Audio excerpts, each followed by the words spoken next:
Hurry, Elise, we have to leave soon. I hear my mother's voice down the hall as I stare back at my reflection in the mirror.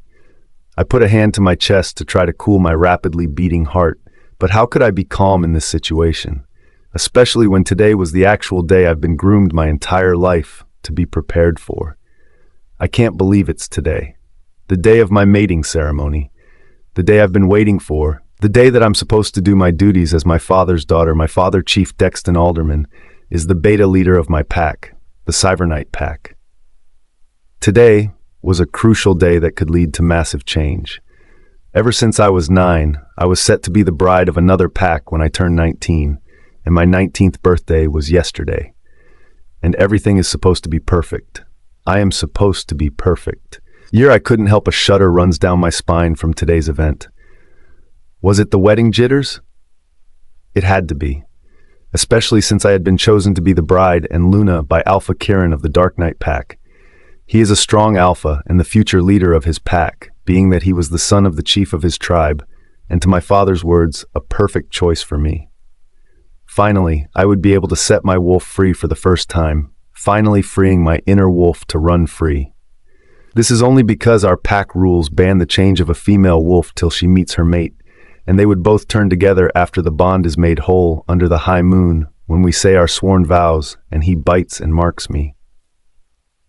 My body shuddered to the thought of being claimed, and all the more, I hardly knew my betrothed. He was more like a stranger to me. I watched my perfectly curled red locks fall across my face. With a shaky hand, I push it back. Don't be nervous, this is what you have been waiting for, I mutter to myself. But my self-advice was cut short when I hear the door open. Elle? I hear my mom's soft voice call out to me as I turn to her when she enters the room. I tried to hide my nerves and show excitement, but she could always read me like a damn book. It's okay to be nervous, my dear, but I'm glad you will finally be able to meet your wolf. It is a special feeling. I could only smile and nod to her words. I could feel something in me tug.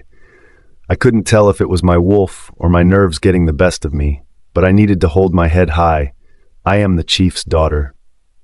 She patted the cloak around my body, her face covered with a see-through dark veil. Kind brown eyes moved at the windows, noting it was time since the high moon was out. Mom, But I was interrupted by the heavy push of the door. My father, Chief Dexton, beta of the Silvernight Pack, a cold ruler to those who served him. I watch as his eyes formed with irritation, moved his gaze to my mom, who had to bow in respect to her husband, mate, and leader. I was already used to her being submissive to his every call and whim, but I hated it. Hated that he had to use our fear for leverage to obey him. We need to leave now, child, he called coldly as I followed behind. We left our mansion, Delta guards greeting us as we passed them by, all forming a straight line that led up the Hof to the large auditorium that had our guests waiting. The large, ancient ancestral space where mating of the pack took place, the glass roof made to let the high moonlight shine in, and a step altar in the middle of the room for the mates to bond. My blood heated the minute I laid eyes on the unfamiliar cloaks of the Dark Knight wolves. Only 2 of them stood, Kyren and Father Chief John, while their guards stood outside the building with orders like ours. I couldn't help but shudder when I met the gaze of Alpha John, who assessed me, seeing if it was fit and right for his son. It felt like I was a tool being sold. My father and John gave a short greeting to each other while Kyren stood in his 6-foot glory, his dark eyes staring at me and his expression filled with lust and an unreadable expression in them. Elise, my father's voice boomed, reminding me where I was and what I was supposed to do. I looked to the old female Gamma priest who stood waiting for me to climb the altar. My long red hair covered my chest areas and shrouding my nipples from the unforgiving cold as I walked up the cold steps, with my betrothed Kyren waiting for me, his chest marked with white moon markings that stood identical to the ones on my chest and collarbone, while he still stood modest in dark pants. Magnificent, Kyren muttered as his eyes stared at me. It felt like a heavy weight pulling me to whine out in distress, biting my lips to keep myself suppressed. I screamed from the pain as my knees hit the ground. My body felt like it was in flames as white steam came out of me. Was changing supposed to be this agonizing and painful? Why wasn't I changing? I could feel Kyren's grip on my hair and nape as he pulled me up to look at him. She dared defy my orders to change? Is this a sick joke? Kyren muttered, hearing the room erupt in whispers. This has to be a mistake, my father muttered, baffled. You dare bring a defective wolf to us? John roared by before I could even speak. I felt another crippling pain that made Kyren drop me as I burned. This time I felt my blood boiling in my skin, a large gasp from the priest as I looked at the reflection from the shallow moon pool at the altar, and someone else was staring back. My once fully red hair now had an eerily streak of a white-silver stand, while even my once dark brown eyes were now a bright ocean blue that had me reeling back in shock, and everyone was here to witness it. You brought a cursed wolf to us? Isn't this white hair a trait of the Calhoun tribe that is now extinct? What is the meaning of this? John roared. I looked to my father for help, but instead I saw his hand clutch to my mother's neck as his body slammed against the wall. You whore, he roared. Malia, whose cursed child is this? Don't tell me that you let that man touch you. I'm sorry, I don't know. I swear, Dexton, she is supposed to be yours, my mother cried. What was she talking about? That Chief Dexton wasn't my father? Look at me. Kyren's voice boomed like a heavy force as I jerked my head up to meet his stare. His eyes shoved a challenge at me, urging me to bend my head down in fear and respect, but I didn't want to. Instantaneously, a growl rumbled in my throat, showing my disposition. I would not yield to him. You are a stubborn bitch, are you? You aren't even obeying your alpha, he muttered. Forgive me, Kyren and Chief John. My wife and daughter have shown so much disrespect. I will be sure to punish them, he urged desperately. I could see the clear anger and embarrassment on his face as he looked at my mother with so much disdain and true hatred seeping from his gaze. The next thing, his hand was raised, slapping my mother hard on the face until she fell to the ground. I felt like I couldn't breathe. No matter, even though the bond has not been completed, the vows have been made, and she belongs to my son, so he can do what he wants with her. She is a wolfless child, a fledgling, and you know it is our tradition to kill the weak, Chief John says. I looked to my father to see his distraught face, but he was cold and quiet as he turned his back on me. If that pleases you, that bastard defect is yours to punish as you want, he said, breaking my already shattered heart. Father, please, I begged, but he only glared at me with disdain before he turned away, grabbing my mother harshly by the hair. Hot, heated tears spilled from my eyes. Kyren's chuckle had my attention as I turned back to him. Pity, you can't even be submissive and bow down to me, he snarled. Not only are you defective, but you are a bastard born from an extinct pack, and it would be a pity to kill you, he says. You are not even worth being my son's concubine, but a slave sold to us, his father Chief John spat. You and your fathers are monsters, I called, but my words became stuck as Kyren's hand wrapped tightly around my throat. Now I have every right to reject you. Don't you get it, love? I cannot have a fledgling as a mate. So I, Alpha Kyren Werewolf of the Silvernight Pack, reject Elise Alderman as my mate. I heard the lifeless scream of my mother one last time as her neck cracked and everything turned quiet. Her last words were my name, filled with terror, and I knew then that my mother was dead. And my once perfect life and the day I've looked forward to for years just turned into my worst nightmare coming to life. Everyone says your wedding day would be the best day of your life. Oh, how wrong they were. Elise. I could hardly contain the agonizing scream that left me as I heard the last scream from my mother, as my father, Chief Dexton, had killed her, snapping her neck so coldly. He murdered her in cold blood the moment he learned I wasn't his. I held the queasiness and bile at the back of my throat as I tried to pull myself up, but the hard tug on my wrist reminded me of where I was and who I was with. I could still feel my half-wolf, even though I couldn't change or control her. I snarled out, baring my teeth and canines at Kyren. Let me go. Shut the hell up. You're mine now, so act like it. Before I could fight back, I felt a great blow on my face. My body immediately whipped to the side as I fell face first onto the gravel. My vision turned blurry, and the last face I saw was Kyren's smug face, as his father John chuckled beside him. Good night, sweetheart. And the last thing I heard as my vision turned black and I lost consciousness and a burning tear left my eyes, tears filled with hatred, sadness, resentment, and a vow of revenge.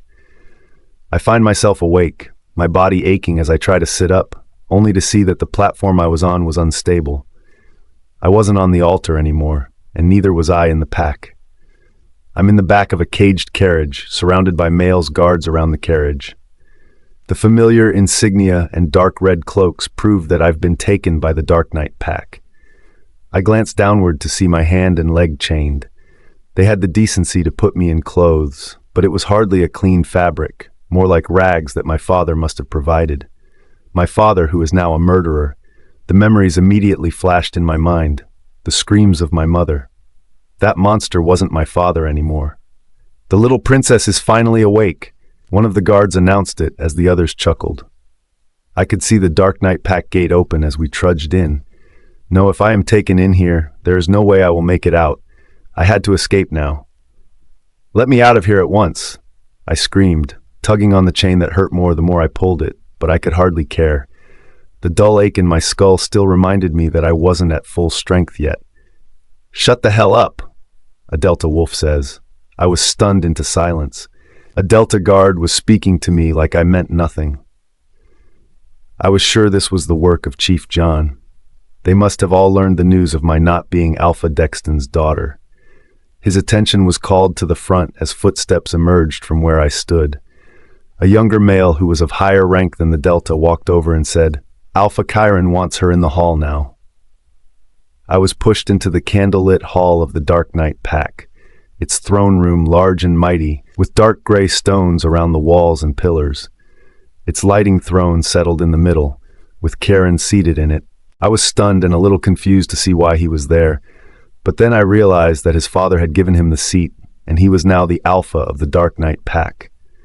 "There she is," he mutters, pushing himself off the throne as he marched to where I stood, his dirty blonde hair pushed back in a sleek pull, and his roguishly handsome looks were wasted on a monster like him. "You rejected me, Kyren. Why am I still here? Let me go," I urged him, but he just laughed. His hand pulled up to hold my chin between his fingers as he spoke. "It seems you'd like it if I banished you till you became a filthy rogue wolf. Imagine a high-born princess becoming a rogue by night. A pity, don't you think?" He mutters in amusement. "It's better to be a rogue wolf than to be here with you." I spat, and his gaze turned cold, a wicked smirk placed on his lips, dropping his hands from my chin. "Lucky for you, I'm in good spirits. A festival was supposed to be held to bless our bonding and my ascension to the throne as the new Alpha. Too bad one of them didn't happen, but the show must go on. I was promised a throne if I took you from your high and mighty pack by my father, and I did it anyway, didn't I? So I am now king." I couldn't help but make my stomach churn, so I was just a mere bet between him and his father, my life in hand for his throne. I could hear a loud cheer erupt just outside the walls of the throne room, screams from hundreds of wolves. "What is going on?" I panicked. "You'll see," he called as I was pushed to start walking by a guard.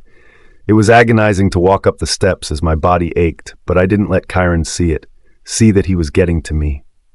We reached the opening, and my eyes were blinded by the sight. It was a bit of a battle pit situated in the middle of an arena. Wild cheers from the Silvernight Pack as two contestants were called out.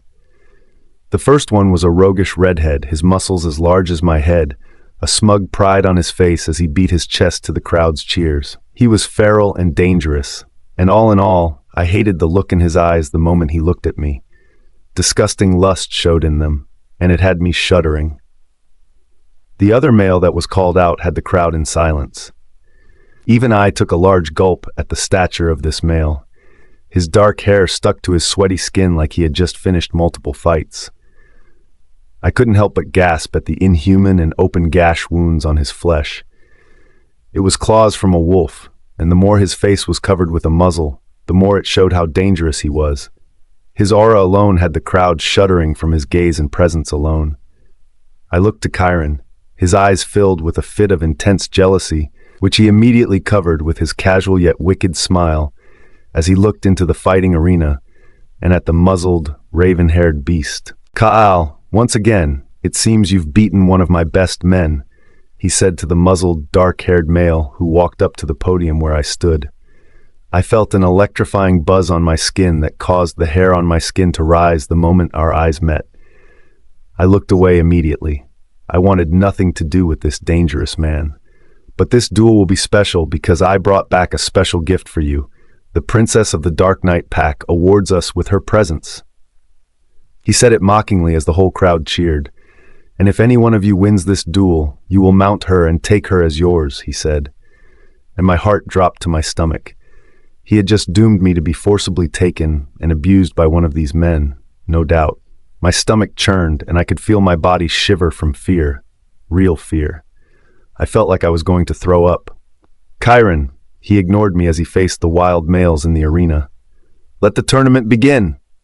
The redhead immediately changed into his wolf, while the muzzled man was still in human form. I couldn't help but feel the intrigue that pushed back my fear. Why wasn't he changing? He was going to be killed. The redhead was merciless in his attack. His wolf leaped, striking a clawed paw. The latter dodged. These attacks were intense, but I was all the more surprised that the dark-haired man could keep up. His defense was slow from all the previous wounds he had gotten, and one was still bleeding from his arm as he tried to fight back. The red wolf saw that as an opportunity to bite hard into his shoulders. Screams of agony filled the arena, but the crowd cheered instead. My body grew cold, imagining that red-headed monster forcing himself on me. It felt like a fever dream the moment the whole hall heard the hard crunch of bones. Everyone thought it was the dark-haired male's shoulders, but to my surprise, it was the red wolf's skull that was broken. The muzzled alpha moved fast and clean as he delivered the killing blow, blood splattering everywhere as the wolf fell with a great thud. In human form, the muzzled male had won the whole darn tournament. He had the strength of a monster. I had never seen anyone with that kind of strength. But as my wolf pretended to his victory, a dreadful thought occurred to me. Either way, he was the winner, a monster so horrific and strong that his face had to be muzzled, a dangerous beast. And I was going to be offered to him. Elise could hardly take her eyes off the champion beast who emerged victor with a fear of what's to come. Brilliant, isn't it? Kyren broke Elise out of her thoughts. She bit hard on her lips, suppressing her cries as she looked back at the heartless alpha. She wondered, he treats people like mere tools. I am no one's property. You aren't going to give me to a beastly brute to use my body how he pleases. She spoke out, but Kyren only chuckled. He stood up from his chair and moved to her, his hand harshly molding around her nape. Your father had all the years bragging about killing my men. I'm sure he thought a mere marriage between us will join our packs and make him more powerful. But turns out you were a failure, and now you're nothing but dessert for a beast to have a taste of, he muttered. You cannot escape here, especially when rumors of you killing your mother have spread throughout the entire realm, and the moment you leave this place, you're a rogue with a bounty on your head. You can't do that. What did I ever do to you? Is it my body you want, Kyren? Then just take it. I don't take dirty bloodlings into my bed. Besides, you did not submit yourself to me, and you are a broken wolf, so you have no choice, sweetheart. You are my property, and I can do what I want with you. Funny, you still have the words to talk back to me. One more act of defiance, and I'll let all my fighters have you for entertainment. A shudder ran down her body, her spine locking up at the mere thought of strangers forcing her to engage with them. But her attention was struck by the low snarl from the muzzled alpha that remained in the field. Silver chains were thrown on his body to stop him from fighting back. Even with all those wounds, Elise was still surprised that he could move so wildly and fight off 4 guards that tried to contain him. Your new male seems lovely, doesn't he? Kyren mocked. We'd give you only 1 day to prepare yourself. His rut is coming pretty soon, and you'll be the one to serve him. Elise's heart thundered from his words. You monster, let go of me, she screamed as 2 deltas held her firmly from attacking Kyren. Take her to her cell and make sure she never sees freedom again, he ordered. Elise was led down spiral flights of stairs. As the dungeons became darker, only dimly lit candles put on the hind wall led the way to the cells. The stench of blood and dirt filled the air. She was pushed into one of the holding cells by the Delta guard, who removed her chains. Beside her cell was a large silver door and a tiny metal-framed window connecting hers to a darker cell. No ounce of light was spared or let into that cell, and she could barely see who was inside. "Good luck, Princess," the guards snickered before they left Elise alone. Now she focused on her surroundings. The harsh and hard breathing of her cellmate next door had Elise on alert. Her nose peaked at the smell of mint and a hint of cedarwood, but the grave smell of blood made it hard for Elise to tell. That was when her mind flicked back to the dangerous male who had fought and killed someone earlier. Her hands flew up to her mouth in shock. There were barely 10 feet between her and the beastly alpha. His powerful scent and aura gave it away as she heard movement and the crinkle of hay leaves. "Who's there?" The voice snarled quietly, and Elise couldn't stop the squeak she let out. Her body quivered now that she had been noticed, but he made no moves to attack, and Elise didn't know why something in her reacted to the alpha's voice. "I'm a prisoner here too. You don't need to act so hostile, little wolf," his voice echoed. "What is your name?" he asked, but she didn't answer immediately. Elise could hear the pain in his voice from those wounds.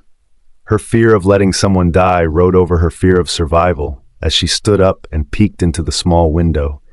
She saw the blood-red eyes that shone from his cell. His aura was more powerful and dangerous than anything she had ever seen. He was barely in clothes, only underwear, and his hand was still bleeding from the wolf's wound. Her instincts moved before she could think, tearing off the side of her worn clothing and handing it over the fence. "I'm Elise. Here, use this to stop the bleeding." "And why do you care? Did he send you to me too?" He didn't trust her, but he took the cut cloth and Elise crawled back to her position. "You tell me, since I was sent here to be with you." There was a knowing silence as he finally spoke. "You are the Silvernight Pack heiress, my conquest from the fight. I am no one's property."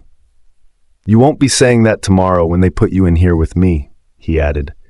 "So you are still going to be with me, even after I help you?" "Either that, or they kill you right in front of me. Your choice," he said, and Elise's throat felt dry. "My rut is on its way, and I won't be myself either way, but I won't hurt you.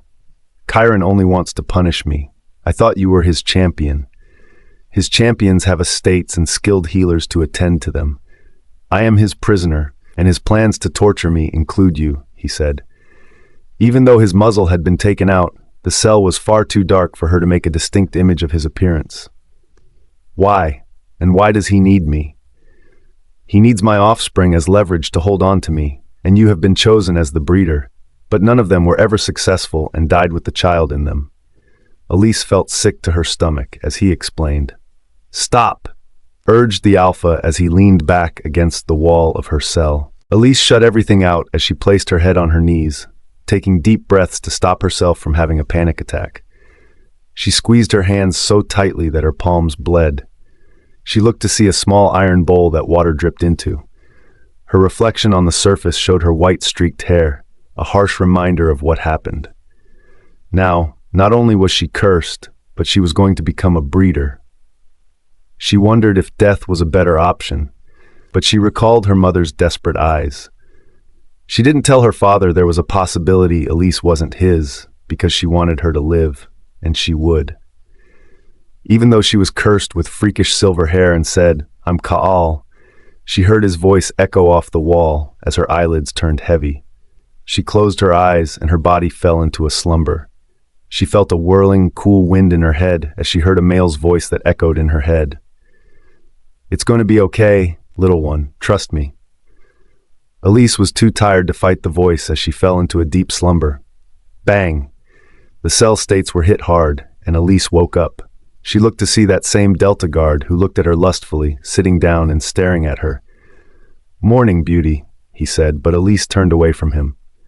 That pissed him off enough to throw away the porridge he was holding as her breakfast. "Fine, you bitch. Starve then.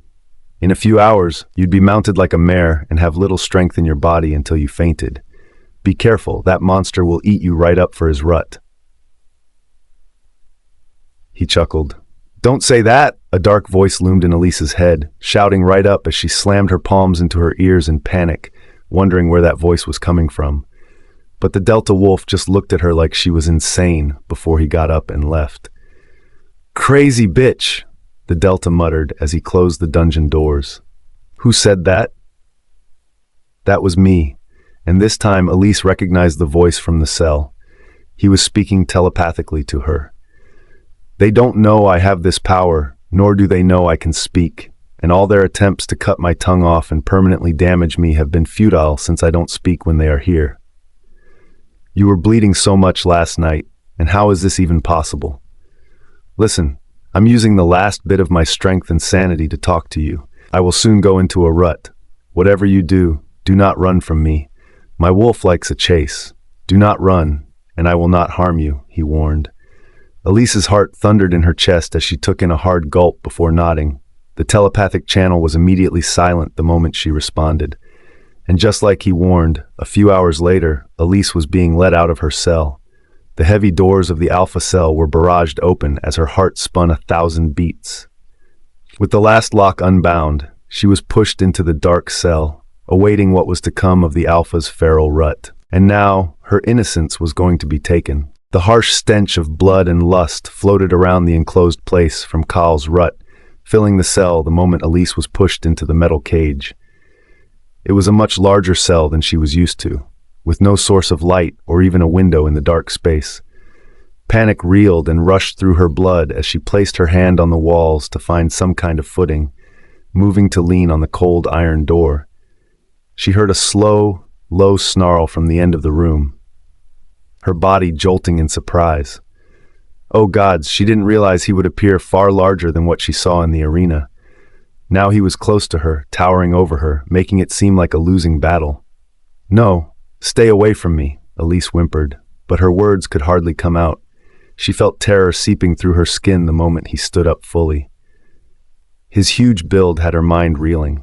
"Little wolf," his low voice muttered as she pushed herself against the door, maybe hoping she could somehow turn invisible. But his heated breath, rising to her nape, said otherwise. He could see her very well and smell her. She hated that something in her felt like giving herself to him. Something in her purred to life at his words. But she recalled his warning that he wouldn't hurt her. She opened her eyes, shocked at the glowing red hue of his eyes, like a flame had ignited in his orbs. Dangerous, yet so hard to look away from. His strong hands reached up to her chin, his fingers caressing her heated skin, tracing a line down her neck to her middle. She was terrified and fascinated at the same time. His daring eyes never left her small, shivering frame. "What are you doing, Khal? You're scaring me. Stop." "Shh, Omega, you are mine. Don't move if you don't want me to wreck you, Omega." "I am not an Omega. Ag!" Elise could hardly think. Elise couldn't explain why his touch made her feel like this. Her body had never reacted so wildly to anyone, and never flamed so heavily to be touched more. But his aura and scent drove her wild. She was drunk from his touch. "What are you doing, Elise? Stop this," she told herself, but she couldn't fight it.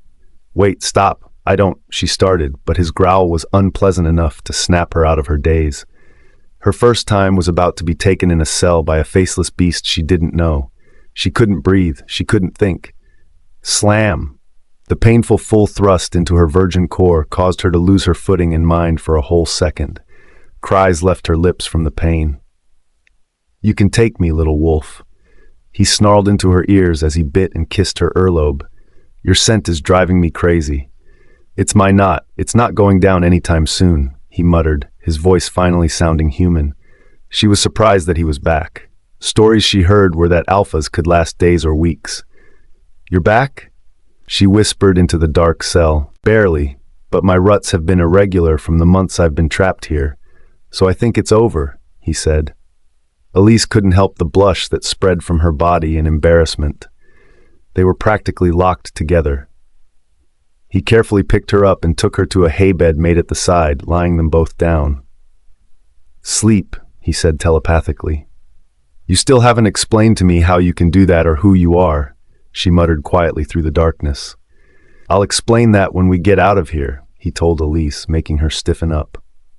"What? I don't understand." She couldn't help her heart quicken with hope. "We need to get out of here. You could be pregnant in a few days." he said as he held onto her tighter, saying the last part telepathically. We are going to get out of here. It was a promise, alas. The moment I opened my eyes and was met with darkness, all the memories rushed back. I reached for my neck to touch the stinging pain, recalling that I was bitten last night, a ritual that almost completed the bonding process.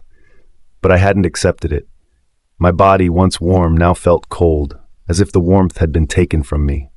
I shot out of the small bed and reached blindly for my clothes. I could barely control my breathing, my virginity taken by Kaal, a stranger I hardly knew. You're finally awake, his voice echoed in my mind. I couldn't help but hiss at the sudden intrusion. I pushed myself into the corner, knowing Kaal was looking at me. I could tell by his position and scent, still heavy from his rut, sitting quietly opposite me. You forced yourself on me. You said you wouldn't hurt me if I didn't fight back, I hissed as I got dressed, trying to cover what shame was left. I didn't. I did the best I could under the circumstances, and now it's over. But this isn't what I want to talk about, not in here anyway, he said quietly. I plan to leave this place soon and you're coming with me. In case my offspring are in you, I know you'd want it gone. I won't put that burden on you, so we'll get it out when we leave here, he assured. My ears perked up and I fully sat up, ignoring the pain in my lower hips and back. How when? Soon, he said shortly. I wanted to ask him more, but the footsteps from outside told me that Betas and Delta guards had arrived. Do not think of trying anything funny. We have silver chains and wolfsbane. We want only the girl. Alpha Kyren needs her. So come to the box to put your muzzle back on, Mutt, one of the soldiers ordered from outside the cell. Kaal let out a small snarl as he walked to the small window box between our cells, facing back as quick hands reached in and locked him back into a muzzle. Where is the girl, beast? The male outside asked. It hurt me to see how they were treating him like a feral monster, even though I couldn't understand the emotion I was feeling for a total stranger. I wanted to snarl at the male guard for treating him that way. I am here, I answered instead, and a few seconds later, the doors clicked open, and more than 10 Beta soldiers were outside, their eyes stern and some afraid to see if Kaal had followed their words. I tried hard not to show my limp as I walked out of the room. The sun's rays illuminated streams of light into Kaal's dark cage, the place where I had spent a whole day. I caught a glimpse of long, shaggy dark hair in the light before the door was closed back. From the Delta's smug face, I could tell they all knew what had happened in there. Alpha wants to see you. One of the Delta head guards told me as I followed them outside. It wasn't long until we reached the familiar walls of the throne room. Kyren's dirty blonde hair glistened in the sun rays as he watched my every move. This was what he wanted, to see me humiliated, to see me broken to the point of submission. Funny, I could have sworn that beast would rip your head off the minute you tried to fight back since you're too stubborn to submit, although I admit he did a number on you. I stared back, biting my lips to suppress a snarl, knowing the consequences if he let his soldiers harm me and not bat an eye. Are you not going to say anything? And if I do, will that change what you've done to me? Will that change your greed? I asked, and his brows twitched in annoyance at my words. He reached my space at lightning speed. His eyes shone a feral red, and his canines retracted out, sharp and menacing, to threaten me. Do not think for a moment. I can't kill you. Then why don't you? Why keep me alive since I'm so cursed?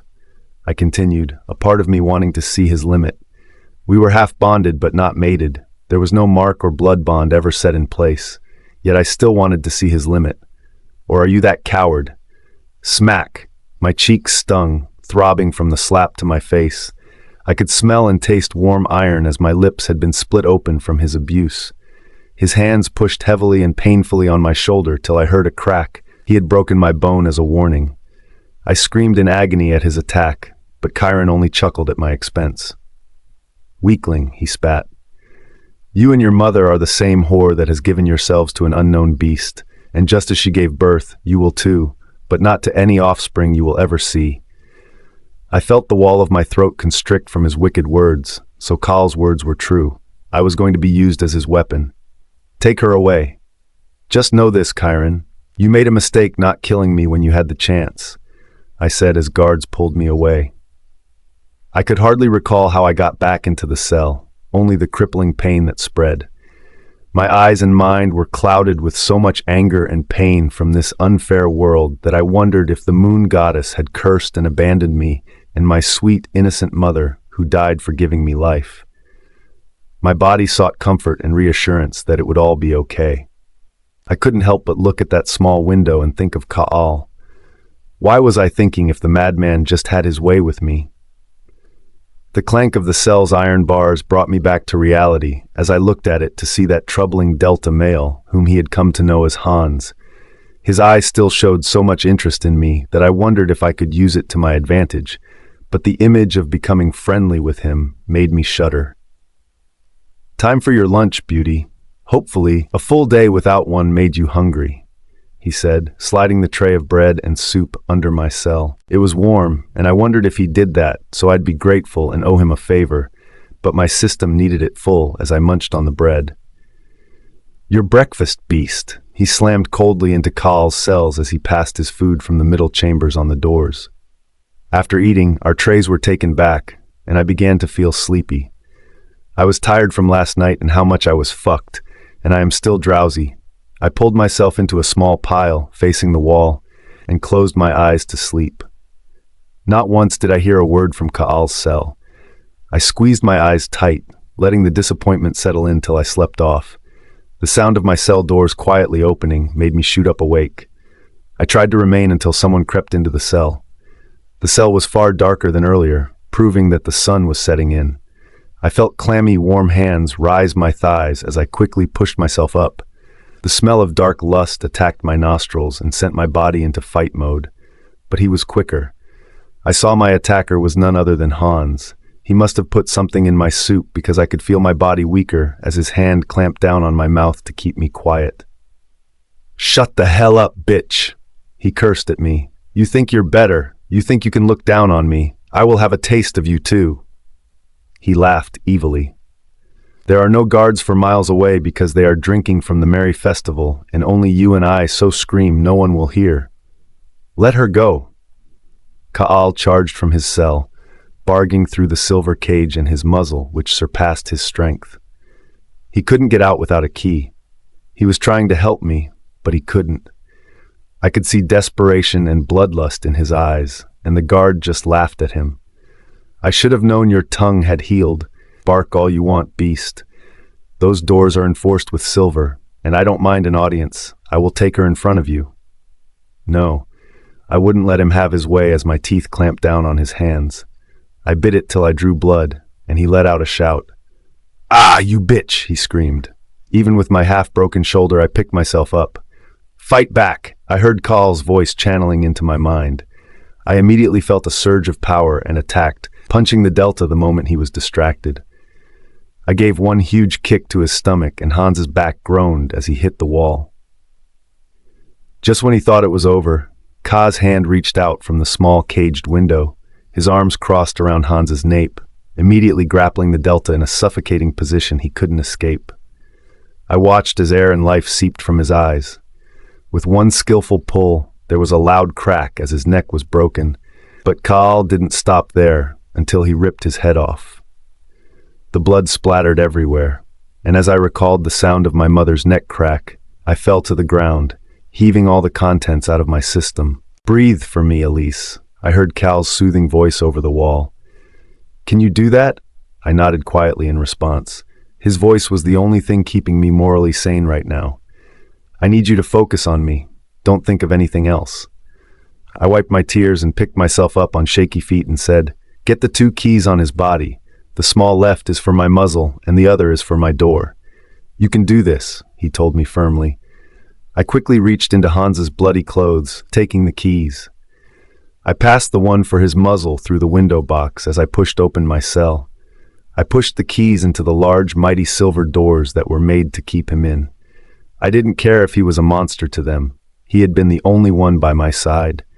And by the last lock, I had made up my mind. This man was my key to my escape and revenge.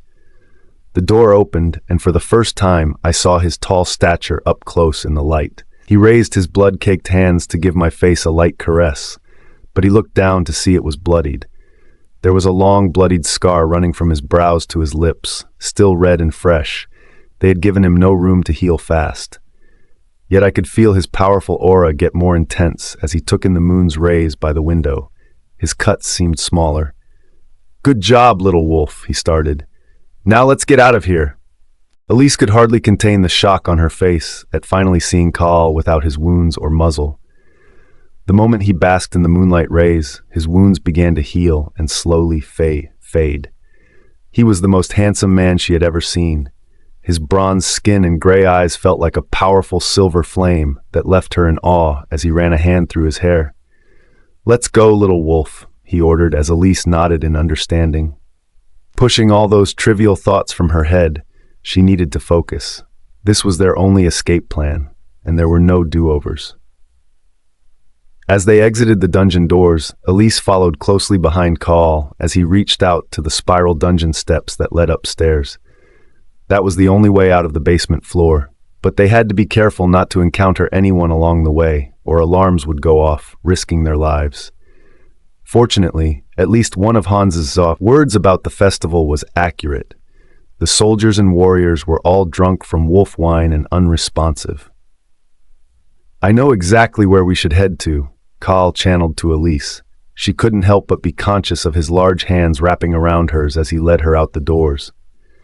The back corridors were almost empty, except for one guard who staggered forward in a drunken mess.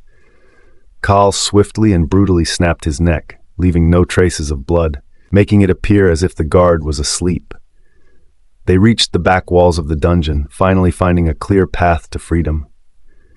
"It's easier to turn into our wolves and jump out of this. It may require more effort, but it's better if we remain stealthy. I can feel my strength slowly returning from the moon's rays." But when he heard no response, he turned to Elise, whose eyes looked wide and spooked.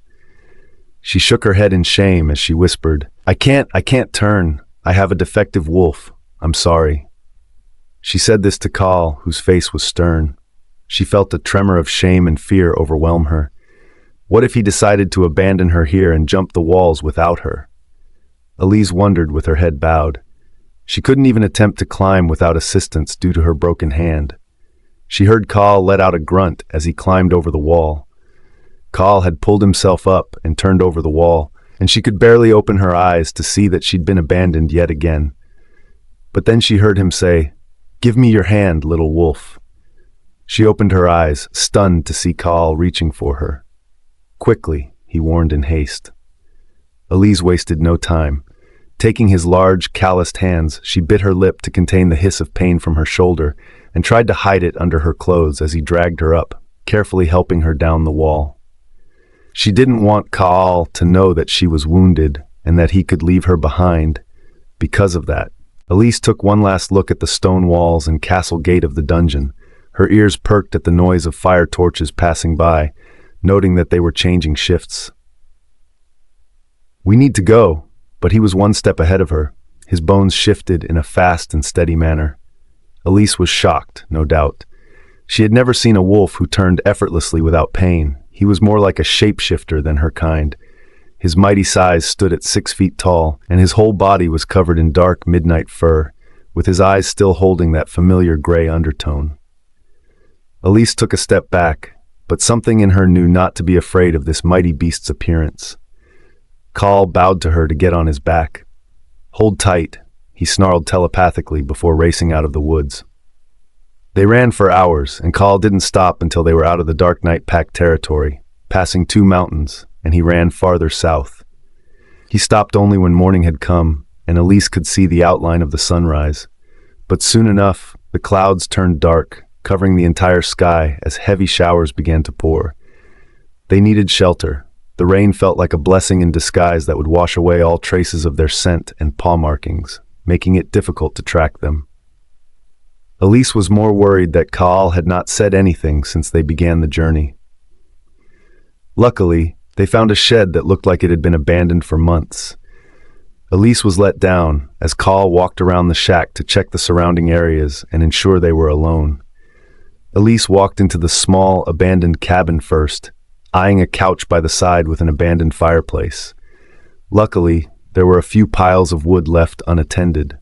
She quickly picked them up and placed them into the hold, striking a match and letting the fireplace come to life. The doors opened, and Carl made his way in. "What are you doing, little wolf?" he asked with a raised brow, the skin on Elise's neck and ears heating up as she had been caught staring. She stuttered, but was cut off by the blaring sound of thunder that had her frozen. The crackle once again reminded Elise of her mother's neck. She couldn't breathe. She was having a mild panic attack. Carl's nose twitched, immediately sensing a change in her lavender-rich scent that had turned raw with panic. "Look at me. I need you to breathe," he said, but she was far too gone. Carl had no choice but to let out a blood-curdling growl. "Look at me, damn it!" he said, and Elise jumped in shock and pulled away from him. It did the trick of stopping her lung from giving out, but for a mere second, she saw Kyren's wicked face staring at her with a menacing grin through the crack of lightning. "I'm sorry, I'm just blanked out a bit. I need to be alone," Elise said as she took off into the only other room in the house. Carl cursed under his breath, taking a deep breath as he dragged a hand through his long hair, reaching his nape, its ends curled from the rain. His wolf scolded him to get her back. So he walked into the next room and said, "Look, I need to understand what's wrong." His words lowered into a whisper as he saw that Elise had taken off the torn top of her dress, revealing the dark, horrible purple bruise mark on her shoulder. She gasped as she tried to push her dress back up, but it was too late. He had already seen it. "How long have you had that? Did that Delta do that to you?" He snarled as he walked closer. "It's Kyren. It seems entertaining for him to break my bones and watch me suffer. I guess that's what I am to everyone, a cursed wolf who's seen only for entertainment and suffering.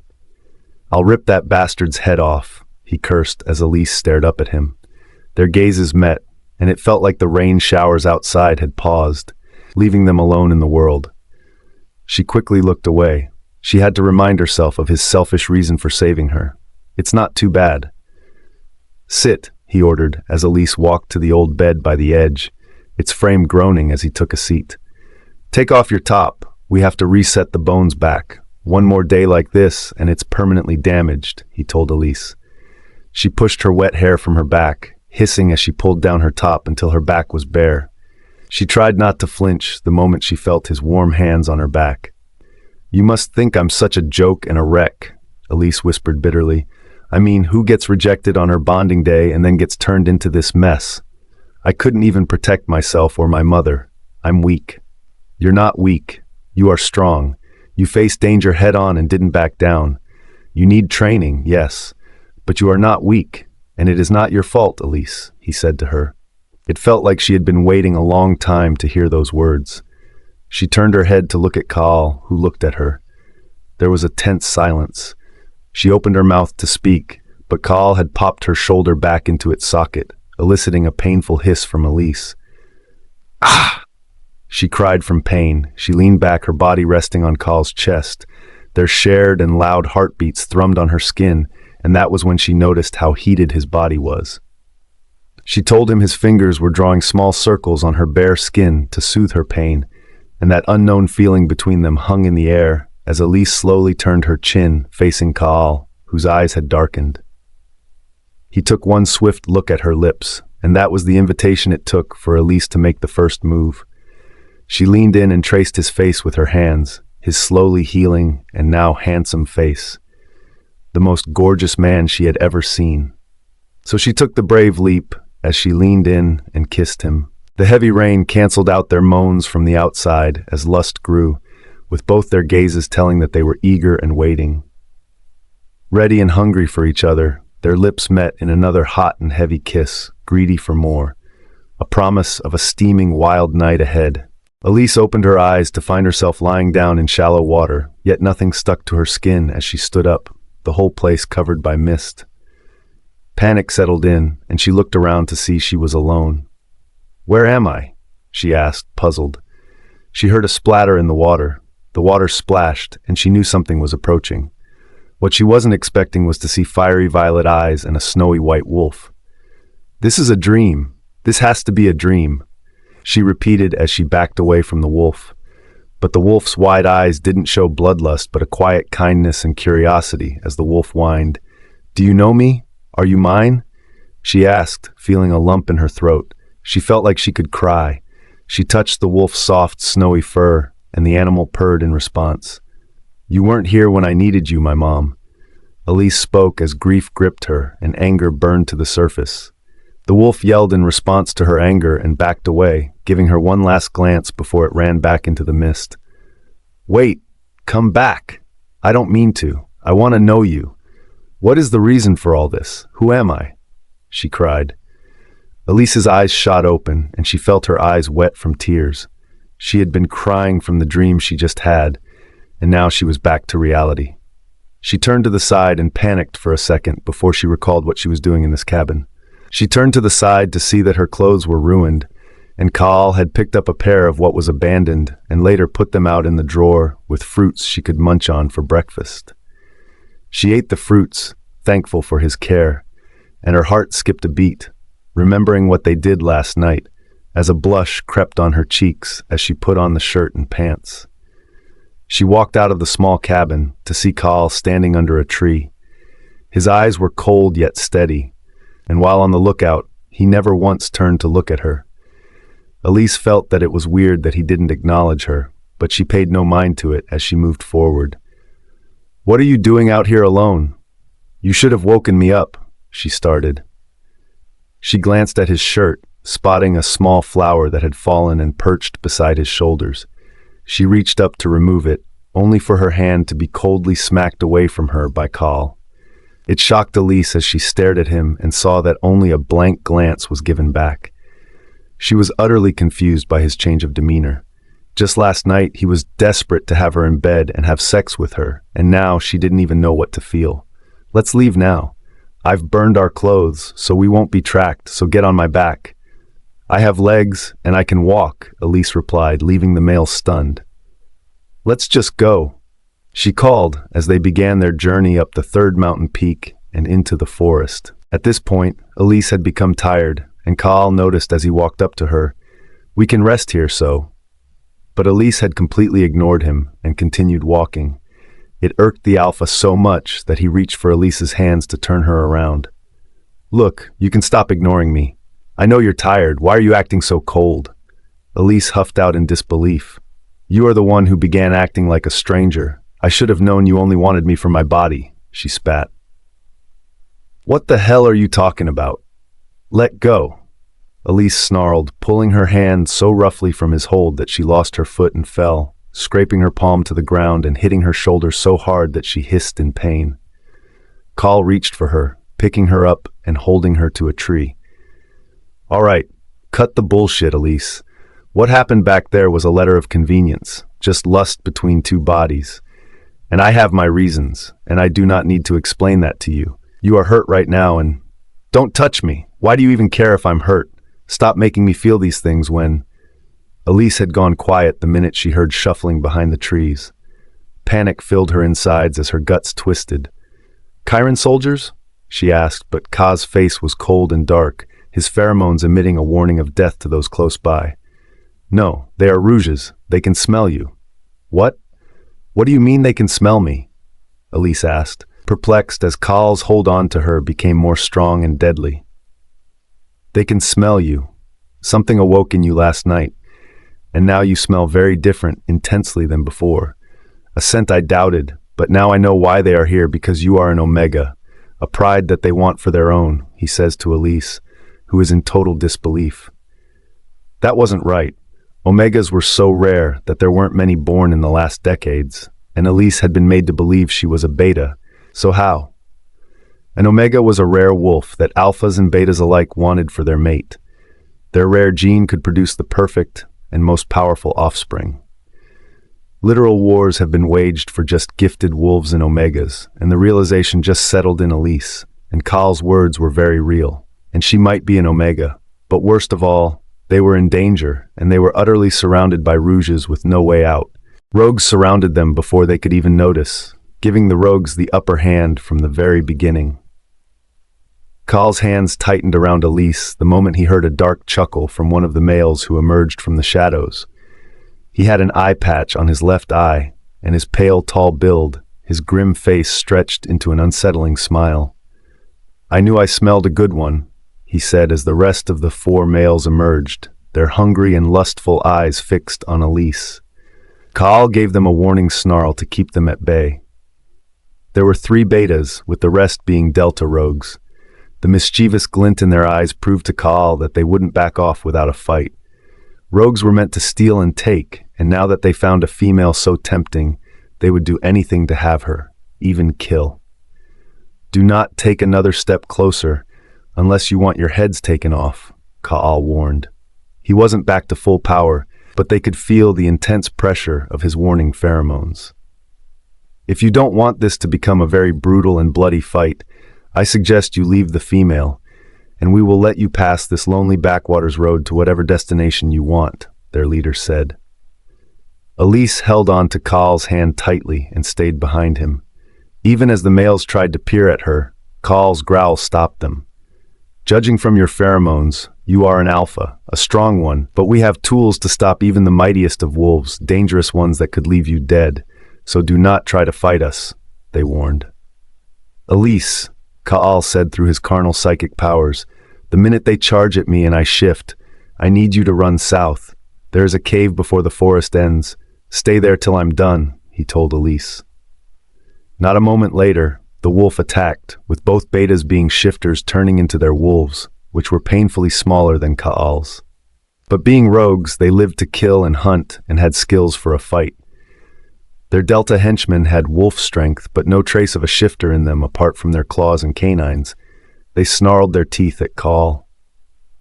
"Go!" he ordered as he shifted into his mighty black wolf, and the fight began.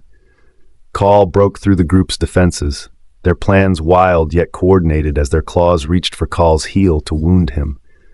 Kaal's canines bit deep into one of the betas' necks, and in a curdling snarl, the crack of bones echoed through the forest. The 2 betas left looked shocked by Kaal's strength. But Kaal wasn't done with them yet. One of the deltas was his next victim, killed with a vicious strike and slammed into a tree. The moment he set his eye on the second beta and was battling his way with the beta males, the delta snuck in for an attack. Kaal howled in pain from a stab wound from a knife. Not just any knife, but one covered with Vardnam Bane, a wicked drug used to poison wolves and potent enough to weaken them. He killed the beta, crushing his skull as another beta fell to his attack. Their leader was left, and Kaal gave him a striking blow to the neck. The beta yelped in pain as he bouldered into a tree. He shifted back to his human form, eyes filled with pain and pride as he spat out blood. "You're him, aren't you? The dread wolf of the south," the beta called as Kaal snarled in answer. "I was reckless, I'd give you that, but you were too," he said to Kaal, whose wolf's head turned in confusion. "I never told you we were only 5. For all we know, they have gotten to her already," he said with an evil grin.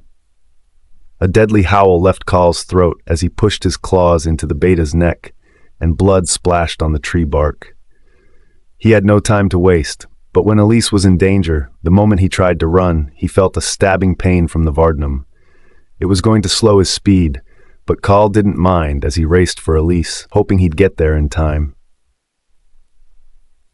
Elise could hardly keep track of how far she had run, and with the blaring carnal warning from Kaal, she dared not turn back. She sighted the cave that he told her about, and as relief filled her, she stalked up to it. But Elise quickly came to a halt as a shadow passed through the trees beside her. She looked up to see that the shadow was a male who had appeared in front of her, blocking her way. He had a sinister look on his face as he approached. "You think you can run away from us, beauty?" He chuckled. Elise tried to walk back, only to feel another person behind her. She was ambushed. "Don't you dare come near me," Elise said, but her high-pitched voice was barely a threat to the males. "Don't worry, we'll make you feel so good that you will forget about that alpha." "Ah!" He groaned as Elise landed a hit on his groin the moment he touched her shoulder. "You little bitch!" he snarled. His partner was quick enough to grab her hand, bending it backward until she was immobilized and couldn't attack or run. "Nice try, you bitch," he hissed. He raised his hands high, giving a hard backhanded slap to her cheeks. Elise's skin throbbed, but it was nothing she couldn't handle. After all the abuse, this was nothing. She held his stare and growled at him. "Look at this little pup. I'm going to show who's boss. Lay her down and get her pants off." She ordered him to fight back. Biting the arms of the second captor, he retaliated by pushing her against a stony hedge where Elise's head hit a hard rock. Her vision immediately blurred as she fell to the ground. She could hardly breathe. She wondered where Ka'al was, but she couldn't blame him, knowing that he was still fighting off the rest. Elise bound her hand in a fist until it drew blood. "Moon goddess, I need the strength," she whispered. The footsteps drew closer as one of them dragged her hair and pulled her up. Their snickers felt like distant echoes as Elise's eyes shot open. Her eyes were a violet hue burning with power, as her body felt like it was on fire as power surged into her. The last thing Elise felt was rage, and she saw red before all hell broke loose. "Elise!" Ka'al shouted as he raced towards the cave. He had shifted back to human to save his energy as he pushed forward through the trees. He came across the clearing, his nose twitching from the smell of blood as panic arose in him. "No, no, no," he muttered as he reached forward. The scene in front of him shocked and confused him. The brutal claw marks and bloodied bodies of two males were littered by the rocks. Their eyes were open, and they still looked shocked in terror, even in death. "El!" he called again as he moved forward, seeing red hair behind the rocks. He saw Elise, unconscious yet unharmed. Her hand was bloodied, and it wasn't her blood. What in the moon's name happened here? He wondered in a whisper, and he reached down to pick her up. He placed her on his back and quickly walked into the forest. For all he knew, the rogue betas could have reinforcements that could arrive at any moment. Ka'al walked for almost 2 hours before he felt Elise's cold body finally twitch. Her eyes flew open, and her body and mind panicked, but calmed down the moment she took in Ka'al's familiar scent. "Ka'al, you're awake," he grunted. "Don't worry, we're almost there," he said as Elise glanced around, realizing it was already nighttime. "Where are we?" "We are in the gated territory of the Blackmoon Pack. The rogues can't come here," he said to her, and Elise's eyes widened. She pushed herself off his back, not caring if she'd fall to the ground, but Ka'al stopped her in time. "What the hell are you doing?" "We can't be here," she warned, her eyes filled with panic. "My parents always warned about the Blackmoon Pack, that they are savages led by their alpha king, who is known as the Dread Wolf, and they kill anyone that trespasses on their land. They will hurt us," she told Ka'al, who tried to control his features. "Nothing will happen, little wolf," he assured. "How do you know they won't hurt?" Elise asked, but she stiffened when she heard shuffling across the trees. This time, trooped males crept out of the trees as Elise clutched onto Ka'al's palm with a tight squeeze. The male who was in front looked like he had seen a ghost, but there was relief in his eyes as he stared at Ka'al, leaving Elise confused. "Alpha, you're back." He bowed with one knee bent to the ground to show his utmost respect, and other wolves followed. That was when it all clicked and made sense. The very man beside her was the alpha of the Blackmoon Pack, the Dread Wolf. Ka'al was their alpha king. Elise. Ka'al is the alpha king of the Blackmoon Pack, the strongest pack in the realm. Their warriors are so strong that stories have been passed around for ages about them and how powerful they are. But hardly anyone has seen or been to the Blackmoon Pack before. They were very careful with who they allowed in because their borders were closed to the outside world after a war that changed everything. They were a strong, sovereign pack. I tried to keep my mouth closed, taking in a quiet gulp as I glanced at the wolves who still bowed to Ka'al. "Alpha, I can't believe you made it out. You've been gone for almost a year. We are glad that you are alive," the beta male said with gratitude in his tone. The head guard stood up, and his eyes shifted to me and back to Ka'al. He must have explained who I was telepathically, but I could see the apprehension leave his gaze, and he was more trusting. "Kyren, where are the others?" "Tasman and Alvira are at the track's borders. Words are being immediately sent out to them," he said to Ka'al, who nodded. There was relief in his gaze upon hearing that they weren't here, and I wondered why. "Open the gates," came the order. As the large 20-foot gates were opened, we walked into the first building.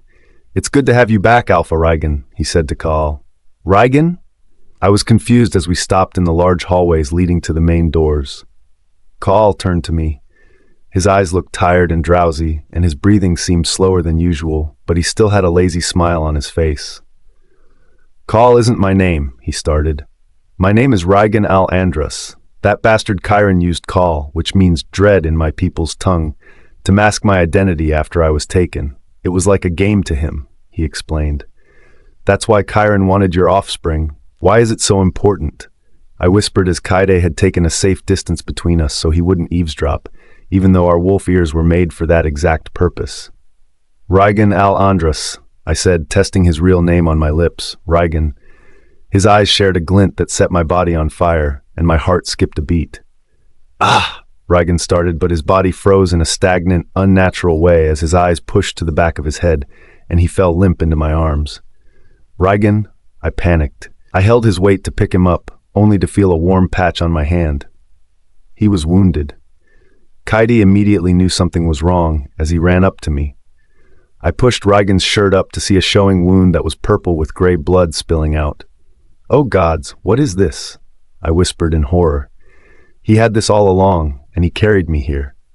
It's a wound from Vardnum. I need to get him into the healer's place now. He said that as another guard ran up to Kyren, and they took Rygan to the healer's cabin through a secret passageway. I followed behind them, my hands shaking with fear. I was so stupid not to notice his pain. I felt like a wreck. Vienna! He shouted as we reached the large cabin, the Pack's clinic. A young woman walked out in confusion about why Kyren was calling her name so desperately. A hand flew to her mouth to hold the gasp, as she was shocked to see her Alpha, just like the rest of Rygan's pack members. Alpha! What, how? She started. No time to explain. It's a Vardnum stab wound. We need to stabilize him, Kyren said. I couldn't believe he was still so level-headed in this situation. Vienna gave me a short look before she nodded to Kyren and the other young Delta, who let Rygan into the private chambers. You need to stay outside, she said sternly to me. As the doors were closed and I was left in the empty waiting area, I felt my legs grow weak as I slipped down the wall, burying my face in my palm and crying. He almost died because of me. Because I was so weak, I hated this. Are you okay? Kyren's voice pulled through my dark thoughts as I looked up through my blurry lids. He slid down to sit beside me. Our Alpha King is strong. Rygan had been through a lot. He's the pack hero. Almost 10 months ago, 4 of our females were taken, and the Dark Night Wolves still believed in the old ritual of stealing females from different packs, he continued. But they were cowards. They waited till the females were out of the pack, and they took them. It escalated into a vicious situation, and the only way to release them was to have a deal with Kyren, in which he offered their freedom for our Alpha's freedom, he continued. He didn't want any females dying under his watch again, so Rygan sacrificed himself for our females. My cousin was part of them, and he freed them. Though we begged him not to go, he pledged no to war and left with those monsters, but he's back. I told him bits and pieces of what happened to me and how we met in the dungeon, but I did not tell him who I was yet. But when everything did not make sense yet, I'm El was introduced shortly. Nice to meet you, El. I am Kyren Bedford, the assistant commander and a beta of the Blackmoon Pack, he said with a friendly smile that I knew he was trying his best to get my mind off it. The doors of the room opened up and Vienna peeked in, telling Kyren a few things I couldn't pick up. Can I see him? I asked eagerly. But Vienna shut the door and went back in. Don't mind her. She is in a cranky mood, but he's out of the danger zone and needs rest. And you need rest too, he told me. I don't need rest. I need to see him. I argued. All right then, El. How about I lead you to a room in Alpha Rygan's home so you can freshen up from the blood and dirt on you? Rygan won't like it if I leave you like this. A bath does sound nice, I replied. There was weeks' worth of dirt on my body, and I needed to get clean. I was assured that Vienna was one of the best healers, even though she wasn't gifted like Rygan, who was born with telepathic abilities. Gifted were rare beings, so rare that they had gone extinct in my pack and other parts of the realm, but they thrived in the Blackmoon Pack. We walked through the quiet town as Kyren explained simple things to me. I was quite shocked. For a pack they said was so dangerous and menacing from the rumors, They said it was sweet and kind. The night air was quiet, as half of the pack was either asleep or closing for the day. From the lights that shone from its house and cabins, the Blackmoon Pack was now more than a small city. The marble-stone chateau was an enormous limestone building. Fairy lights automatically switched on when we entered the room, with Kyren leaving me to freshen up. I didn't waste time, heading to the bathroom to calm down. For the first time in a long time, I gazed at myself in the mirror. I had never fully seen the new appearance I was given and cursed with. The streaked white silver lock of hair leaned over my right eye as I tucked it behind my ears to get a good look at my eyes. They were like ice, and the ice that was withholding something was trying to break free. I see the small wound from the attack one of those men gave me, but when I try to remember the rest, my head keeps aching. Rygan must have finished them both off after my head hit a rock. I take off my grimy, heavy clothes, piling them in a small basket as I get into the warm tub filled with water. I lather down my body, scrubbing the impurities as fast away as I can. Kyren brings something for me to wear as I take the soft cotton sweater paired with pants and a sandal. I don't bother to dry my hair as I walk back out and lay there waiting for me. We told the secret passage back to the clinic, and this time Vienna had allowed us in. I tried not to show how much seeing Rygan's pale face affected me. I took a seat by his side. "He's okay, El. You also need rest too." "I'll stay here," I insist. "I'll stay. Please, if you don't trust that I won't hurt him, you can tie me." I say this as Kyren shakes his head in worry and understands that I won't budge. "You don't need to do that," he says. "A guard will be by the door if you need help. I still need to command my mind, for he might shift." "All right," I say, thankful for his understanding. It was still perplexing to see such a young male as a commander of Rygan forces. My father didn't trust the new generation in my pack, always keeping us secluded and clueless about it all. "Then I'll be back in the morning. Word from Trax must come by then," he says before leaving me with Rygan. I grabbed Rygan's hand, holding it tightly and jittering away. I held my head on the bedside as I watched him sleep, content to see his chest rise and fall. That was all I needed, as my eyelids turned heavy and I fell asleep too. I woke up to feel the bed empty. "It's about time you woke up." I hear Rygan's voice as he sits down by the window frame, watching me. I stand up to go and hug him tightly. "Don't do that again. Please tell me when you're hurt." I look into his eye to see him softly peering at me. I felt like this was the moment to tell him how I felt. But when the door opened and I moved away, Kyren entered with another male. The male was larger, almost at the same height as Rygan. "Brother," the male says as he walks in fast, wide steps, taking Rygan into a deep hug. His rich pine scent spreads with Rygan's mint and cedarwood. "El, this is Tasman Brams, the commander of the Blood Moon troops and second in command, as well as Alpha Rygan's sworn wolf brother, Tasman. Elise." "It's nice to see a prettier female than these ugly faces," he joked with a strong accent that was more intense than Rygan's voice, with a friendly smirk. I tried to give him a short smile, even though his beta presence was intense.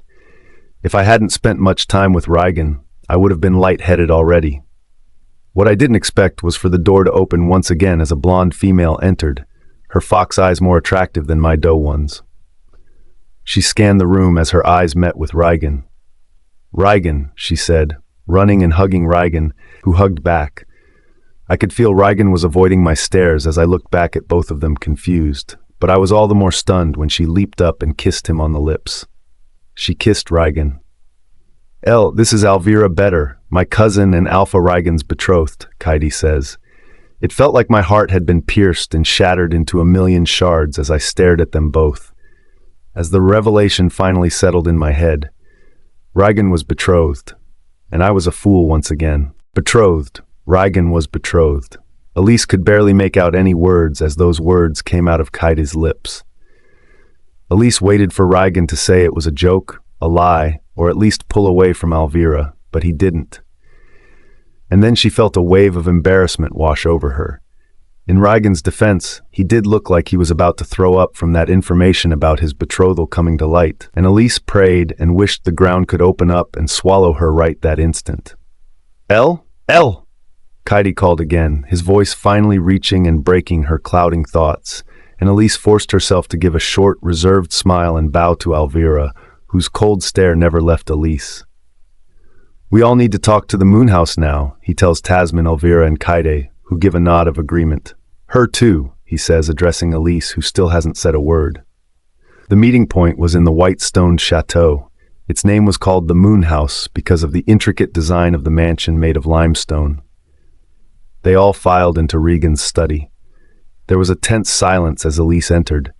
She looked up, and her eyes immediately caught Ryan's gray ones. It felt like torture and a mistake to look at him. She hated how good and regal he looked after getting dressed, with his long hair combed back, his face freshly shaved, and his eyes held so tightly that she had to look away.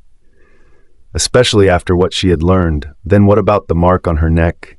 Was she going to be rejected for the second time? Elise picked the skin between her thumb and index fingers to keep herself sane and at least feel something other than this numbing sensation that wanted to eat her whole. "I'm so glad you're back, Rygan. I know you told us not to follow or attack when you took it because it could cause an all-out war, but you almost died. That monster chief John, who killed your mother, and now his son Kyren tried to kill you too," Tasman says it with a growl. Elise watched their conversation quietly, but missed the grilling stares from Elvira, who made it known that Rygan was hers, placing a hand or quiet touches on his face and skin. It made Elise's blood boil. "Alpha, I know that this meeting is supposed to be held amongst your sworn circle close to you, but I do not understand why you bring a stranger into our midst." "That is because she isn't just a stranger," Rygan says as Elise looks up at him, surprised at his words. "Then what is she?" "A witch, because I feel a strange aura surrounding her, an aura that brings in nothing but danger. The white streak on her hair feels like a cursed mark," Elvira says with an insulting undertone. "I am not a witch," Elise voiced out. "I am Elise Alderman," her last name spread around the table, with Tasman giving Rygan a look of surprise, and something else shimmered in their gaze. "At least I was," Elise continued, "but until my mating ceremony and not what after Kyren and what my father had done to me, done to my mother, I am not an ally of that monster. He had locked me up after rejecting me, and I was." She stopped talking. She wondered if it was appropriate to talk about the intimate details of her and Rygan's time back in the Silvernight Pack dungeons and how they'd slept together and bonded. But Rygan hadn't made their bond known yet, so she didn't see it as the time to add that detail. "So he rejected you. That does not change the fact that you might be a witch or cursed if he rejected you." Elvira spat.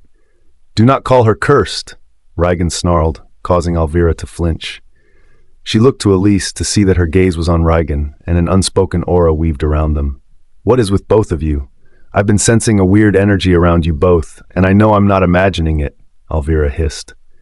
Elise gulped, wondering if the dress and hair covered enough of her nape to hide the evidence of Rygan's mark on her, or if there was a shared scent that people nearby could smell. "This is not the time for that," Kyren finally said after minutes of leaning quietly on the wall. "We are here because our alpha wants to talk with us."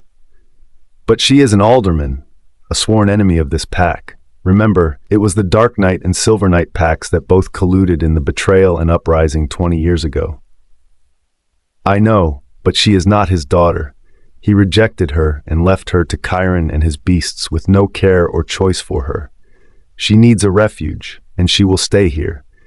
Her identity will be a secret to the pack for now, especially since my arrival will be announced today. We don't want enemies who want the bounty to be where it is, so she stays here," he tells them. Elvira crossed her arms and pursed her lips in a frown, but she couldn't go against the words of her alpha. None of them could. "And what about the bounty on her head?" Tasman adds. And Rygan looks at him, shocked. "What do you mean, bounty?" "When we reached the track's territory, words about the Silver Knight Chief's daughter killing her mother in a fit of rage and madness spread through. What they believe is that Elise was taken there to be punished for her sins." "She didn't kill her mother. Dexton did," Kyren argued, and Elise felt sick hearing about her mother. The image of her screams and death still haunted her. "I want to leave. I feel lightheaded. Please," she begged in the room quietly. Her body quivered as she stood up. "I'll come with them," Kyren adds as they leave the study. "Are you all right? You seem out of it," he says to Elise as they walk through the corridor. "Don't mind Elvira or Taz. The study always brings the worst out of them," he assures. I know he was just trying to protect his home and friend, and Elvira was trying to protect her. The last words left a bad taste on her tongue. "You need rest. You and Rygan have barely slept since your arrival," Kyren says as they reach the familiar doors of the assigned room that she was given. "I guess I'll see you later then." "Yeah, you will. Thank you, Kyren," she tells him. He was as striking as the beauty that Blackmoon males have. His bronze skin was identical to Rygan's tanned one, but his hair was a dark undercut, while Taz was a buzz cut. Elise curled against the wall, with her head buried on her knees the minute she shut the door. She tried to shut off her cries as anger and frustration grew. How was she so stupid to think that Rygan could be hers, when he wasn't hers but Elvira's, and she needed to find a way to avoid him. She could not run away, even if she wanted to, but when there was a heated target on her back for her father's false accusations, what could she do? How could she stop herself from feeling this way about Rygan? She couldn't believe that she was going to be rejected twice. She couldn't help but wonder, why her? Rygan's POV. I should have stayed away. The first time I tasted Elise's body, I felt her alluring skin against mine, scented because of my rut. I took it as just my wolf reacting to any female, repeating it like a mantra in my head. Kyren had forced many females onto me before, so it had to have meant nothing. But it was no mistake the second I took her to bed in that abandoned cabin. Something changed. But it was all a mistake. It had to be. Especially when I woke and remembered the promise that my family made to Elvira's parents, who helped my father, with a promise to join our house, a betrothal to have Elvira as my future mate. It left a bitter taste in my mouth, knowing that I had to avoid her. I couldn't bear the crestfallen look on her face the moment Kyren made it known that Elvira was betrothed to me. Maybe it was for the best. Us having nothing to do with each other would make it easier to drift apart and make it less painful when I reject the bond. Yet the moment Elise left my study, I had to hold the arm of my chair till the wooden arms groaned, fighting all the will that was in me not to stand up and follow her. She was my enemy's daughter, and even though she wasn't Dexton's blood, she was still a daughter of the Silvernight Pack, and that should give me enough reason to hate her. Rygan. So Elvira's voice echoed through my thoughts as I stared at the burning flame of the fireplace before my gaze whirled to her. She walked up to me, taking a seat on my lap, her hand combed into my scalp. Her hands felt like silk, but not as soft as Elise's, not as alluring as Elise. She wasn't Elise. Elvira pulled away from me, frowning as she searched my face. "You are thinking about something. You aren't paying attention to me," she snarled, as she caressed my face. "What happened back at the Dark Pack's dungeon with that girl? There is something you aren't telling me, Alpha," Elvira says, but I pull her from my lap. "There is nothing to say. She needed my help, and now she is here," I counter. "Does she need to live in the moon house? Even though I am not allowed to live here before our mating, why does a stranger get to be close to you? You are mine." Elvira declares this as she reaches up to kiss me. I let her soft lips touch mine, taking in her jasmine scent, but it was as soft and sweet as a certain lavender scent that set me on fire, not Elise. My wolf snarls. I pull away. "I need to rest. I'm still wounded, and it's still healing. Tell Taz to at least make it to tonight's dinner and not to the Pack's pub. You can leave," I tell Elvira, who scowls before she walks out. Now that I knew I was going crazy, I walked out of the study, pacing to my room, when I passed the chambers that Kyren told me were given to Elise. I forced myself to turn the other way and go back to my room. My first stop was the large mirror stowed on the wall. I took off my shirt, unwrapping the bandages that were put on my wounds, which needed at least 2 more days to heal. That was the problem. I lied to Elvira that I needed to heal, but I felt no pain then, and even now, as I peeled the last layer of the bandage, I was met with no gaping hole at my side, no wound at all. It was healed completely. "What is the moon's name?" I mutter, touching the surface of the stab wound that was now sealed skin. I try to think of what has gone on in that private room to heal me. I recall the moment I woke up and Elise's hand was wrapped in mine. I sat, spending minutes of my time staring as the sun illuminated her beautiful face. She was nothing like I had ever seen. Her beautiful freckles dusted her face like sunset, her red wavy locks with silver strands, a strange yet beautiful feature to her body. How anything her icy blue eyes stared at me, it felt like my wolf was on fire. Moons, I was going crazy. I felt so enamored to see her petite frame sleeping as her delicate, small hands were wrapped around mine. Wait, it couldn't be, I mutter. Elise was the only one with me throughout the night. What if she was the one who healed me? I could be wrong, but Elise might be gifted just like me, but she was a healer type and not telepathic like me. Or am I just being paranoid? How could I explain what happened back in the forest? How I met those men dead with the most horrid attacks on their skin? It could all be hers. Stop thinking about these things, Rygan. Stop being so curious about her when you're trying to create distance. You need rest, I tell myself. I told myself that I'd ask her at the dinner instead. I wanted to know what exactly happened at her mating ritual that night. A few hours later, I walked downstairs for dinner. The smell of savory dishes prepared by the servants was heavenly. I could hardly get past them, as they all greeted me and were happy to see that I was back.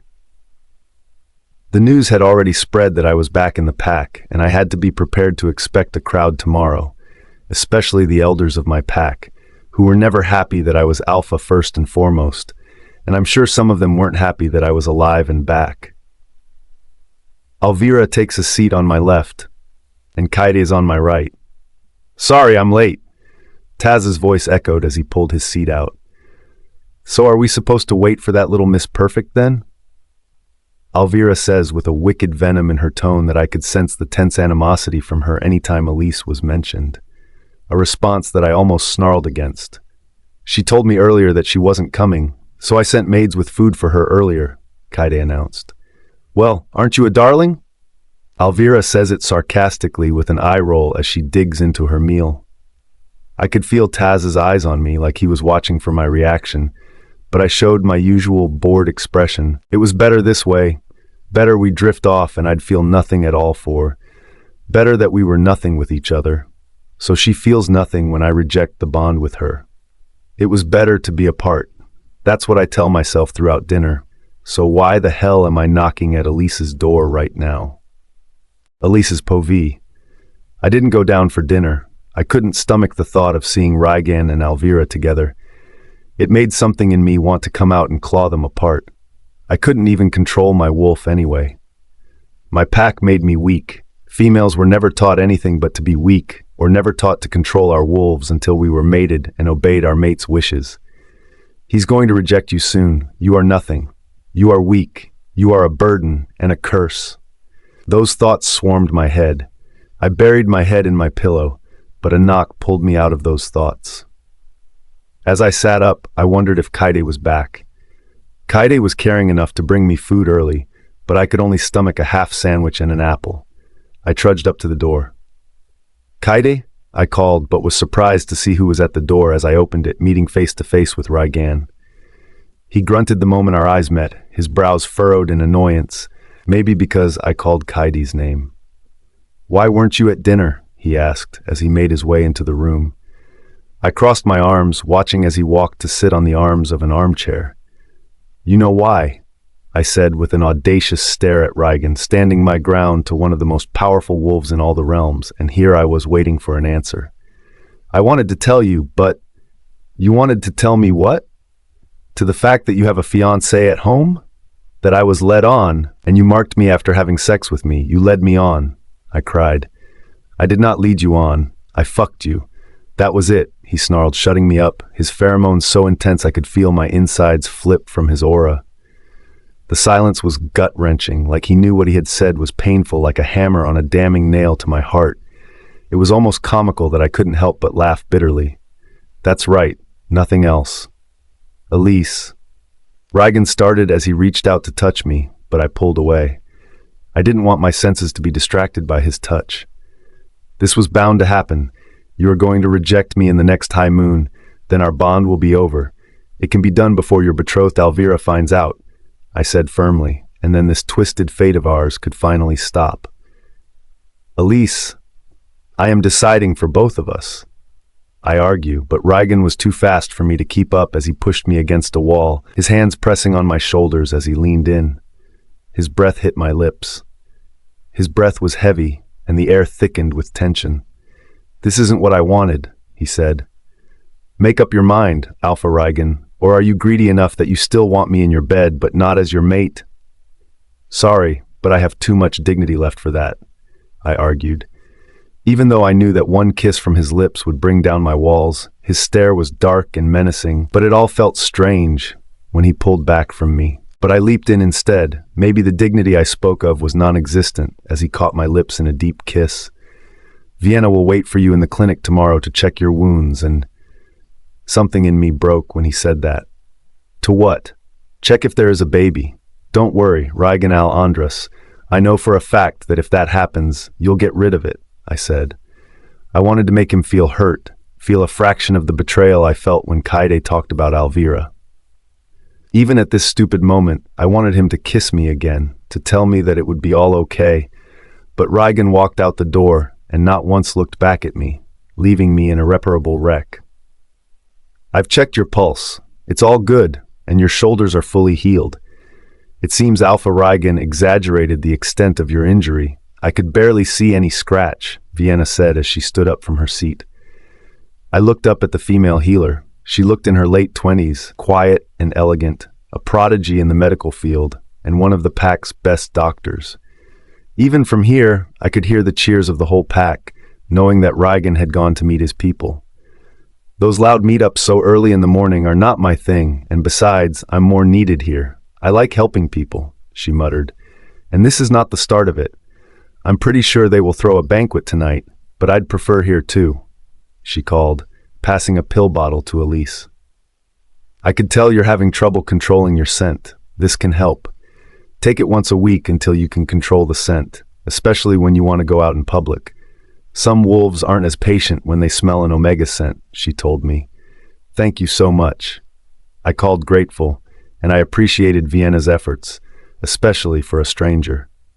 "I admire you, Vienna. In my pack, the women are taught only to see, cook, and be there for our future mates. Hell, I can't even control my wolves or my scent, and I admire what you're doing and how far you've come. Females in my pack aren't allowed near a healing table only to be bred." I could see Vienna's gaze soften. "That isn't what you're made for. You're not just a breathing machine," she assured me. "And it won't hurt to take another apprentice. Besides, it'd be a bragging right that I brought a Silvernight wolf and princess and had her be me." I couldn't hide my surprise that she knew who I was. "How?" I stuttered. "Oh, come on, I'm not that slow, not to piece in anything, and I won't tell anyone," she assured me with a small smile. Vienna left me as she had a few patients to attend to while her assistants helped. I knew I was hardly any good here. I left the clinic to take a long walk into the main pack town, covering my face with a long hooded cloak. The markets and the beautiful homes and families I passed by made my heart ache. I walked farther than my destination until I reached a large arena. I heard grunts and loud cheers from inside. There were so many males gathered around watching an epic fight, a sparring lesson that had to do with the Blackmoon wolf ritual. And to my surprise, I knew the males who stood in the ring ready to fight each other. Kyren and Taz. Kyren seemed to have noticed me as he made a curt nod in greeting, but Taz, being a cocky muscled wolf, turned to look at me. I was stunned that he playfully winked at me. The bell rang, and just like that, the fight began. I was immediately captivated, and things just got more interesting. The training grounds for the troops were crowded with males that surrounded the entire ring. Elise could not help but feel intrigued as she walked closer, finding a part to squeeze through as she noticed who stood on the ring. Kyren and Taz were both shirtless. Taz's muscles were hard and thick, his left arm was covered with a black band, and he had 2 striped tattoos. Elise had noticed that it was on all the males' left arm. 1 band meant you were Delta, 2 bands were Beta, and 3 bands were Alpha, like the one she saw on Rygan's body. She hated that even at this moment that she thought of Rygan's ravishing sculpted body right now, shaking her head to get rid of the thoughts. "Don't think about it. she scolded herself as her hand tightened on the railing around the ring to focus on them. Kyren's body was more lean-muscled, but his body was not lacking in any way, just less jacked than Taz's. A blush crept on Elise's face when she looked up to see Kyren staring at her. He saw that she was checking out his body. Oh God. The whistle blew, and Kyren faced his opponent, Taz, who let out a smirk.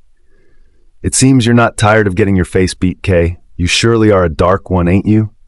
It seems like you got a kink for this," Taz teased. Taz looked back to where Kyren's gaze was preoccupied initially, citing the redhead with her signature white, silver-streaked hair. "Are you sure you want to go down that road, buddy?" Taz warned, and Kyren's face turned cold. "I have no idea what you're fucking talking about, and you're gonna get pummeled for that," he snarled as he attacked first. Taz blocked his attack with ease, but it was more of a false attack from Kyren as he punched Taz squarely in the jaw, and the crowd cheered for their commanders. "You'll pay for that, you dick," Taz said with his lips stretching, in a dark smirk cleaning his bloody lip. As he surged forward, the fight got intense, with both males handing off skillful punches and defense lines, but Taz had gotten the upper hand had he taken Kyren's hands, pulling him into a headlock. Elise watched in awe of their brute roughness and magnificent strength and asked, "What are you going to do? You're going to lose in front of her." He mocked her with a chuckle. Kyren had elbowed Taz's ribs, getting out of his grip, but Taz had his hand trapped. He pulled Kyren until they both bit the floor, and he bent Maid's arms so that most of the crowd and Elise hissed from how painful it looked. Kyren then tapped out as the bell rang. The crowd cheered for Taz, and Kyren made it down the ring and to where Elise stood. "It seems like you enjoyed that," he teased. "Watching you both beat each other to a pulp?" "I enjoyed that," she joked, earning a smile from Kyren. "But it seemed those females had enjoyed it more," she said as her gaze darted to 3 females who stood admiring both commanders. Taz had given a slight bow to Elise, gaining the 3 females' attention as they turned to Elise. But their gaze turned intrigued as they stared at Elise and wondered who she was. "Don't worry about them. You're going to be introduced to the pack from the banquet this evening anyway. They are just intrigued." "A banquet?" Elise asked with a raised brow. "A celebration for the return of Alpha Rygan," he explained. "So you can go rest now. I'll send someone with a few things to get you when it's time. It's a more formal dining that we are used to because of the uptight elders that will be in attendance, so you might have to be on guard," he says to Elise. She returned to her room. She made sure to have eaten earlier in the day to avoid Rygan, but now, because of the banquet, there was no way to ignore her, and it would look bad to disobey the invitation of the pack's Alpha King. Moments later, she heard a knock as a young Delta female entered inside. She carried a basket and her hands full of clothes that Kyren mentioned. Hannah was her name, a young, pretty brunette who was surprisingly Elise's age. She picked out the sky blue dress from the different options that Hannah brought. Hannah then helped her with her hair and styled her dress. Elise admired herself in the mirror. Compared to her old pack, which was more dressed conservatively, the Blackmoon Pack prided itself on their more elusive and elegant clothing. The silk gown had a high neck with sleek sleeves, and the back was fully opened, showing the expanse of her spine to her lower back. Her hair was curled as sparkling blue eyeshadow was added, and her icy blue eyes were more pronounced. The slit on her left thigh was seductive and audacious, and it was unlike anything Elise had ever put on. She looks in the mirror, encouraging herself, so for the party, if she's going to meet Rygan, she has to be unbothered. "Don't be nervous, you've got this," she assures herself one last time as she stares at her reflection, assuring herself that nothing was going to break her. The party was in full swing, as the large banquet hall connected to the moon house was filled with merry laughter and the dance of different wolves who were elated about the Alpha's return.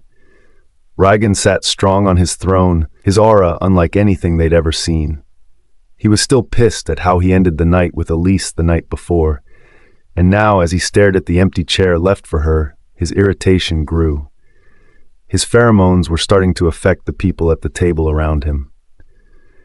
"Not to alarm you or anything, brother, But you are about to scare the elders away, and one looked like he's about to pee himself, Kyren says as Taz snorted out from his wine cup. While Elvira hit Taz's arms to stop him from laughing. The whole hall had then suddenly become quiet as they turned to the door. Elise strode in, her head held high and an elegant and aloof expression that her mother had taught her. She was taught to never look scared or threatened by the enemy, especially the Blackmoon elders, who were already judging her. The whole pack had gotten the gist of the king's guest. They made up a story that she helped him escape the Silvernight Pack and that she was to be seen as a hero and their alpha's savior. Rygan could not take his eye off her. Her beauty shone more than the stars that had him awestruck, and his brothers too. Elvira noticed the odd expression on Rygan's face as cold jealousy overtook her as she entwined her and Rygan's hands to get her to remind Elise of her place and who she was to Rygan. Elise stopped before the high table, giving a bow to the Alpha and elders. "Alpha Rygan, thank you for the invite to this beautiful banquet and your home." "So it's you who helped our Alpha when he was in captivity," an older male called as he scrutinized Elise from head to toe.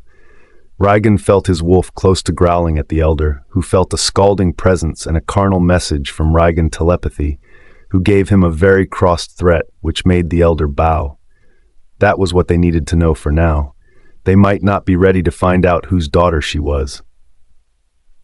"Come, have a seat next to me, Red," Taz said as Elise took a seat, with Taz directly opposite her, Kyren to her side, and Elvira, who sat on Taz, left a chair closer to Rygan, who sat on his high chair in the middle for formalities.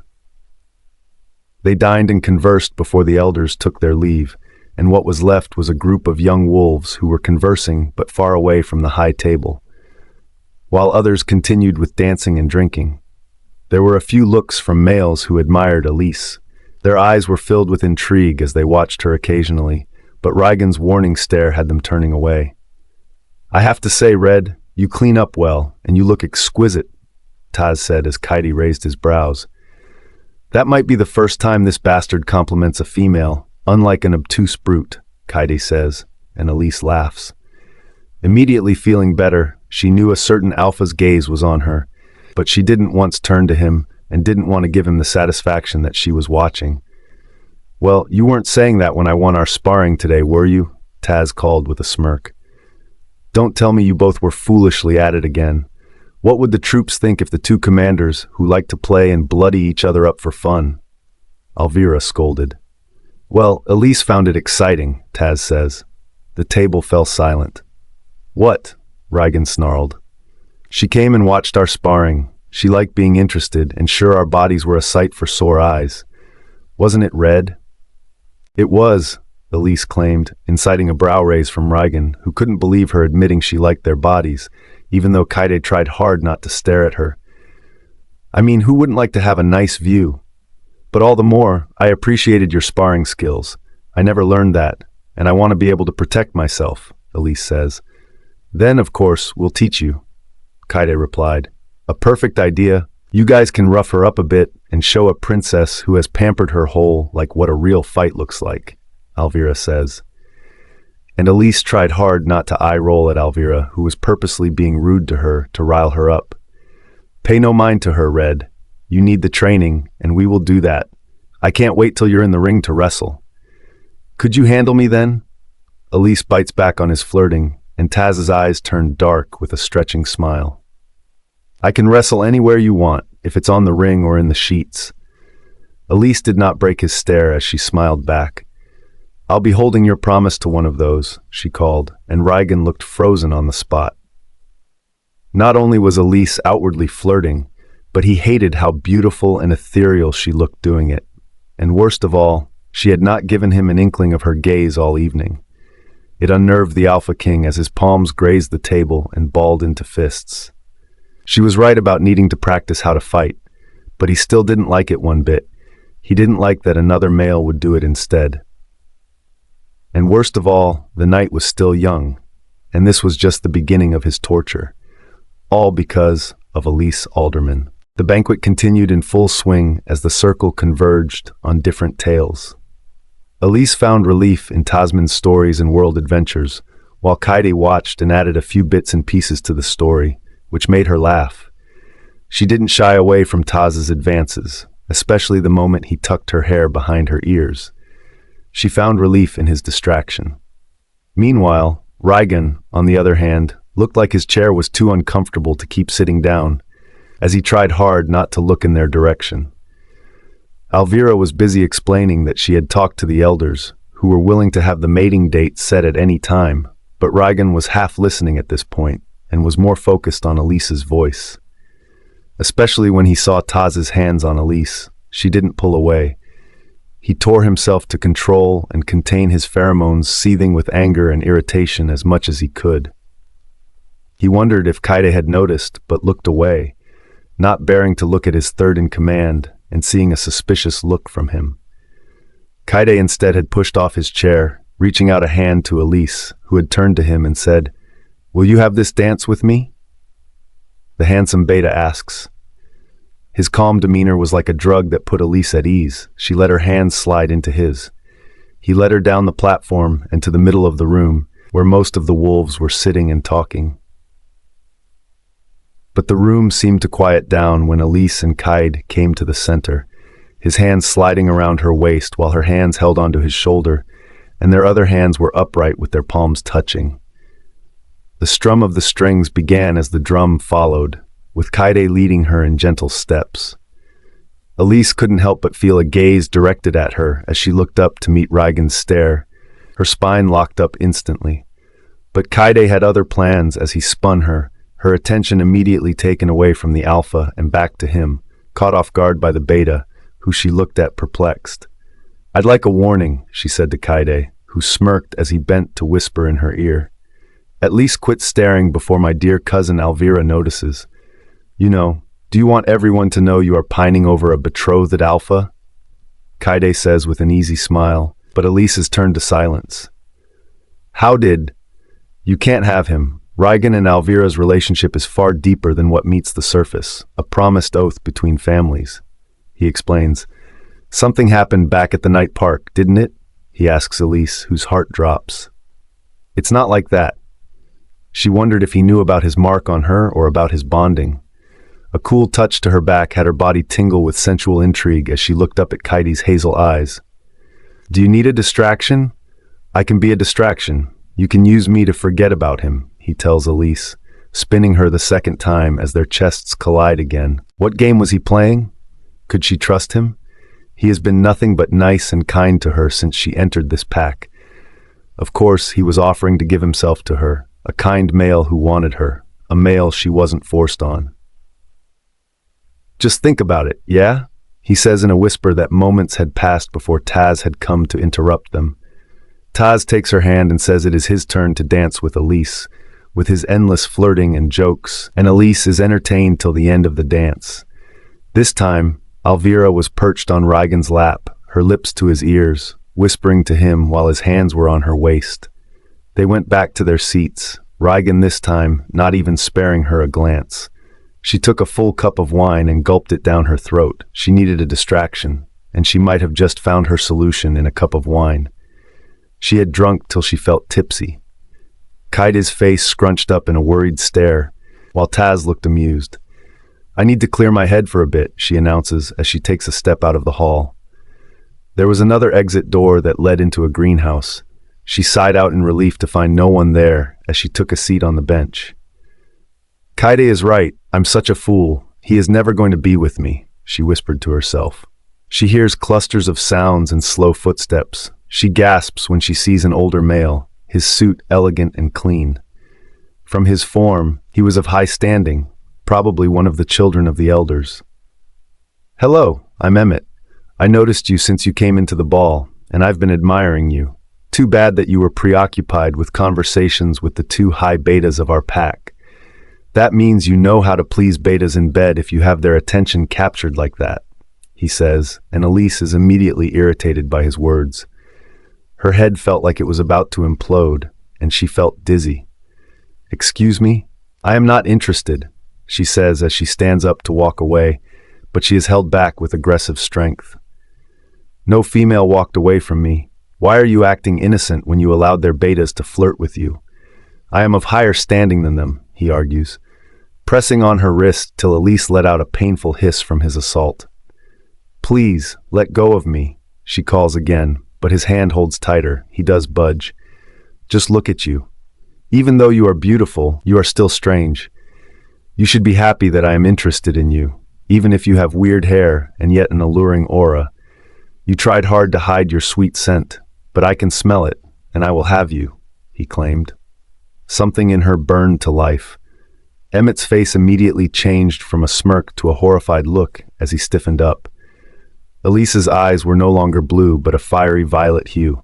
She turned her arm, immediately gaining the upper hand and freeing herself. She landed a blow on the male, which sent him flying. Her snarls get more deadly as she reaches forward to attack him, but is stopped, her vision completely blocked by a tall shadow. She could recognize that dark long hair and mint cedar anywhere. His snarls echoed throughout the greenhouse as he pulled Emmett up, but without making the beast scream in agony, by giving him the same taste of his medicine as he pressed his wrist. Leave before I fucking snap your head off, bastard! Rygan's voice snarled with deadly promise. My father will hear of this. I hope he will save me the time of explaining why I need to kill a bastard, he calls to Emmett, who shuffled out of the greenhouse, leaving both Elise and Rygan. I can't take my eyes off you, can I? He called as he inspected her hand and the bruise, but Elise pulled her hand away from his hold. I didn't need your help, Elise argued. You sure as hell do. You cannot even control your powers. You could have killed him. I wouldn't have gone that far.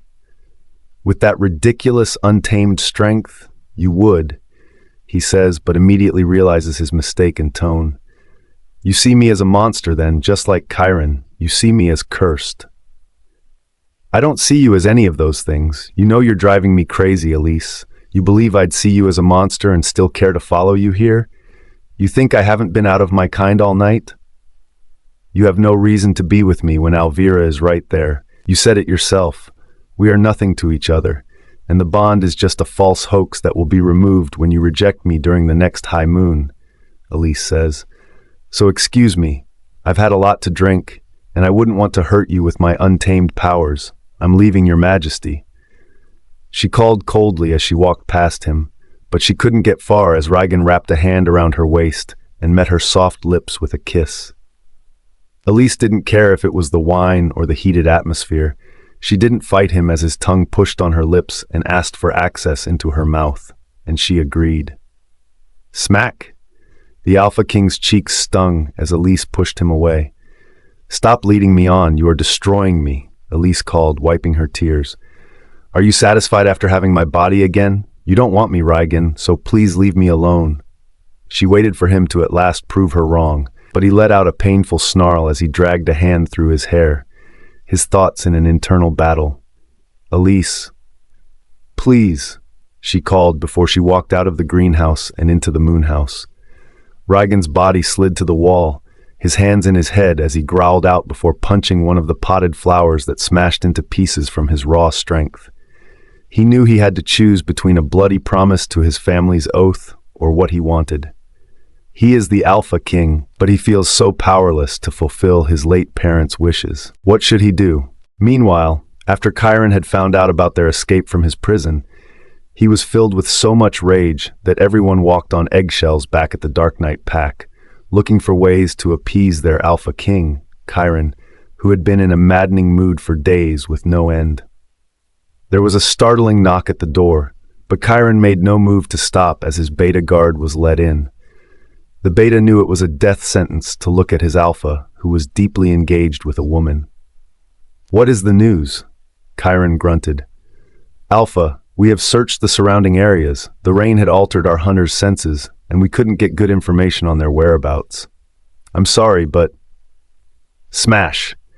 The bottle of wine flew fast at the beta's head, smashing onto the wall next to him and causing a gash on the beta's cheek, but he made no move to flinch away, knowing that could cause his death. He pulled out of the female, heading for his robe, and tied it, his eyes filled with rage as he faced the beta, who knelt. Excuses, excuses. I don't want to hear about updates. I need you to find anything you can on them, you bastard, or else it's your head next. Yes, Alpha, he said as he left the room. He dragged a hand through his dirty blonde locks as he opened a new bottle and took another sip of the wine, which glistened from the light in his room. His memory immediately recalled Elise, who had escaped and was now with Rygan. He shouldn't have let her go. Now Elise and Rygan had escaped because of his negligence. He still remembered that morning when the alarm bells rang, and he was told by his betas that something had happened at the cell. Nothing could contain his anger when he reached the cells to see both Elise and Rygan's cells wide open, with the dead guard's body on display and splatters of blood on the floor. He had called the only gifted non-shifter in their pack a seer who could see visions that went beyond normal eyes by just touching anything that belonged to the person. She explained how they had escaped from the Delta male who wanted Elise for himself, and even when Kyren was desperate to know if he could track Elise from her blood, she couldn't. It feels like something is blocking me from seeing where she is. That child is more than special, my king. I sense ancient powers that have not been seen in decades. The mix of a gifted Omega in one body, a true powerful blood wolf, she had told him. Having her birth your children would give you the unlimited power and control you have sought for years. It is a shame that I was not told to touch such a jewel in this dungeon, she said. But Kyren was clueless as well. He had been led to believe she was not only born without a wolf and powerless, but cursed too. He had thrown her to the deep, dark ends of his dungeon, now only anger and regret boiling in his blood for having lost something so precious. He thought that his lust for her only thrummed because of the half-bond that bound them both. He thought his wolf only lusted to mate with her, and became disgusted that she was a powerless wolf. Not that was the case at all. And now, she was with his enemy, Rygan al-Andras. He needed her. He needed Elise to be his queen. "Call my best soldiers. We will raid that damn pack if it's to get her back," he raged, but his father barged into his room. "You will do no such thing, son." Chief John walked into Kyren's room. Kyren's eyes twitched in irritation at his father's words. "What? You cannot stop me. You are not the ruler of this pack anymore, and I will do everything to get my bride back," he bellowed. "You don't want to go to war with them right now, not when we have more fledglings than wolves in our packs." That was what they thought Elise was. A fledgling, a useless being born with half a wolf that could make them go insane if not turned fully.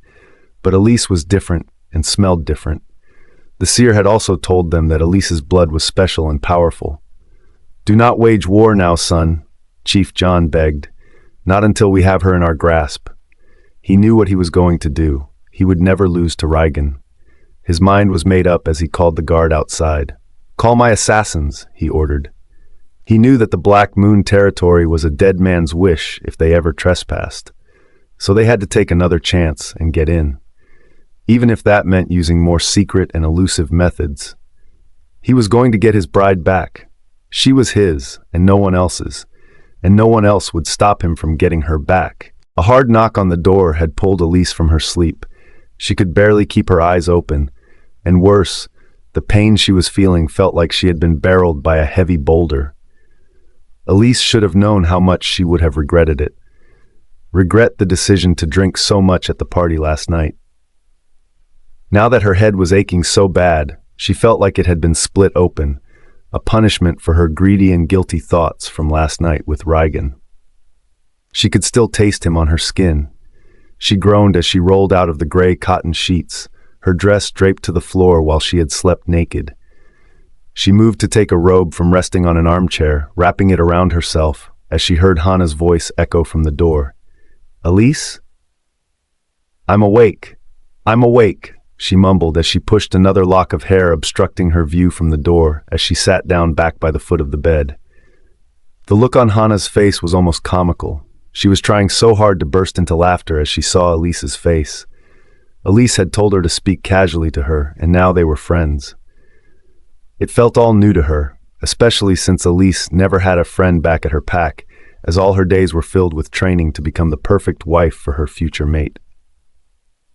"Oh my God, Elle, don't tell me you listened to one of Beta Tasman's dares and drank all the wine," she appealed.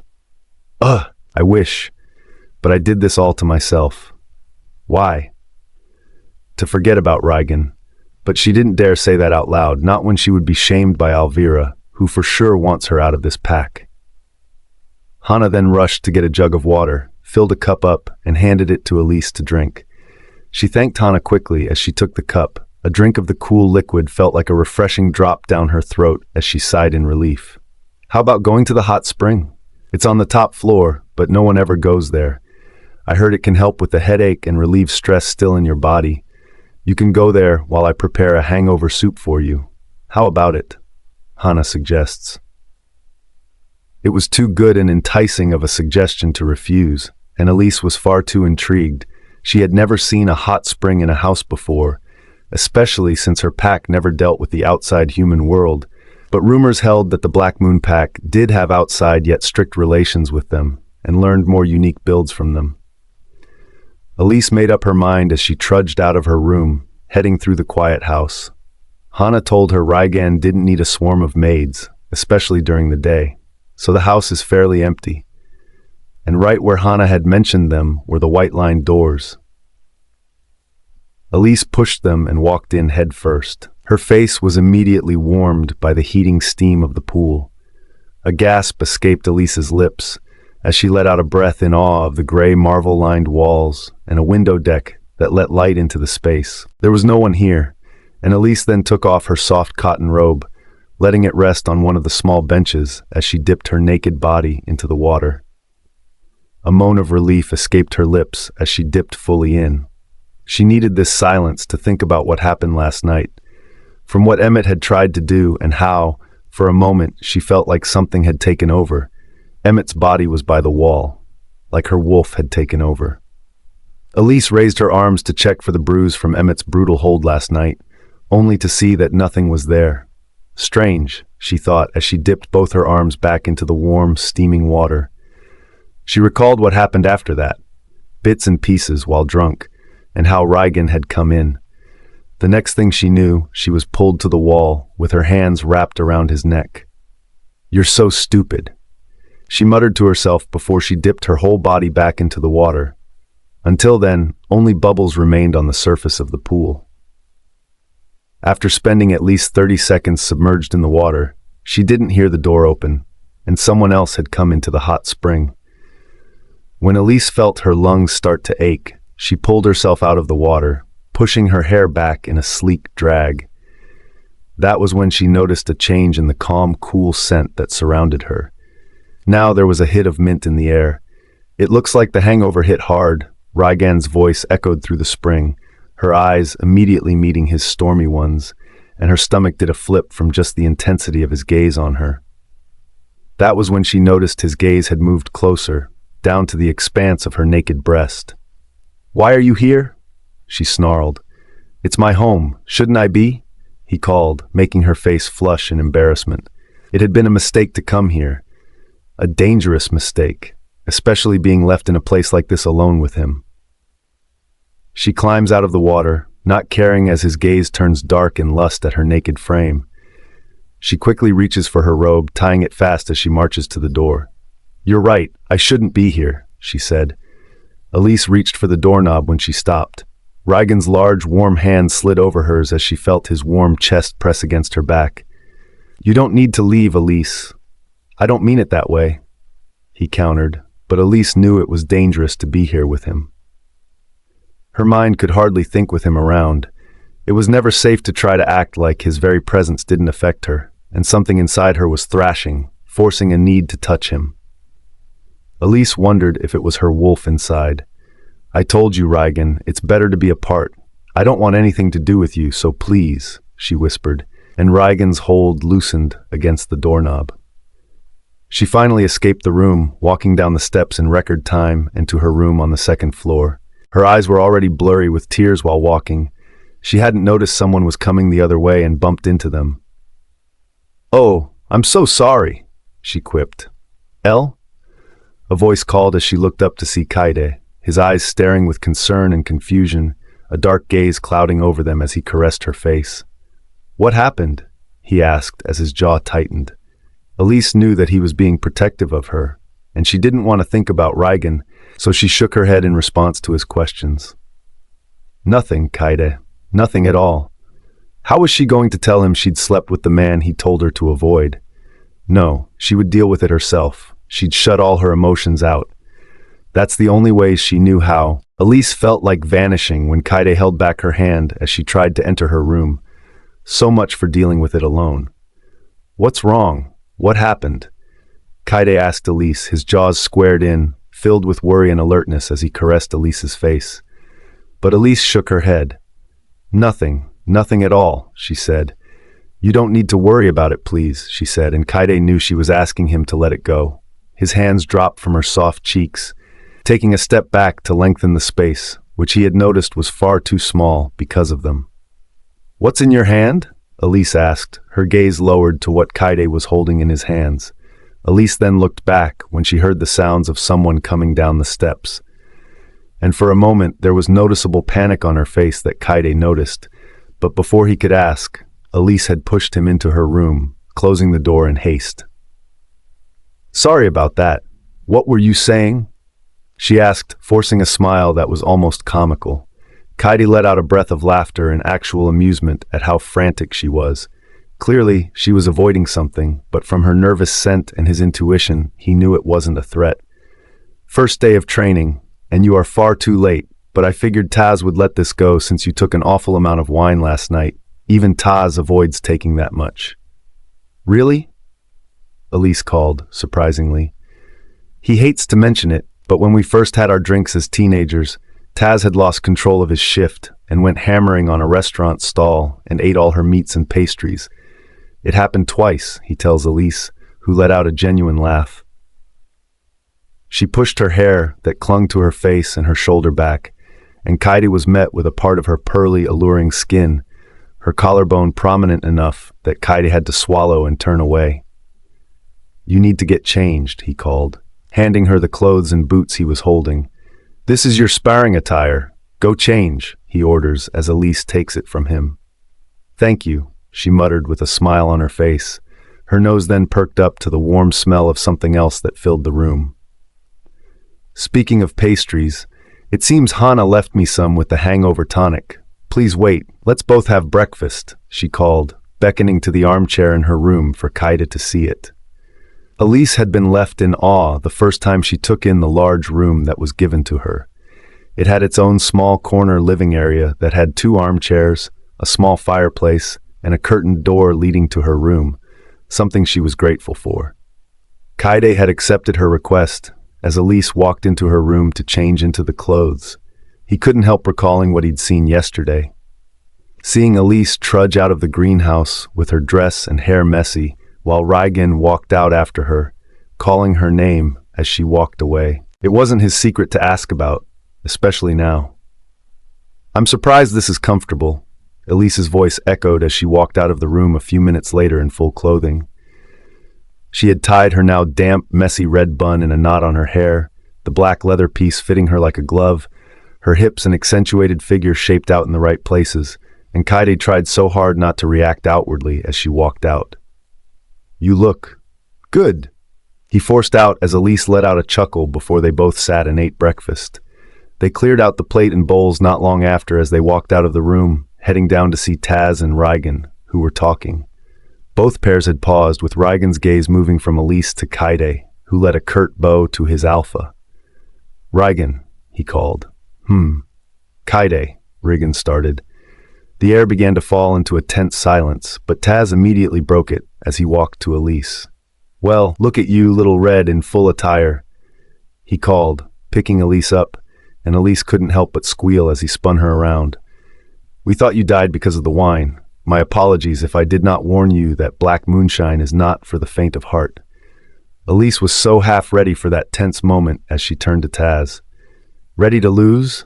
And Taz let out a dark laugh. Oh, I'll bet on that. But today you'll be starting with one of our deltas in training. Let's see what levels you are at in your defense, Taz says, and Elise shudders when a dark, mischievous look of Rygan's beta washes over her. He wasn't going to go easy on her. She was taken into a smaller sparring arena where 2 deltas were conversing, a male and female both in similar attire to hers, only there was a dark red band sewn to their clothes to show their rank, the same underneath their clothes but tattooed. She climbed into the ring with the quiet-looking Delta, her brunette hair let loose while Elise was still packed in a bun. The bell was rung, and the Delta lunged for her. Elise took the offense and hardly made contact with the merciless female. The minute she caught Elise's hands, she tousled and toppled Elise, who had been hit far too many times. "Come on, girl. You could at least reach for your wolf powers and fight back. I'd think I'm fighting a tiny human given how weak you are," the girl mocked. "How did you even get the attention of Beta Kyren?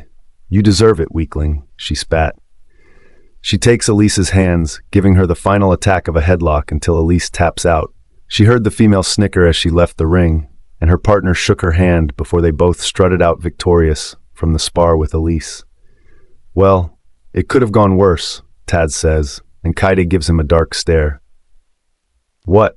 I mean, it wasn't a fair fight, but you should try concentrating on drawing out her wolf powers." "Taz, don't you get it? She can't." "Fuck," Kyren hissed. "It's all right. I know I can't merge with my wolf. It's been a problem. To be honest, I thought I had none, so Taz's criticism isn't too harsh on me," I assured Kyren. "That bullshit is from your pack not training their females. I wasn't blaming you, Red," Tasman says, and Elise nods in understanding. I am not blaming him for his cutthroat words either. Then we learn from the basics. I'll teach you the lycos we do before pups reach the age of turning. "Lycos?" she asked, confused. "Don't worry about it. I'll explain it to you when we meet in the evening, just you and me. Make sure to wear comfortable clothes," he says, and Elise looks to Tasman for help. But she turned to Taz, whose hands were raised in defeat, saying Kyren was Elise's problem now. And Elise figured out then that Kyren was probably the colder one in his training methods. As the three of them talked, Elise didn't realize that the gray, stormy gaze of an alpha was looking down on her, his hands firm on the railing and his thoughts distraught on what he was going to do to talk to her. Because even though he's the one who proposed, they don't speak to each other in the first place. So why is it that he couldn't stop thinking about her? Elise should have known that sparring with Kyren would be far from easy. He was a monster on the field, a cold and elusive instructor too. The Blackmoon Wolves were known to be one of the most cunning predators on the field. Their opponents were alert and at a loss when facing a Blackmoon Wolf. Even with Rygan's wicked talents when he was in the arena back at the Silvernight Pack, he left no male alive and had never once forfeited a fight. That was now as monstrous as their strength. And now that she was going through training, Kyren's expression was cold and hard, unlike any emotion he'd ever shown. She was almost shaken by how direct and callous his words were. First, they had worked on her defense and offense for a few hours, but then, when the sun had begun to go down, Kyren packed a bag and told her it was time to begin their real training. Elise took one look at Taz, who felt almost sorry for her. He bit his lip, almost on the verge of bursting out into laughter, when Kyren led the way out of the arena and into the darker hills and farther up the mountains. "Sure, you can keep up," he asked in a taunting dare, earning a breathless huff from Elise, who had leaned on a tree to catch her breath. She felt her legs were as weak as molten, and with one kick she would be rolling back down the hills, but she didn't want to give up. Never did she want to be in that position of weakness ever again. "You wish," she said, and life let out a roguish, handsome smirk. He walked over to her, handing her the backpack he'd been with for over an hour, and the minute Elise's hands held onto it, the weight of it almost brought her down to her knees. She held herself up by the tree barking, her eyes blown wide in surprise that this was what he'd been carrying all this while and hadn't broken a sweat. "God, this is what you have been carrying," she called breathlessly. "For my years of training, it isn't a big deal. Rygan and Taz used to bet against each other when we were teenagers, who would reach mountain peaks in our wolf form with 3 tons on our backs," he explains of his experience. "That is insane," she called in awe, but then Kyren's hand moved to take his shirt off, leaving his torso naked, and Elise's eyes blew wide in confusion again. What are you doing?" "We have to reach there in less than 15 minutes, Elle, and it's a long time, or else we'd miss what we came here for," he explains, reaching for his belt, and Elise took it as a cue to turn away quickly.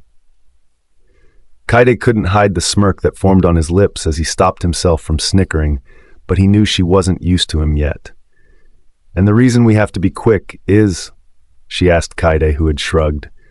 "You'll see when we get there," was the last thing she heard before she heard a snarl and quiet huffs.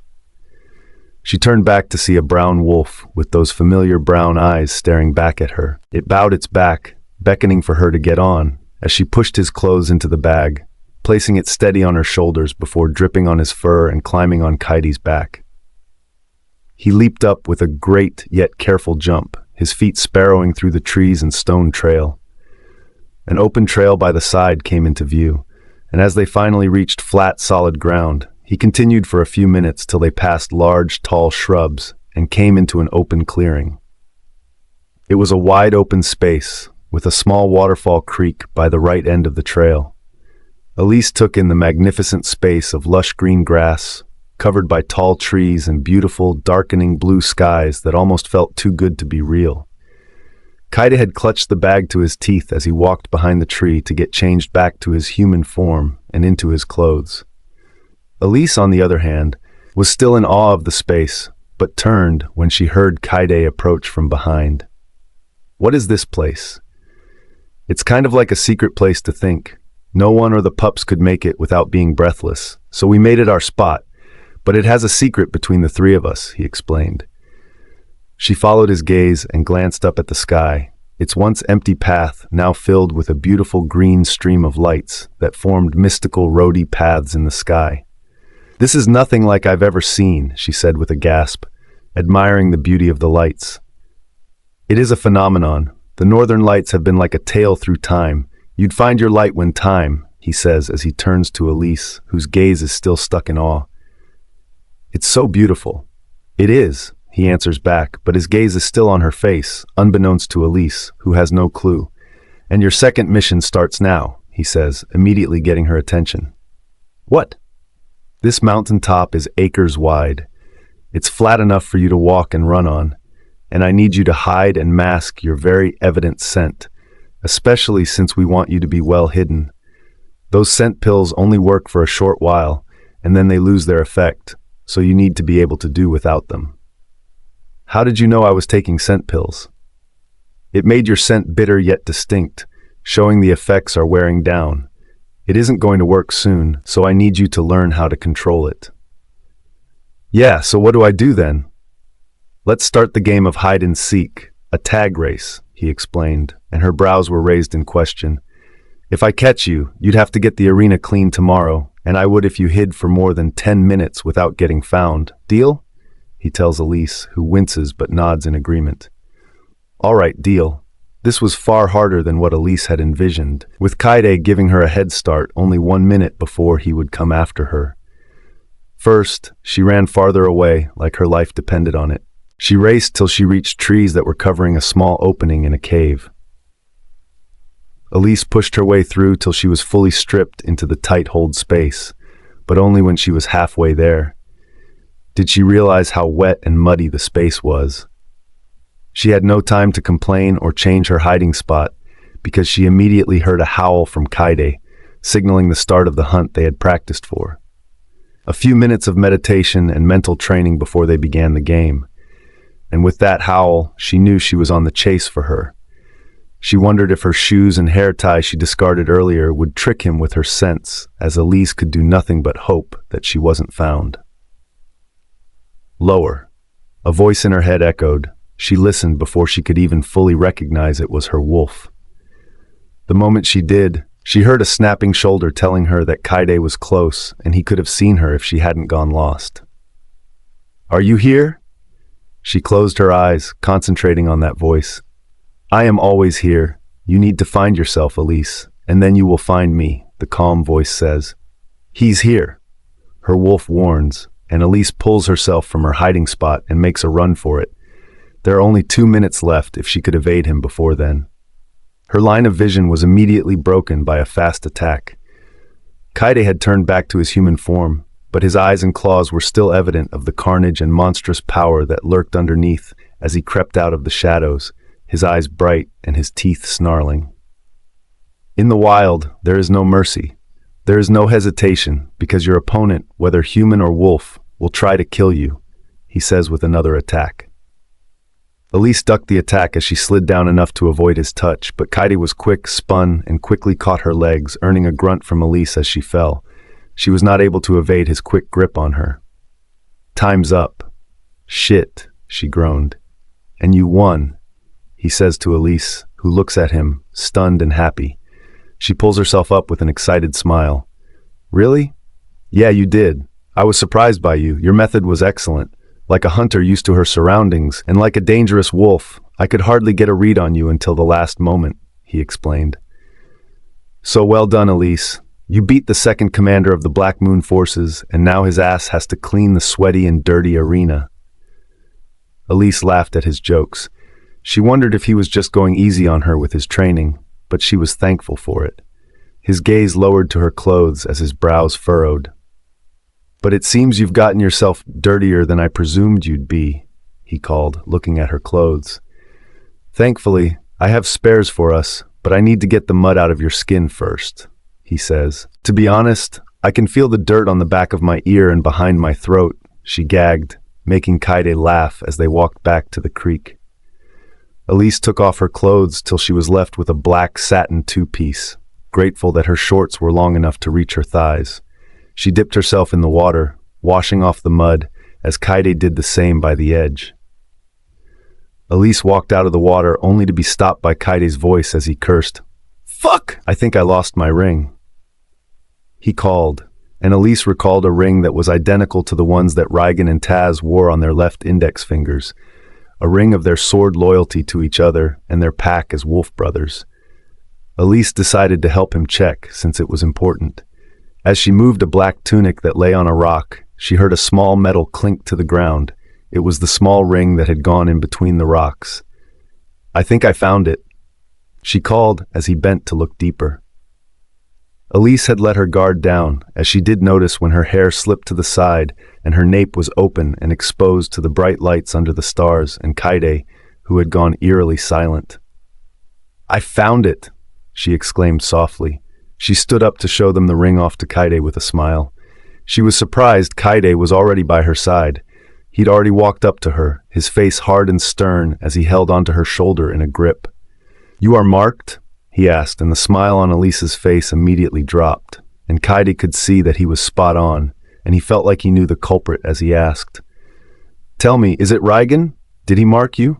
He questions her, and Elise feels like she's trapped. Elise Poff. "Is it Rygan who marked you, Elise?" Kyren's dark voice asked sternly. It felt like the ground under my feet had turned unsteady, with the strength leaving my legs. I felt like I couldn't breathe. Kyren had found out I was marked by Rygan, a sign of shame without a mate to claim me. Was he going to see me as a shameless, dirty secret of his alpha now?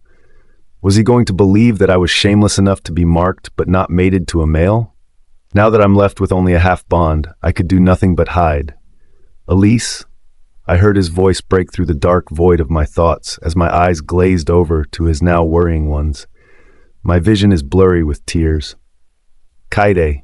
I tried to talk, but I stuttered as I pushed him away from me, my hands unconsciously touching my nape as I tried to stop myself from trembling. "Yes, it's Rygan's mark. You must see me as a pathetic person now," I said softly, not having the courage to look at Kyren. "But he is betrothed to be mated to Alvira soon." "Fuck," he cursed, combing a hand through his wet hair. He looked truly confused about it, but I was still filled with so much apprehension to trust and couldn't look further into his gaze and see what he meant. Not when I've been looked at with contempt by my own family and how I've been treated in the past. "Do I disgust you now, that I'm marked without a mate?" "I did not say that, Elise. You don't disgust me. Knowing Rygan, he wouldn't just do that without a justified reason, and I know you wouldn't have followed him here if he tried to hurt you," he said calmly. "Don't worry, Rygan already said that he will reject me on the next high moon, and then I will be free from this mark and unbound from him," I explained to Kyren. I wonder if he could see the panic that was continually swirling in my gaze as he backed away, to give me space to breathe and dress up. I turned away immediately, getting dressed quickly, knowing that he was waiting. I could barely control my shaking hands. My trembling fingers made it hard for me to button up the shirt, but I tried to calm myself to finish wearing the clothes Kyren provided. When I walked out from behind the trees after I got changed, he was still waiting. His back was turned to me. But I could tell from my line of vision that he was thinking deeply about the situation he just learned about. Do you mind if we walk down instead? I asked Kyren, but I didn't look at him for an answer as I took to my heels. I didn't want to face him in this situation, but I wanted to tell him what happened. We walked past a few trees and were on our way down when I mentally gave myself enough encouragement to speak up. The mark at my nape happened back at the dungeon. As you know, the Dark Knight and Silvernight Packs have a long-standing tradition of killing fledglings that are not powerful enough to be a king's mate. The day of my mating, I couldn't shift to my wolf, and they quickly assumed that you were wolfless, a powerless fledgling. He countered, understanding my words, as I nodded quietly. In both packs, there are long-standing traditions to never let the weak live. That's why our population in the Silvernight Pack is the smallest among all packs in the realm. My father made it his absolute power to kill all wolfless pups that don't change during the turning period of 18. My mom argued that I was a late bloomer to give me more time, and I believe that since I was female, there are a few exceptions after being born. A fledgling only given to females who are taken to pleasure houses, sold to serve men, or killed. I explained.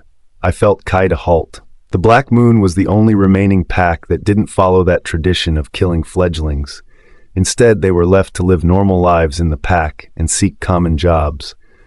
But the Blackmoon had no idea it was that bad for fledglings outside their pack. It was one of the main reasons they closed off their pack to outsiders because of their resolve not to participate in baseless killings of innocent wolves or humans. So my father saw it was best that I face the punishment for deceiving Alpha Kyren. I was taken in as a prized slave, to be owned by the victors of the duel in the Kyren pack, and the sole victor was Rygan. I told Kyren, and I turned to look at him and see the realization dawn on him. For sure, Rygan had told them about most of what he endured back in that hellish dungeon, but it seems he didn't say a word about me to them, not unless I wanted to. The rest of the walk back was shrouded in silence. Not until we reached back to the moon house did Kyren walk me back to my room. I opened the door to walk in when I felt his hand grab me back. Look, Elise, I don't see you as different from before. You survived, you did what you had to, and my offer still stands. You can use me as a distraction to forget him if you want, Elise. Besides, you already have me cleaning the arena, Kyren said, making me smile. Aren't I lucky? Thank you for listening today, Kyren, I whispered. I tried to hold back the shiver that passed through me when he tucked my hair behind my ears. Good night, Elise, he muttered as I walked into my room, not quickly noticing that someone had been watching our whole conversation since we stepped into the house. But I was far too tired to think as I pulled the Kyren shirt from me, crawling under the covers naked as I closed my eyes, and the activities of the day caught up to me and lulled me back to sleep. I watched as Kyren escorted Elise back to her room. Something dark and brutal burned in me as I marched out of my room and into the hallway, watching the small touches Kyren gave Elise. It took control of stopping deadly snarls from leaving my lips as I waited till she stepped into her room. Alpha. Kyren spoke quietly the moment I came out of the shadows and into his view. You guys are close, I said to Kyren, whose brows raised. I knew my brother was far too smart and had figured something out, but shrugged instead. We have been training, if that is what you're trying to inquire about, El, he said, flicking over an invisible lint on the wrist of his dark tunic. Training should not pass the time given. She is special, and I need her to be safe when I can see her at all times, I warned him. I can protect her, brother, Kyren retorted, and I could barely hold my irritation this time as I let out a snarl at my beta. You know damn well what I'm talking about, so know your place, Kyren, I warned him. I know you are interested, so back off. Oh, I might not be interested, but what if I am? I don't need to lie about my feelings, hide behind duty, or do what society wants. Either spill your feelings or reject her, Rygan, and spare that poor girl a free mind from burden and the bond, you as a betrothed man sworn by a blood oath, unless you want her as a concubine, he warned. I do not. Then do what is right, he said sternly. My head cooled instantly, and I backed down. His last words rang deeply in my head as he passed by. Don't do what you will regret. Elise once again dreams of that mysterious, soothing voice, that voice that belonged to her wolf. She wanted to talk to her and become one with her. She tried to pursue her wolf in her dreams, but then everything turned eerily silent. She heard the sound of a familiar chuckle she dreaded, and soon she turned to see Kyren right in front of her. I've found you finally, my slave. You are forever doomed to be bound to me. No one will choose you but me.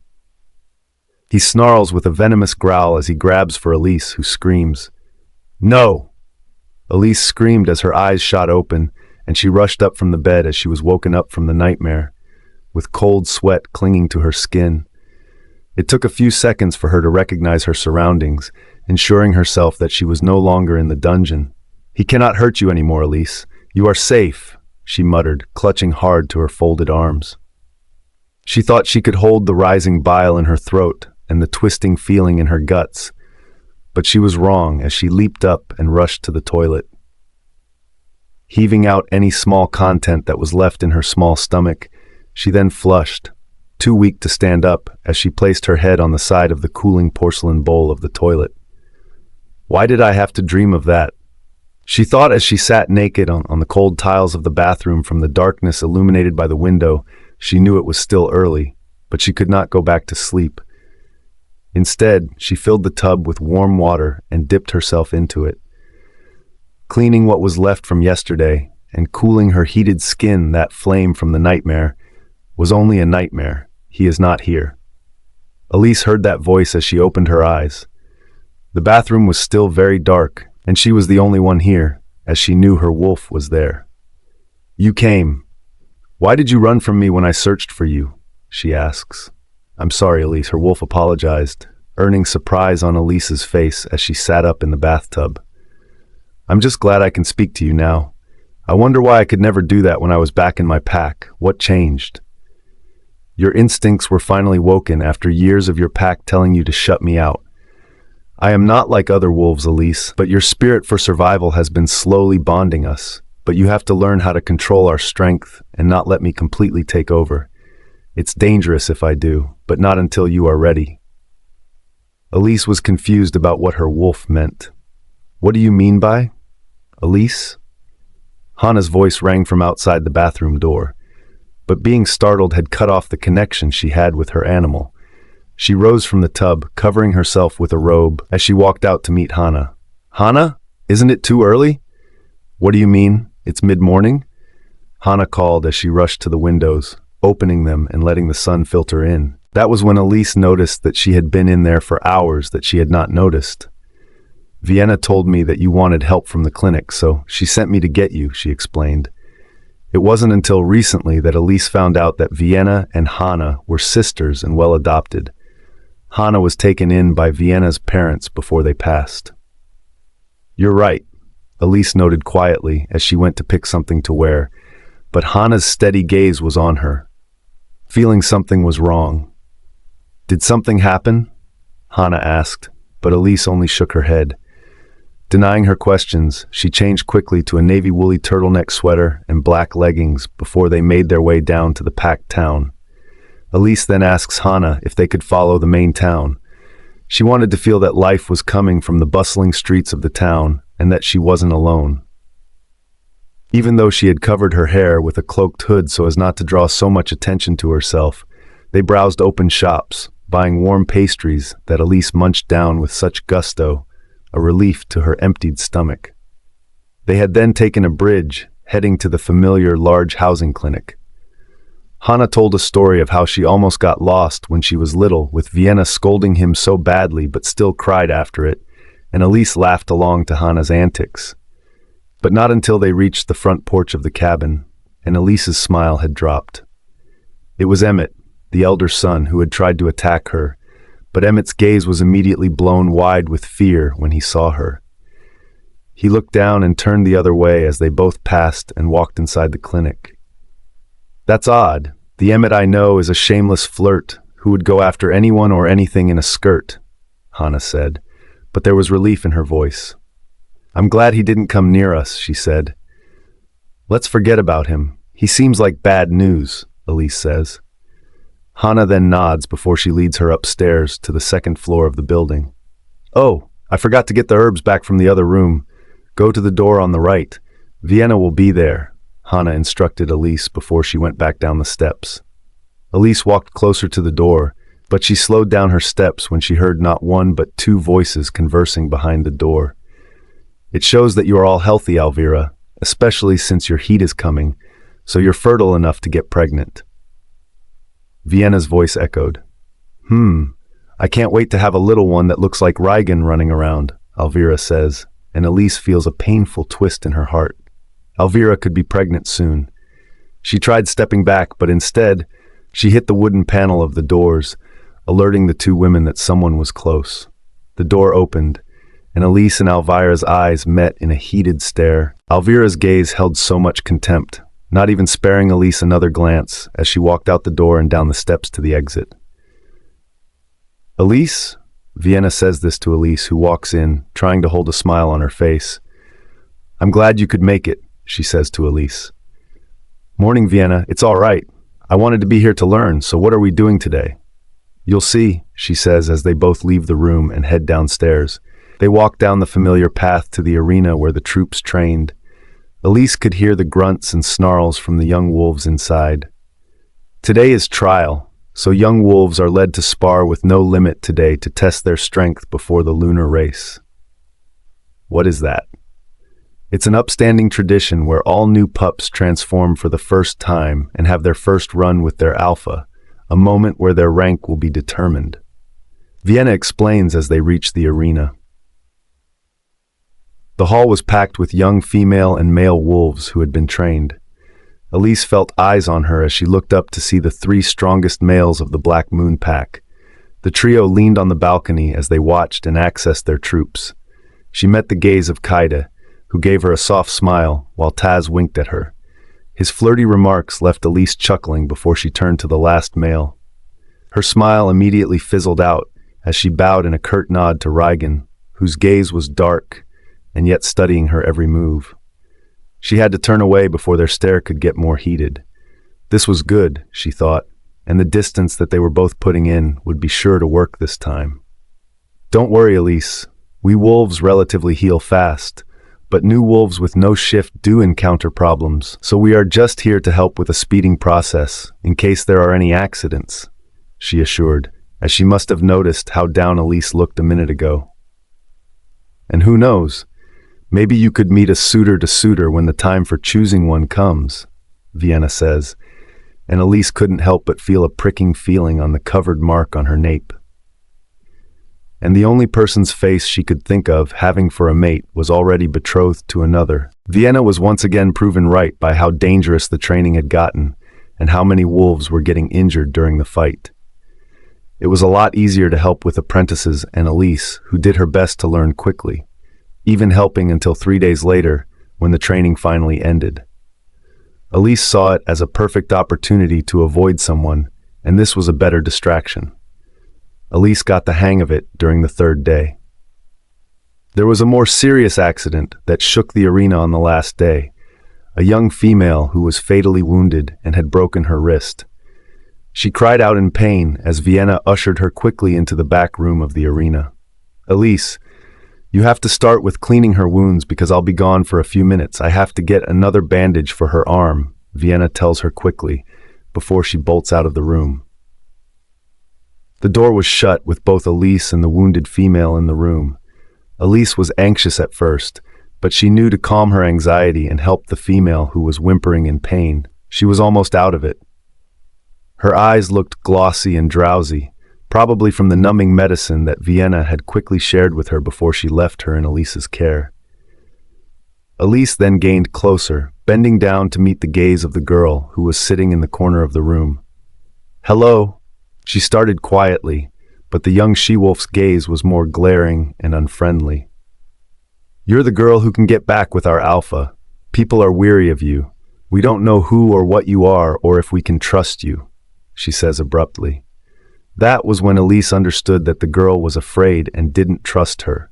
She couldn't blame her wariness on a stranger trying to help her. It was only recently that she began going into the packed town, so they were all still weary about the mysterious girl staying in their alpha estate.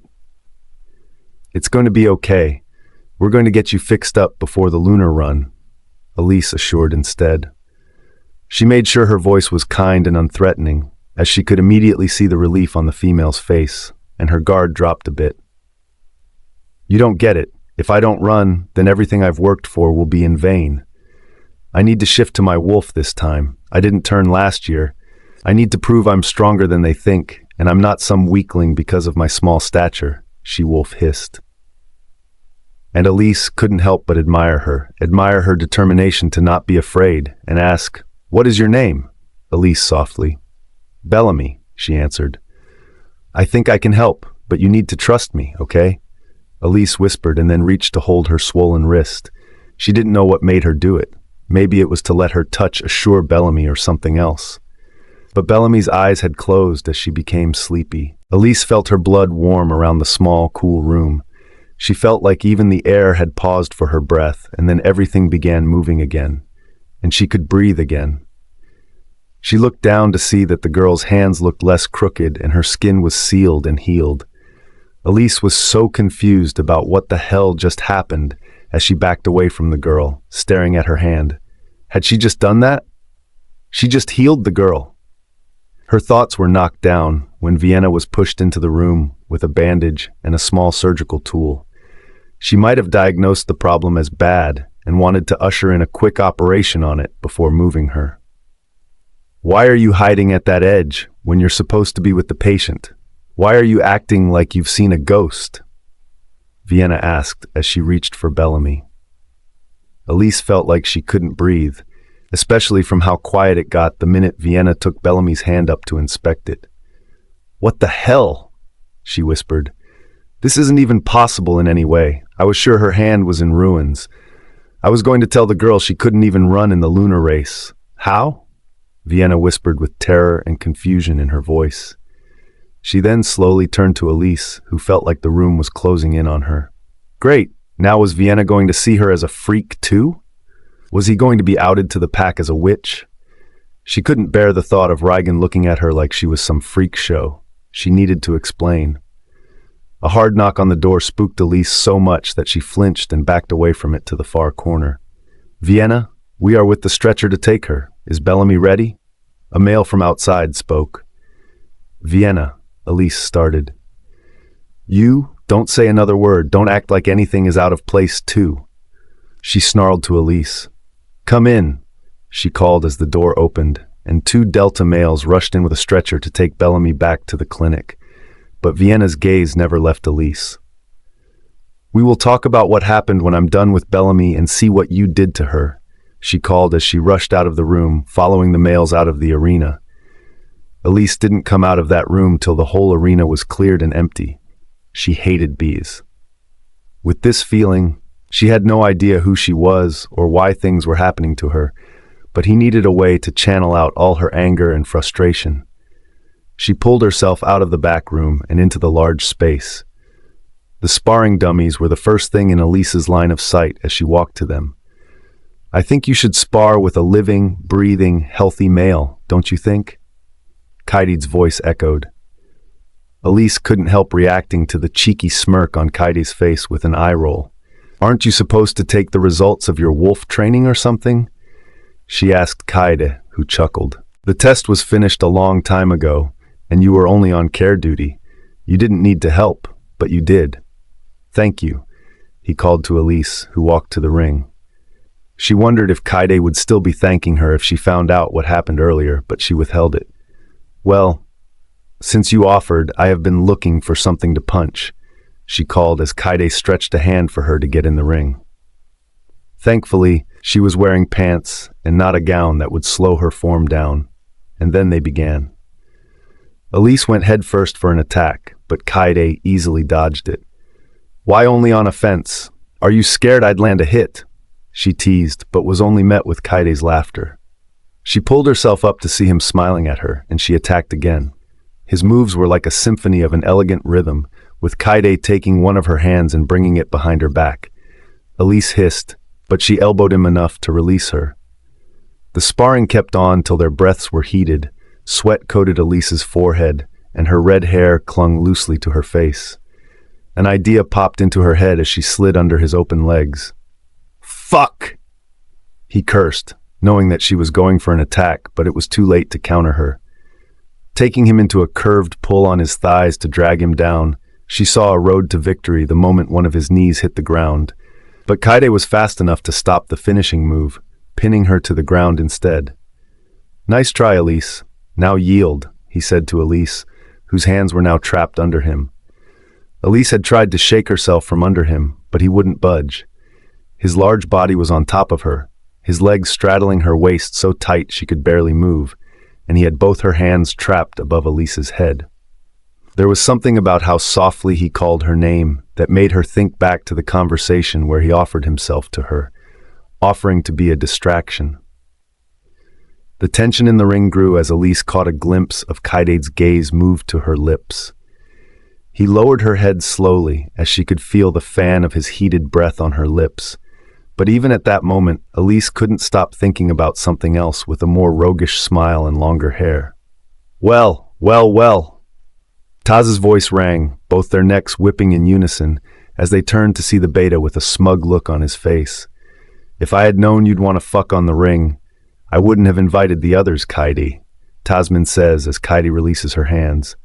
Just then, two other figures entered the sparring space, and Elise's eyes widened to see Rygan right behind him, with Elvira's arm linked with his, and a satisfied look on her face as she stared at them with a smirk.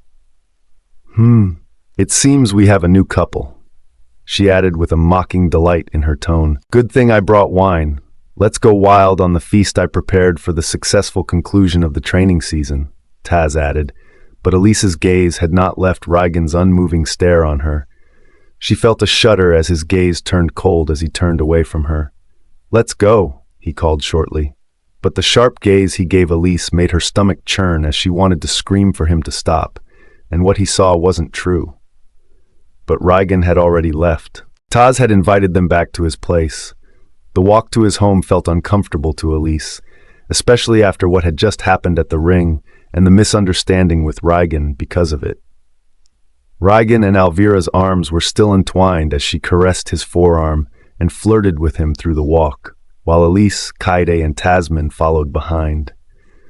Elise was sheltered in the middle of the betas, who conversed as they walked to his home. It was very close to Rygan Mansion, but was more privately covered with large trees that surrounded the space. Its entrance felt like a forest, but Elise was behind a beautiful, dark oak mansion. The pathway was lit by dim lights that gave the whole walkway and home a dark yet majestic ambience. And right beside his home was an outdoor sitting area with a large bonfire in the middle. "Make yourselves comfortable. The new couples too, unless you want to have a chance with me instead, Red," he teased with a wink. "We are nothing like that, so stop teasing her," Kyren said. Elise silently thanked him and tried to smile back, but she was too engrossed in what Elvira was trying to prove. Elise tried hard to control herself not to look at them before she took a seat. There was food and alcohol, but Elise refused both. "Come on, Red. I went all the way to human territory for this," Taz said, and Elise's ears perked up in intrigue. "Humans?" she asked, and both betas laughed. It gained Rygan's attention as he looked away from Elvira, who was upset not to be sitting on his lap. "And they gave this to you? I thought it had been taboo for centuries to have any business with them," Elise asked. "Well, most packs keep to that tradition of not interacting with them, but southern packs are different, and their wine is as good and their women exquisite," he called, and Elise cringed. "I'm joking aside, I've tasted the wine more than the women, so just have the wine. I'll also show you something wonderful I brought from human territory," Taz said, handing her a cup before he walked into his home through the sliding doors. "Here," Kyren called, placing a warm quilt over Elise's lap to warm her up faster as she took the wine. "Thank you," she whispered before taking a sip. It had a sweet taste that had Elise's eyes widening from the taste. "Is this wine? It's so sweet," she said. "It's good, right?" he called with a smile, amused by Elise being so happy and intrigued about it, and for a moment he let his eyes show a fondness for them. Wow, aren't you two a gem? You're both perfect for each other. Why don't you kiss and call it a day? Elvira called, and Elise tried to keep a composed smile on her face as she turned to Rygan, whose demeanor was as cold and aloof as ever. Elvira, Rygan warned. Kyren looked like he was ready to rage in anger for Elvira to shut up. What? I'm just so elated for you, Elise. You know, after all you suffered, from being a reject to now being treated by royalty by our pack, in which your father betrayed, and now you have someone pining over you. Now Elise couldn't take her mocking any longer as she dropped the metal wine goblet near the closest stool by the fire, unaware of how close it was to the burning flame before she faced Elvira. And what do you want me to say, Elvira? Elise finally responded, baffling the brunette. Nothing, Elvira said, raising both hands in the air. Nothing at all. At least now I know you will stop making desperate googly eyes at my betrothed, she told Elise, whose cheeks flamed. What? She quipped. You think I don't see those lingering gazes at him? He won't be interested in you if you beg, she said, and Elise huffed out a peal of laughter, making Elvira bewildered. He is yours, Elvira. For someone who you're about to marry, it must be torture to be so insecure, or has it ever occurred to you that he's been wanting to be with me instead? Elise called audaciously. Kyren had not expected that, as he almost choked on his drink. Is that what you want, little wolf? Rygan asked through the telepathic bond. It felt like such a rush to Elise since it had been a while. While she heard or felt him, she ignored him completely and turned away. You! Ugh!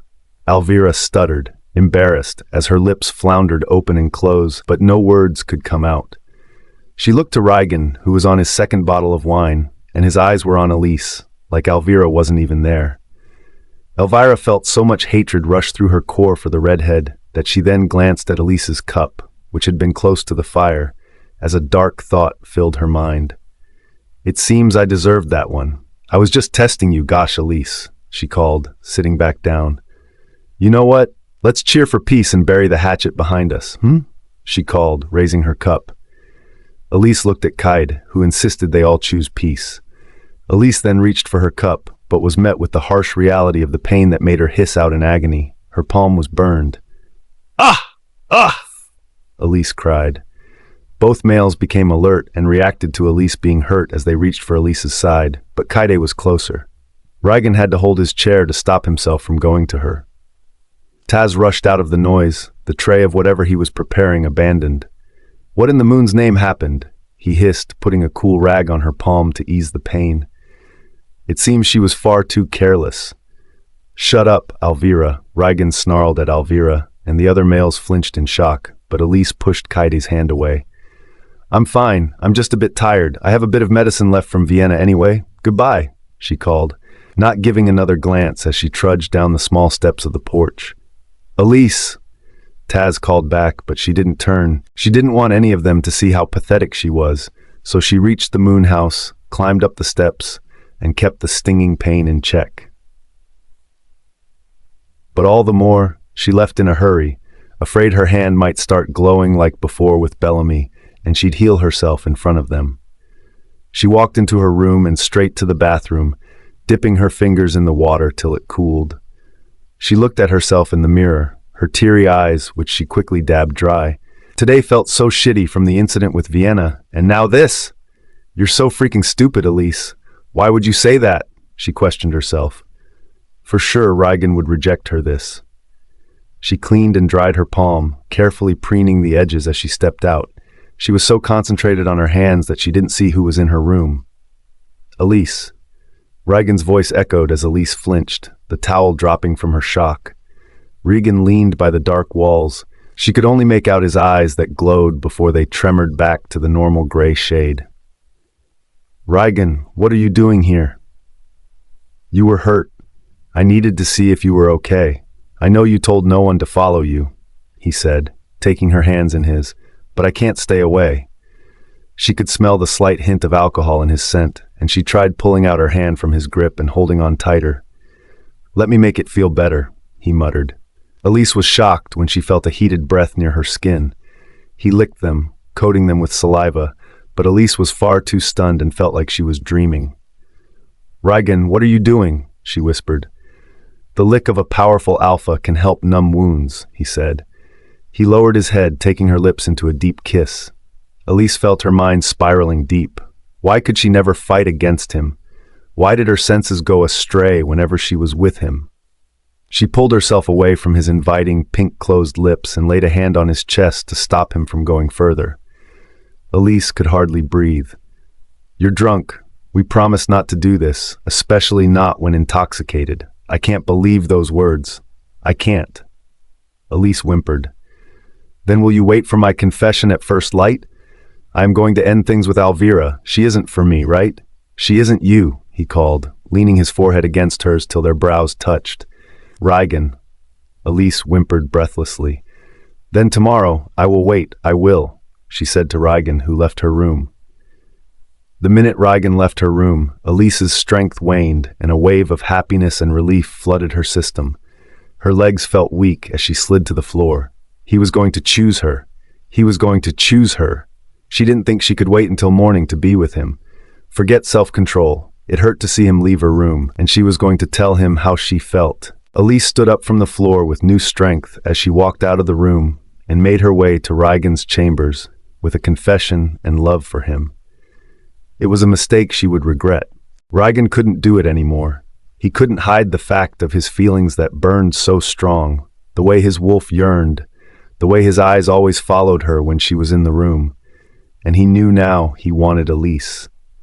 He craved her presence so much that he could practically still taste her on his tongue as he walked back to his chambers. He had told Elise of his promise to break the engagement, and he was going to do just that.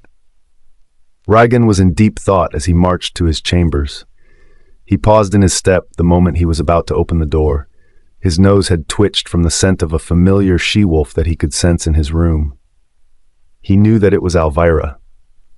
"Let's just get this over with," he muttered, choosing that he'd break the engagement since she was conveniently in his chambers. He walked in to see Elvira sitting outside the large balcony joined to his chambers. "Elvira," he started, "remember when the four of us, 5, used to run around the hills having no literal plans for the future? Only Kyren and Alana would think ahead. Don't mention that name." "What? I shouldn't mention my sweet twin sister's name or how she died, and I was betrothed to you even though you loved her first. I get it, he was the smarter and stronger one, a talented shifter, while me." "Elvira," Rygan warned, but she let out a breathy scoff, and she walked into the room. He could see from how dark her eyes had gone that she had been crying.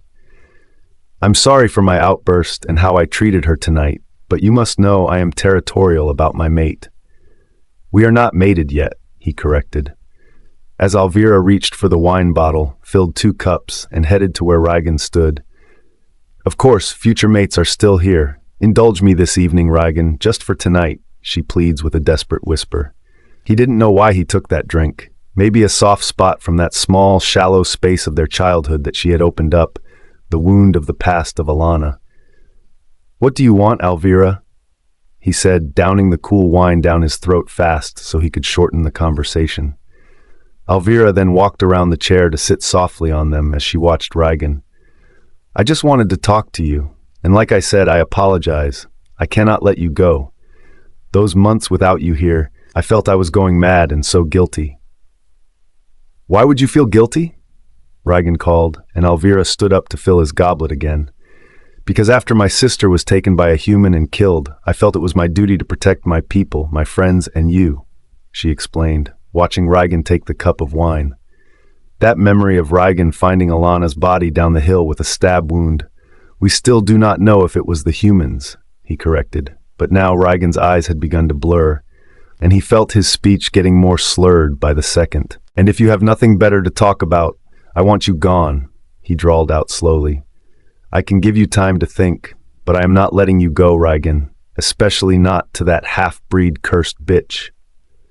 "Shut the hell up," Rygan roared, his hand reaching for her shoulder, holding them so firmly that her body thudded painfully when it hit the wall. Rygan wasn't feeling like himself anymore. He could hardly see or think anymore. He felt his skin heated and calm, his body tense. Was it his rut? He wondered. No, this felt different. It felt too fast and too soon, but he felt his mind being clouded quickly. The image of Elvira had disappeared, and now he was seeing Elise in front of him. He was seeing the person he desired most, her red hair glowing and glistening under the lights. He could barely control himself the moment their lips touched. "It's me, Rygan. It's me you want the most. It's me," she whispered, reaching to pull down her gown and let it pool to her fee. "Rygan," her sultry voice instructed, and Rygan felt his body heat up. It did feel like his own. His body was fighting itself, wondering why he smelled a different scent mixing in the air. His body couldn't fully register the person standing next to him, but he was seeing Elise's face. She was here, and he couldn't let this moment go. Made her hiss out in agony. Her palm was burned. "Ah! Ah!" Elise cried. Both males became alert and reacted to Elise being hurt as they reached for Elise's side, but Kyren was closer. Rygan had to hold his chair to stop himself from going to her. Taz rushed out of the noise, the tray of whatever he was preparing abandoned. "What in the moon's name happened?" he hissed, putting a cool rag on her palm to ease the pain. It seemed she was far too careless. "Shut up, Elvira," Rygan snarled at Elvira, and the other males flinched in shock, but Elise pushed Kyren's hand away. "I'm fine. I'm just a bit tired. I have a bit of medicine left from Vienna anyway." "Goodbye," she called, not giving another glance as she trudged down the small steps of the porch. "Elise," Taz called back, but she didn't turn. She didn't want any of them to see how pathetic she was, so she reached the moon house, climbed up the steps, and kept the stinging pain in check. But all the more, she left in a hurry, afraid her hand might start glowing like before with Bellamy, and she'd heal herself in front of them. She walked into her room and straight to the bathroom, dipping her fingers in the water till it cooled. She looked at herself in the mirror, her teary eyes, which she quickly dabbed dry. Today felt so shitty from the incident with Vienna, and now this. "You're so freaking stupid, Elise. Why would you say that?" she questioned herself. For sure, Rygan would reject her this.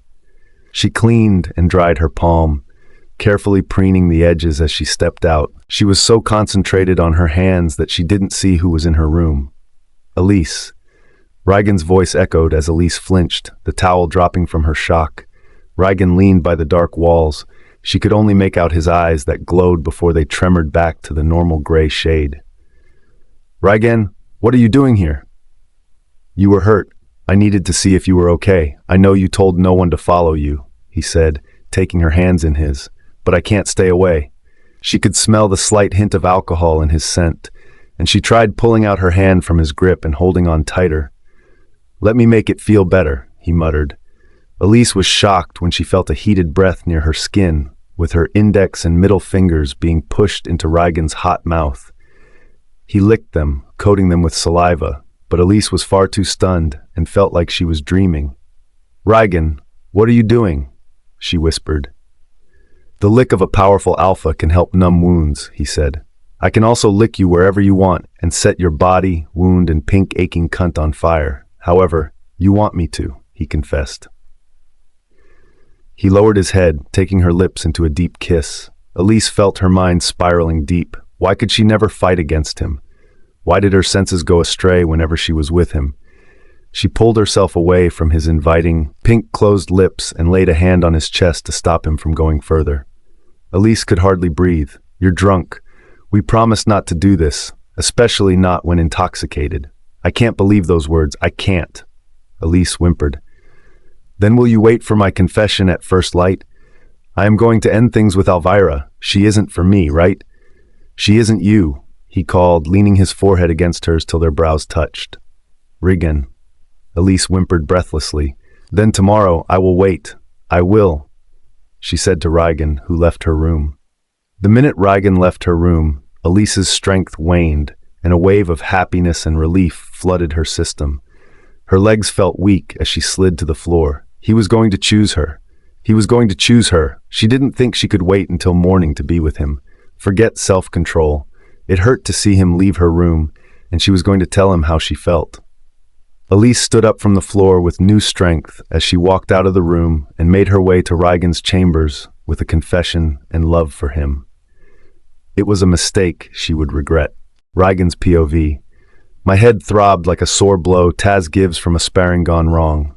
One moment, I was lost in a blissful dream with Elise, finally free from Elvira's clutches. We'd spent the night tangled in a joyous mess, whispering promises of forever from our lovemaking. Now a suffocating dread coiled in my gut.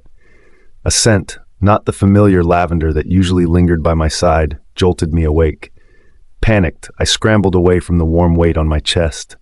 A peek to my side revealed Elvira, sprawled naked across my bed. The mix of our scents in the air confirmed the horrifying truth. "What the hell is this?" I choked out, fury battling disbelief. A ghost of a smile played on Elvira's lips as she stretched. "Good morning, Alpha." Before she could reach for me, I snarled, "Don't you dare!" Her smile faltered. Now her face forms into one of a cold and brutal seductionist ready to trap her prey. "Why the sudden coldness, Rygan? We had a wonderful night," she purred, reaching to touch me. "What did you do to me?" I roared, grabbing her shoulder with a bruising grip. Her eyes widened in fear as she stammered, We slept together. You called for me." The absurdity of it all burned. This night, the one etched in my memory with Elise, was a lie Elvira spun. "I remember last night with Elise," I explained, desperation coloring my voice. "We confessed our love and—" "Just a silly dream, Rygan," she interrupted, her voice dripping with fake sympathy. "You were lusting after her, but it will fade. You'll see. Besides," she added, a cruel glint in her eyes, "it's already done." "Get out," I bellowed, but a chilling realization dawned on me. "You knew," I accused, staring into her now hardened gaze. "You knew I wanted Elise all along. Greedy emotions like that is fleeting, Rygan. This," she gestured between us, "is a bond, a betrothal made the blood oath. Tell the pack you want to break it, and they'll see you for the weak fool who throws away his future mate for a Silvernight reject." A Silvernight reject. The sting of those words fueled my anger. "So you used me. I should fucking rip your throat out," I growled, understanding dawning. A sly smile stretched across Elvira's face. "No, I know you wouldn't. Alana wouldn't want that. And we are meant for each other, darling. But ultimately, I win, and the whole pack knows you are mine." With a final glare, she sashayed out, leaving me reeling. Bile rose in my throat. I hurled a glass across the room, the shattering a pathetic echo of my shattered hopes. How could I explain this to Elise? Driven by a desperate need for answers, I raced to the bathroom. A cold splash offered no solace. As I caught a glimpse of myself in the mirror, a new wave of fury surged. Clawed marks, Elvira's cruel mark, marred my skin. I betrayed Elise. The wolf within me snarled in unison. My fist connected with the mirror, shattering it and sending shards raining down. Ignoring the throbbing pain in my hand, I snatched clothes and bolted towards Elise's chambers, praying the moon gods would allow me to wash away the stench of Elvira's betrayal and trickery. Empty. Her room was empty. Panic clawed at me. Below, hushed voices drifted from the dining room. There, Elvira sat smugly beside Kyren while Tasman munched on fruit. "Gods," Taz boomed, eyeing my disheveled state. "You look like you saw a ghost." Elvira's triumphant smirk confirmed my fear. My scent on her was a dead giveaway to what had happened between us, and she would have told them otherwise. "Let's eat," Kyren announced, oblivious to the storm brewing within me. My gaze darted around the table, landing on the empty chair beside Elvira. "Where's Elise?" "Sparring. Seems her hand healed faster than expected," Taz said, oblivious to the undercurrent of tension. "Sparring?" Relief battled with a deeper worry. My stomach churned. Ignoring Elvira's victorious smirk, I muttered, "I need some air. See you all at the arena." Ignoring Elvira's attempt to touch me, I stormed out, the weight of Elvira's deceit threatening to crush me. Reaching the arena, I found a handful of wolves training, but only one figure remained. Elise, focused on pummeling a punching dummy. Her every move resonated with a raw, primal fury that mirrored my own. The sight of her, so strong, so beautiful, ached. I yearned to hold her, to apologize, but fear kept me rooted to the spot. I felt my pounding heart calm the instant I laid my eyes on her. She had not noticed me at all, but I quietly signaled for the rest to leave. From her spiked scent, I could tell it was barraged with wrath, and something so intense that I felt like I couldn't breathe the closer I got. My promises from last night to her made me feel like scum, knowing I broke them. I just hoped I could salvage our relationship if she didn't know yet. Elise, I call to her telepathically. She freezes in return, but continues immediately, not even addressing me. Elise, I say out loud this time. I reach to tug on her hand, but she pulled away from me so roughly that she snarled and her lips quivered. Don't you touch me! Her hands pushed on my chest. It felt so sudden as my body hit the wall from her sheer strength. I was more broken by her gaze on me. I could see something in her eyes break when she glimpsed at me, and my body froze. From the betrayed gaze in her eyes, I could tell at that instant that she knew. She knew everything, but what shocked me the most was that Elise's lips hadn't moved. She had spoken back to me telepathically. A shocking sight that Elise is a gifted. And no one had ever done that. Don't you touch me! Elise exclaimed, and Rygan was more than shocked to hear her voice echo to him telepathically. You are a telepath, but how? Rygan let out in awe, for a moment distracted from the situation in the first place, until Elise growled at him. You think I give a shit about what powers I have right now, Rygan? She huffed out, her eyes teary, as she pulled her hands away from his reaching hold. You are such a lying jerk, Rygan. I should have known you were lying last night. All those promises meant nothing to you at all, Elise replied bitterly. Her body trembled from anger. Her eyes were wet with tears, and an indescribable feeling burned in her. Rygan tried to reach his hands out for her, but she took 2 steps back. Elise, please, that isn't what happened. I just can't. Then explain to me, why did you sleep with Alvira? She questioned him, and Rygan froze on the spot as he watched her eyes water. Love, listen to me, he called, marching forward and holding her small face firmly in his palm as he caressed her skin and wiped her tears.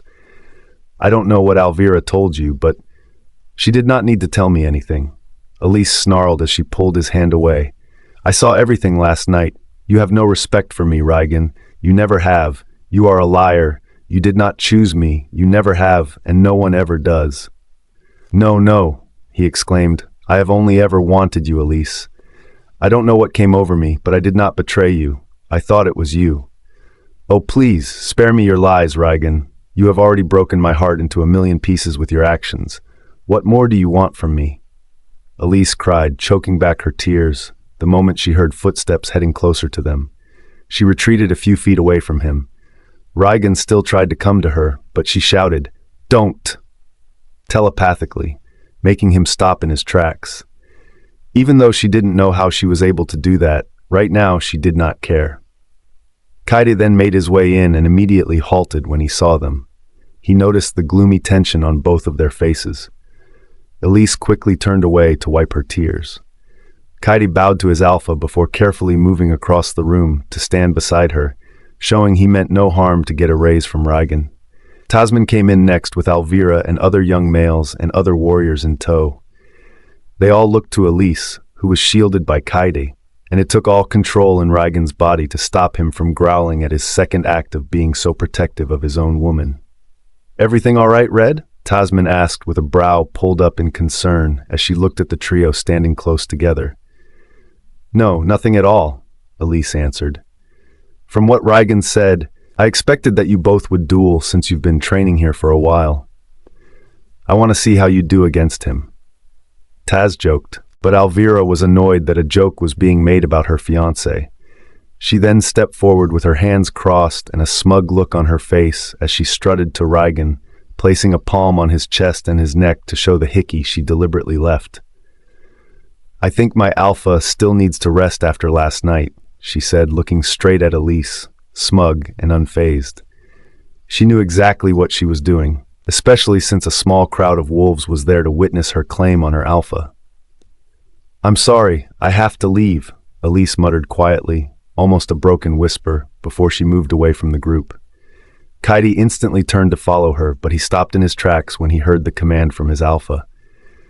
Don't you dare move an inch, Rygan sent to his mind as Kyren stood still.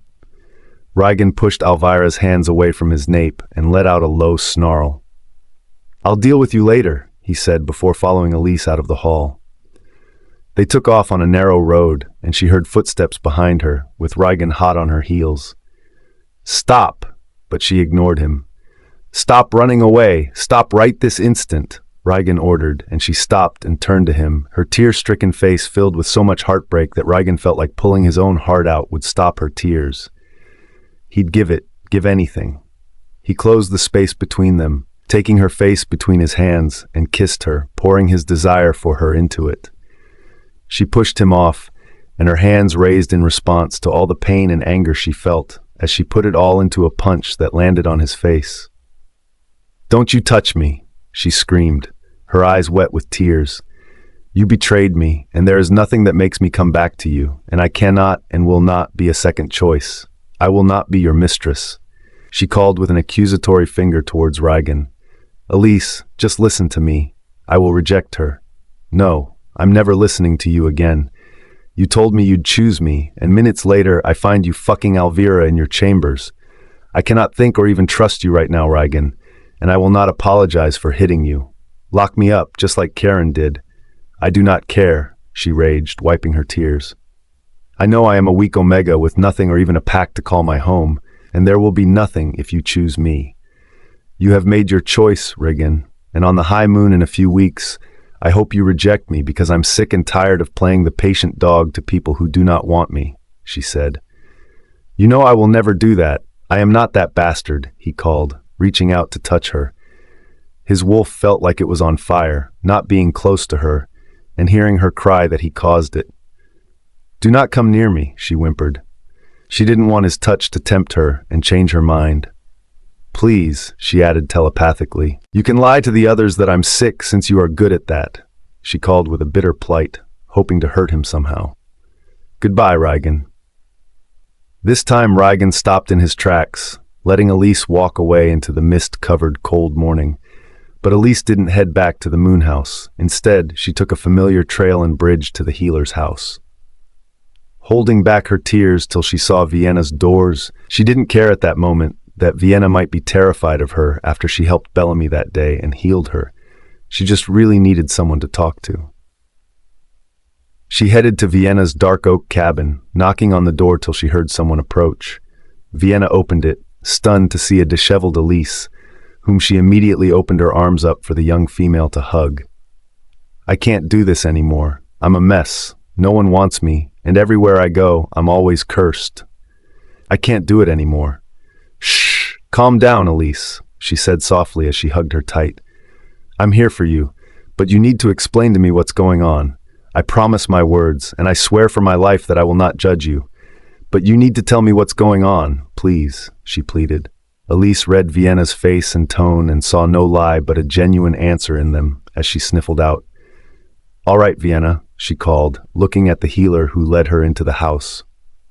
"I will tell you everything. I will tell you everything that I can," Elise starts. "Yes, I do have powers, but I am still confused about my abilities, and I cannot trust anyone so easily. I'm terrified even by the thought of them seeing me like a freak, just like my father and Kyren." "Shh," Vienna cut her off. "You can explain to me at your own pace. I promise you that you are safe, and I will not judge you," she assures. The strong will in her encouraging gaze made Elise's heartbeat calmer. She nods in understanding before following the healer into a warmer space, where the dark wood floors match the large brown stone fireplace. Vienna then leads her to an L-shaped sofa with 2 comfy armchairs beside it. She takes a seat on the soft couch while Vienna rushes to the stove by the kitchen to place a warm cup chamomile tea with its calm scent that wafts around the room, which she positions on the table to warm Elise up. She urges Elise to take a sip that calms her nerves before she mutters, "Where do I start?" she says with a sigh before she begins. Elise tells Vienna about her pack, what her father Beta Dexton did to her the moment her wolf refused to turn and submit, and how her body didn't feel like her own at the time, especially after that white streak of hair that appeared. It all felt so strange. The moment I couldn't change, none of my pack members saw me as their own anymore. They all saw me as a monster. My father killed my mother right in front of me, and the echoes of her scream still keep me up at night. I tried to continue, even as chills ran up her spine while talking about it. It felt like she was reliving the moment. "Take a deep breath," Vienna told her. That was the longest time she had spoken since Elise had begun her story. She was quiet and listened, and when Elise looked up, she saw that Vienna's eyes were silently tearing up. And then I met Rygan. We were kept in the dungeons together. We formed a close connection from being locked up wrongly, and then You bonded with him, didn't you? She completed, and Elise looked up at her, surprised that Vienna figured that out. Was it obvious that something was going on, or was it my bite? Oh God, what if someone else has seen it? She says with a panic. No, it was Alpha Rygan. He could hardly take his eyes off you during rites practice with the other wolves. It was like you were his only focus, she says. I highly doubt that Vienna, especially since last night he took Alvira to his bed. Like, what was I thinking? She scoffs bitterly. I was selfish to wish for someone's alpha. It doesn't matter. During the high moon I will be rejected, so it will all end. Elise, I am a rejected wolf that was given shelter when I had no place to go because I'm cursed, and now I have powers that I have no control over. I should be grateful your pack is willing to help, even if they don't know they are harboring a Silvernight wolf, or what I am, and if they find out I have feelings for their beloved Alpha, it would be like I'm stealing him from his fiancé. You are not cursed, Elise, and you are not doing anything wrong, Vienna says, patting her back and reassuring her as they speak. Yes, Alvira is a hard character to get past. She might try something, so you have to be careful, and your secret is safe with me, and it is not a crime to love a man even though he is one of the most powerful men in the pack, Vienna assures. Elise saw Vienna's cheeks turn a rose shade of pink as she bit her lips. It's not wrong to have feelings. It is not a crime to fall in love even though he is a man of higher power and is also the second in command and a playboy who will never give the time of his day to a mere healer, she adds with a bitter laugh. It takes a second for Elise to immediately understand who she was hinting about. Do you have feelings for Beta Tasman? She asked calmly, and Vienna nodded in reply. I knew he might never notice me, but not once did I see my feelings as wrong or forbidden. We all have that side to us where we can't help it, so don't put yourself down when you are worth more, Vienna assures. Do not worry, our secrets are safe to question each other. She affirms with a squeeze of Vienna's hand. As they chatted and heard the sound of another door creaking open as they heard a yawn, they both turned to see Bellamy. Leaving Elise confused as she turned to Vienna, I couldn't let her go home immediately, especially since the wound healed so fast. They were witnesses, and people will be too quick to suspect. Oh gods, Elise, Bellamy exclaimed, cutting Vienna off as she ran to Elise and gave her a warm hug. Thank you so much for helping me. Without you, I wouldn't be able to participate in the rites that are coming up soon. I'm glad I can join the other wolves, she called. Elise was stunned beyond measure. She never expected this. She thought Bellamy would be more scared than happy to see her, and she couldn't help but feel warm and happy that Bellamy was thankful for her powers that healed her. I did nothing really, but Bellamy. I won't tell anyone, I promise. You helped so much, and I won't betray you for that, she assured, calming Elise's doubts. She then felt a warm hand on her back. It was Vienna who was smiling up to her. Oh, it's already past my call time, and I'm sure the others will be waiting. I have to go train, Bellamy called before running out of the house. You made her so happy, Elise, and for that, I am so grateful. You don't know how much it means to her, but your kindness shows that you are deserving of love and feeling. You are not cursed. Thank you, Vienna, truly, she says, matching Vienna with an identical smile. She knew that she was supposed to find her worth, and all the more she was going to find out the true nature of her powers, and how was she able to heal Bellamy and telepathically talk to Rygan when it was supposed to be impossible for one wolf to do all that. She did leave that tiny bit out about her telepathic powers when she was speaking to Vienna because she wasn't still so sure it happened, especially in the blur of that moment, but she was going to find out her origins. She recalled the harsh words of her father rejecting her as his daughter. She must have a different father and family somewhere, and she has to find them and uncover her true origin and who she is. Is she truly just an Omega, or something more? Somewhere in the Blackmoon Pack. You should have just let her be, Kyren says. The moment Rygan returns from talking to Elise, he stops in his tracks. A vein filled with irritation pops with furrowed brows. He turns to his beta. Not until I can explain myself. And then what, Rygan? You are betrothed to Elvira. Hell, you were together last night. The whole town knows that, especially the way she flaunts it around, and everyone is looking forward to the mating ceremony that had been pushed back because of your imprisonment. I will do something about it. I will, he assures. That will only bring dishonor to Elise, and you know it. Everyone will assume the enemy pack daughter hatched the plan to snag the most powerful alpha king from his mate. They will hate her, and some still question who she is. It will not be long before they know her real identity, and now you speak of having her by your side. Kyren hisses with a furious tone. His nose flares and his eyes widen when he notices how much he has talked down to his alpha as he tries to control his voice. I am sorry. That was the last straw for Rygan as he snarls at his friend. That will be enough from you. What do you think you own here? Do you think you get to decide who I want? He roars, making his beta shudder. I did not mean anything, Alpha. Kyren says with a bow, the moment he smells the harsh, deadly pheromones of his king fill the air, and he knows he was treading on thin, dangerous lines right now. Get the hell out, Rygan orders, and Kyren makes his way out of the grounds. As he walks back, he sees something on the sidelines of his vision. He coincidentally notices a certain familiar redhead. It is Elise. But she isn't alone. She and Vienna are walking down the bridge steps together.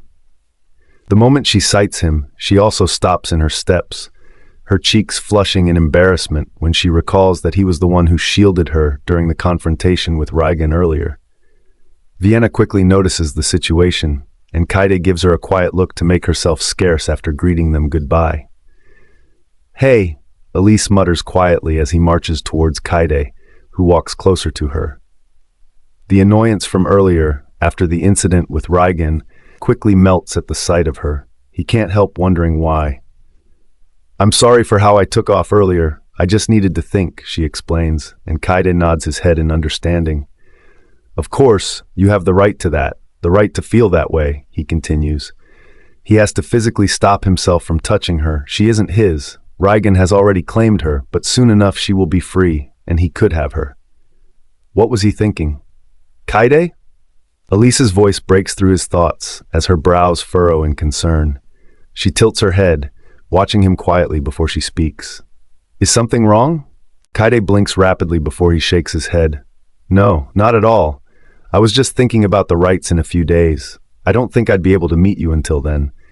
It's dangerous for us wolves this season to be near someone tempting as we give in to our innermost desire that we yearn for and claim as ours, he explains. I don't understand. Oh, she says with a tinge of blush on her cheeks when she knows what he means. We will be in our most feral form when we lead the new wolves to change and run wild for the lunar rites. It affects each of us differently, so I don't want people I care about to be in danger. To others, it might sound scary, but Elise can't help but find that moment magical, to be able to be one with your feral side. So being able to turn into her wolf was one of her lifelong dreams, but she still had doubts that she had one. For a split moment, she wonders how Rygan will control his, but she shakes her head, breaking away from any thoughts of him. Well, good luck, she calls with a short smile and a tinge of blush, which makes Kyren laugh. But that does not mean your training stops anytime soon. Taz is dying to get you in the ring with him. Are you sure he isn't just missing me? She teases, and Kyren lets out a chuckle before they make their way back to the moon house, making sure not to mention Rygan even for a second in their conversation. The day of the rites comes abruptly.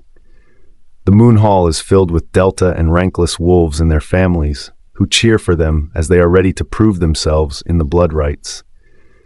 Since Elise hasn't trained with them, it would be dangerous to let her go with them, especially since no wolf will be in control of themselves. She takes a seat next to Taz, who kisses her hands as he takes a seat, and even though she feels multiple gazes from single females in the pack, the most obvious glare is from Rygan and Elvira's stare at her. She does not meet their gaze.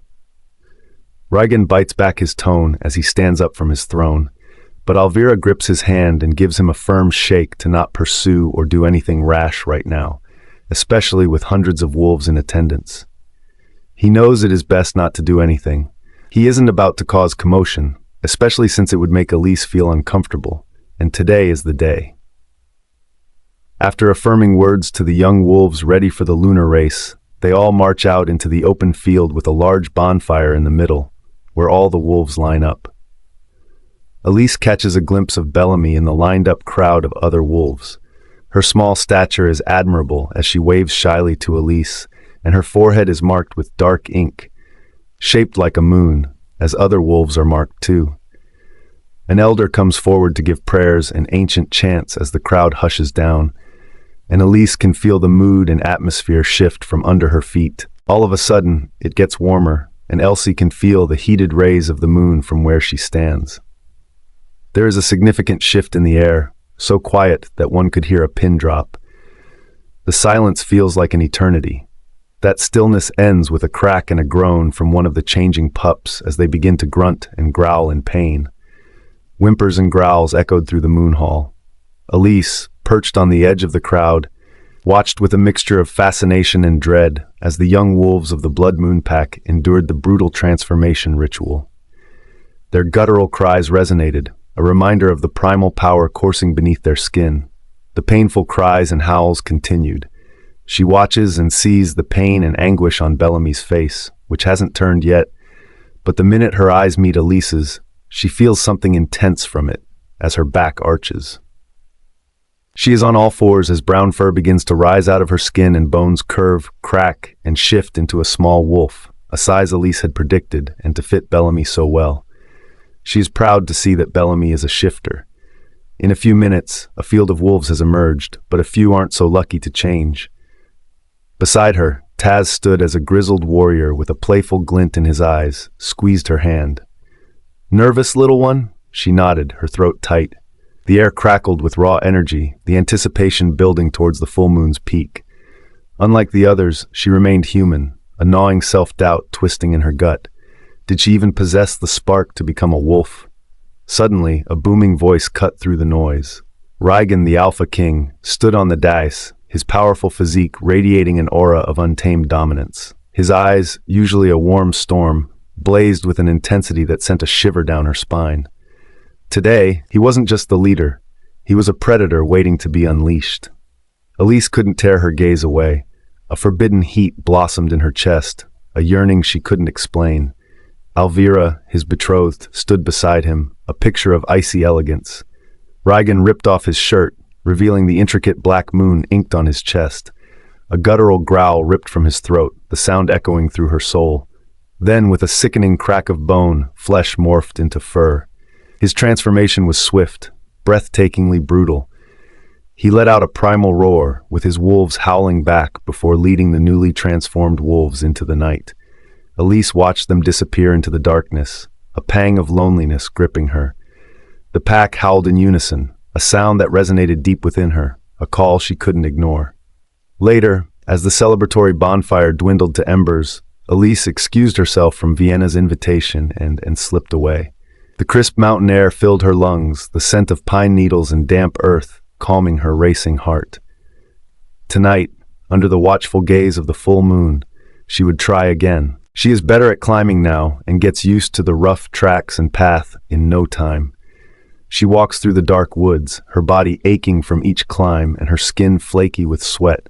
But she perseveres, and after a few minutes, she finds herself on the flat hilltop, the familiar creak of the waterfall she washed up after training with Kaide, and everything else looks the same.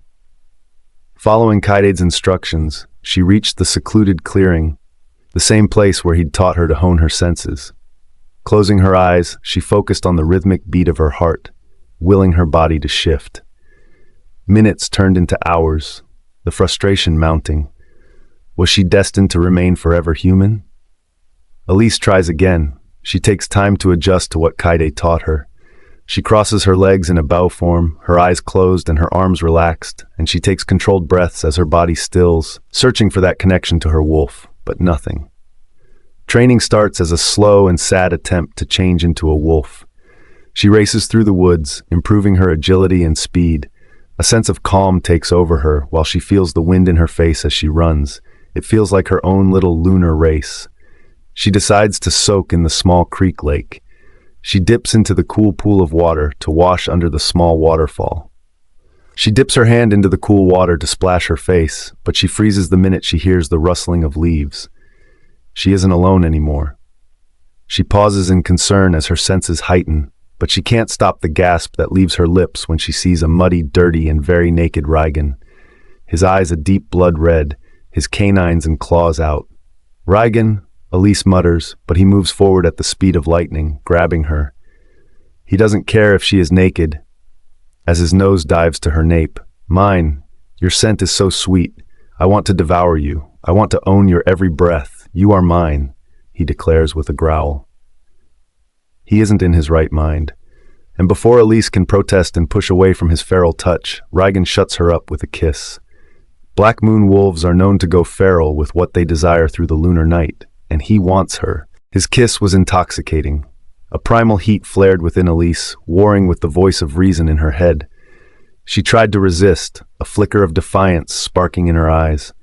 But Rygan's touch ignited a wildfire in her senses, a yearning she couldn't explain. Each brush of his lips, each graze of his hand, sent a jolt through her body, leaving her breathless and wanting more. Her mind swam, consumed by the intoxicating scent of pine needles and earth that clung to him, a scent uniquely Rygan and utterly captivating. "Rygan," she breathed, her voice trembling. "We can't." But the words died on her tongue, swallowed by another searing kiss. He was out of control, driven by a primal hunger. His every breath whispered promises of possessiveness, of a bond she both craved and feared. His touch was forbidden, yet it ignited a fire she couldn't extinguish. She knew the consequences, yet she found herself clinging to him, a helpless puppet in the grip of his feral passion. "See what you do to me, sweetheart," he rasped, his voice rough with desire. His lips danced along her neck, leaving a trail of heat. "Don't run from me. Mine, mine, mine." The words echoed in her mind, both possessive and seductive. "Rygan," she whimpered, caught in a whirlwind of conflicting emotions. "I don't think you're in your right mind. We shouldn't." But it was a half-hearted plea, a desperate attempt to regain control. The truth was, a part of her craved a surrender as reckless as his. Through a haze of desire, she saw their reflection in the water, his eyes glowing with a fiery intensity. "Tell me you want me," he demanded, his voice husky with desire. They were under the stars, his body warm against her hot one, his hand reaching her middle to drag her. She was completely his till sunrise. Elise had then woken up. Her eyes shot open when she felt how sore her body was, and she found herself laying naked on a cool grass with only a small quilt and a warm hand over her. For a moment, she couldn't remember what was going on until she felt the arms wrapped around her. She looked to see Rygan fast asleep. He was back to normal, with no claws from last night in sight. But when she recalled last night, she felt like screaming. She was so stupid for sleeping with Rygan again, the same man who plans to reject her, so stupid to have sex with him. She quickly picks her clothes off the floor and puts them in before she races down the hills, not wanting to meet Rygan or talk to him. "Ellie, we need to talk." No, this shouldn't have happened. She channels back to him hastily as she raced away from him. She hears the laughter of her father and Kyren mocking her that she was once gained being a coward and running from her problems. But she brought this unto herself. All the warnings she had advised herself, like a mantra to stay away from him, had just gone down the drain. She scolded herself as she raced back to the moon house. From what she heard, they hardly recall what happens during the rites, right? "You are so stupid, Elise," she mutters to herself as she climbs up the marble steps of the Moonhouse mansion, her mind already still in a daze. She looks around, hoping she won't meet anyone who would see her sneaking back in this morning. But her secret was short-lived when she saw someone waiting on top of the spiral stairs by the entrance. It was Elvira. Her cold gaze sized up Elise's frame, like she could sense something amiss, especially when Elise came close to her. Her nostrils flared the minute she took a whiff of the familiar cedar scent on Elise. "You little bitch, I thought I told you to stay away from him. How shameless can you be?" She called and attacked Elise. Elise's body still aches, and she wants no part in this. She holds Elvira's arm before she can land a hit, stunning Elvira, who was unaware of Elise's strength. "Please, Elvira, I don't want to fight with you," she muttered, already aware that servants were taking notice of them. Elvira sees this as an insult that isn't strong enough. "You made an enemy and mocked me the moment you touched what was mine," she snarled at Elise. "Elise!" They both hear Rygan's voice, who was still searching for her from below the stairs. As they were both atop it, Elvira's eyes turned wicked and mischievous. She looked at Rygan. "I'll make sure you don't win." Elvira muttered, and before Elise could do anything, Elvira screams and pulled her hands away from Elise's hold and accidentally tripped, pushing herself down the steps. Rolling till she hits the ground and begins to bleed from her temple and her arm, the whole servants witnessed and believed it's Elise who pushed her. "Elvira!" Rygan shouts, races, and reaches for her unconscious body while holding Elvira's unconscious frame. "What did you just do to Miss Elvira?" One of the servants said she with terror in her tone, while the others whispered in shock. Elise knew this was Elvira's plan, to make them all believe that Elise pushed her down the steps so she would be blamed. And she made sure everyone who saw her believed it was her. And Elvira's plan was working. "Elvira! Come on, wake up!" Rygan panicked as he shook her unconscious frame. Elise stood atop the steps and watched in horror at the situation. There was no coming back from this, especially since the servants believed that she was the one who pushed her. And worse, she was bleeding out and unconscious on the floor. Rygan quickly picked the petite female's frame up, and he gave one last look to Elise, who tried her hardest to send a message down the bond. "I didn't do it. I did not push her, Rygan. You have to believe me." Rygan's distraught face had calmed as he read Elise's features, seeing the desperation and truth in them. He rushes up the mansion stairs in fast strides with Elvira in his arms. "Get the healers now," he called the servants who watched. The servants immediately called for Vienna and an older healer from the Better clan, who, in a few minutes, were already at the Moon House. The guest room was vacant and ready for Elvira to be attended to. Elise, even as she was accused, stayed outside, worried. She sat at the end of the hall as she watched Vienna walk in. The healer gave one short glance in confusion and worry about the situation she'd been told about before she entered the room, and a few moments later, Elise heard the sound of angry heels marching toward her. An older woman walks to Elise, her forehead creased into confusion. "Ma'am, I'm..." Smack. Elise feels the hot, throbbing assault on her left cheek from the elder's assault. "You dare hurt my daughter? Are you not grateful that we let you into our town? A filthy rogue like you dare touch her?" "What the hell is going on here?" Rygan's voice roared as he trudged fast to where the elders and Elise were, putting himself in between them as he turned to check on Elise, his hand sliding on her cheeks. "You have no right to touch the guest of your king, Elder Adeline," he snarled, making the elders shift back and shudder in fear. "She is Rogue Alpha Rygan, a wicked rogue who tried to kill my daughter, and you think I'd settle down? I want her banished or punished right this instant. My child cannot be on a sick bed, and she is standing unscathed. Like I told you, no one touches her." He called with a snarl as he takes a deadly step towards Adeline, but he paused in his steps when he hears Elise. "Rygan, please stop. This would only make it worse," she says, telepathically making the Alpha freeze. "It would just get worse if you were trying to protect me. It won't look good if their Alpha is trying to protect someone who hurt one of their own, especially his betrothed mate. There has to be a punishment, Alpha." But Adeline's words were cut short when Vienna came out of the room, all their attention now pinned and focused on her. "She is awake," Vienna announced, and they all rushed to the room. Rygan stayed back. "Go, please," Elise urged him to go in with them. Elise stayed by the door as she watched Elvira awake on the bed and her head gently propped against a few pillows. The cut behind her head was clean, so there were no other injuries or damage, as Elise had thought. Elvira's gaze first met hers, and she could see a dark intent and a snide remark of victory in it before Elvira faced her mother and attained the position of a villain, pretending to be an innocent victim once again. "Oh dear! Oh my dear! You're okay!" Adeline exclaimed. "Imagine if Rygan wasn't there to save you. That witch would have gotten away with it. She needs to be punished." Her mother added, Rygan snarled once again, making Elvira's mother gasp with a jump as she held tight to her daughter. As she cleared her throat, Elvira showed a tired, weak smile, like she'd practiced saying this. "Mother, it was a mistake. I'm sure it was. We just had a little argument. Isn't that right, Elise?" She turned to the door, and they all did. Their judging eyes and hateful scents filled the air from looking at Elise. Even Rygan was shocked and skeptical that Elvira was trying to let this go so easily, but he was obeying Elise's wishes right now as he faced her too. Elise hand-fisted behind her back in anger.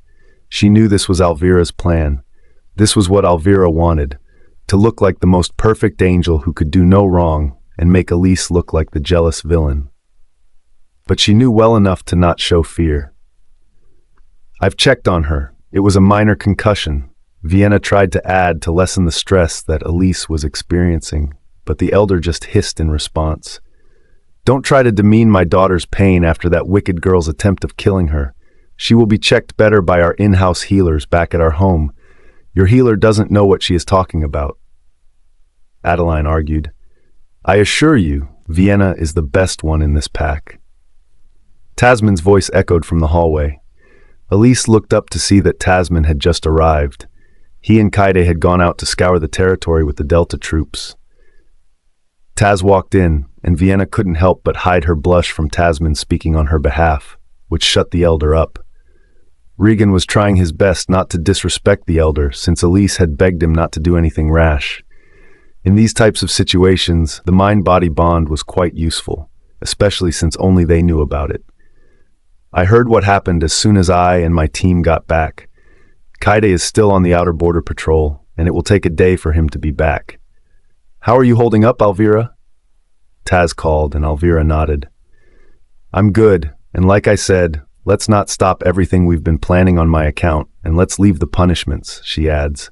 "She doesn't even want to apologize to you for it." One elder says, and Elise had to push her nails into her skin to stop herself from speaking out, because she didn't do anything. She didn't push Elvira, but no one would believe that. She wondered if Taz or Kyren would believe that she did it. "Enough, Mom, we have the rights ball by tomorrow evening." Elvira stands up, making sure to show how unsteady and dizzy she was, playing the part of the damsel in distress as she walks to Elise, reaching out her hand to Elise for a peaceful handshake. "Isn't that right, Elise?" she calls with an innocent smile. Elise just stares at her hand, wondering if she should take it, but it would do more harm than good if she didn't. Elvira's grip on her hand was strong and dangerous, her eyes showing wicked mischief. "Perfect. I can't wait to see you at the ball tomorrow, especially with all I have planned, Elsie. You will love it. It's a real night to remember." It made Elise feel on edge as she watched Elvira and her family leave the room. She couldn't help but wonder, what was she planning? Elise's POV. It wasn't a coincidence that Elvira wanted me at the party. It seemed too obvious that she had something planned for me. But I could place a finger on what she was really playing at. I couldn't even bring myself to decline, but when all the elders were looking at me with so much judgment and hate for harming their most precious she-wolf, of course, I had to accept. Especially since more harm was already done to my little reputation. The servants and other wolves looked at me with so much contempt for hurting Elvira when I didn't do it at all. The day of the rights ball came, and I was in my chambers, pacing up and down as I watched the sun go down. And so did my confidence I had earlier to face Elvira and the whole pack. I was so lost in thought that I couldn't care less if I caught a cold from how damp my hair still was as I walked out to the small balcony on the edge of my room. The sunset looked elegant, the only peaceful thing in my life right now. I heard the door open quietly. I was expecting Hannah, but instead, I took in the familiar cedar scent before I heard a voice that I'd been avoiding for a while. "Elise," Rygan said to me. I turned to see him leaning against the closed door. I walked down the steps of the high platform balcony to meet his level, but I was not sure since he towered over me. His eyes were stoic, yet intensely stuffing my every move, every breath.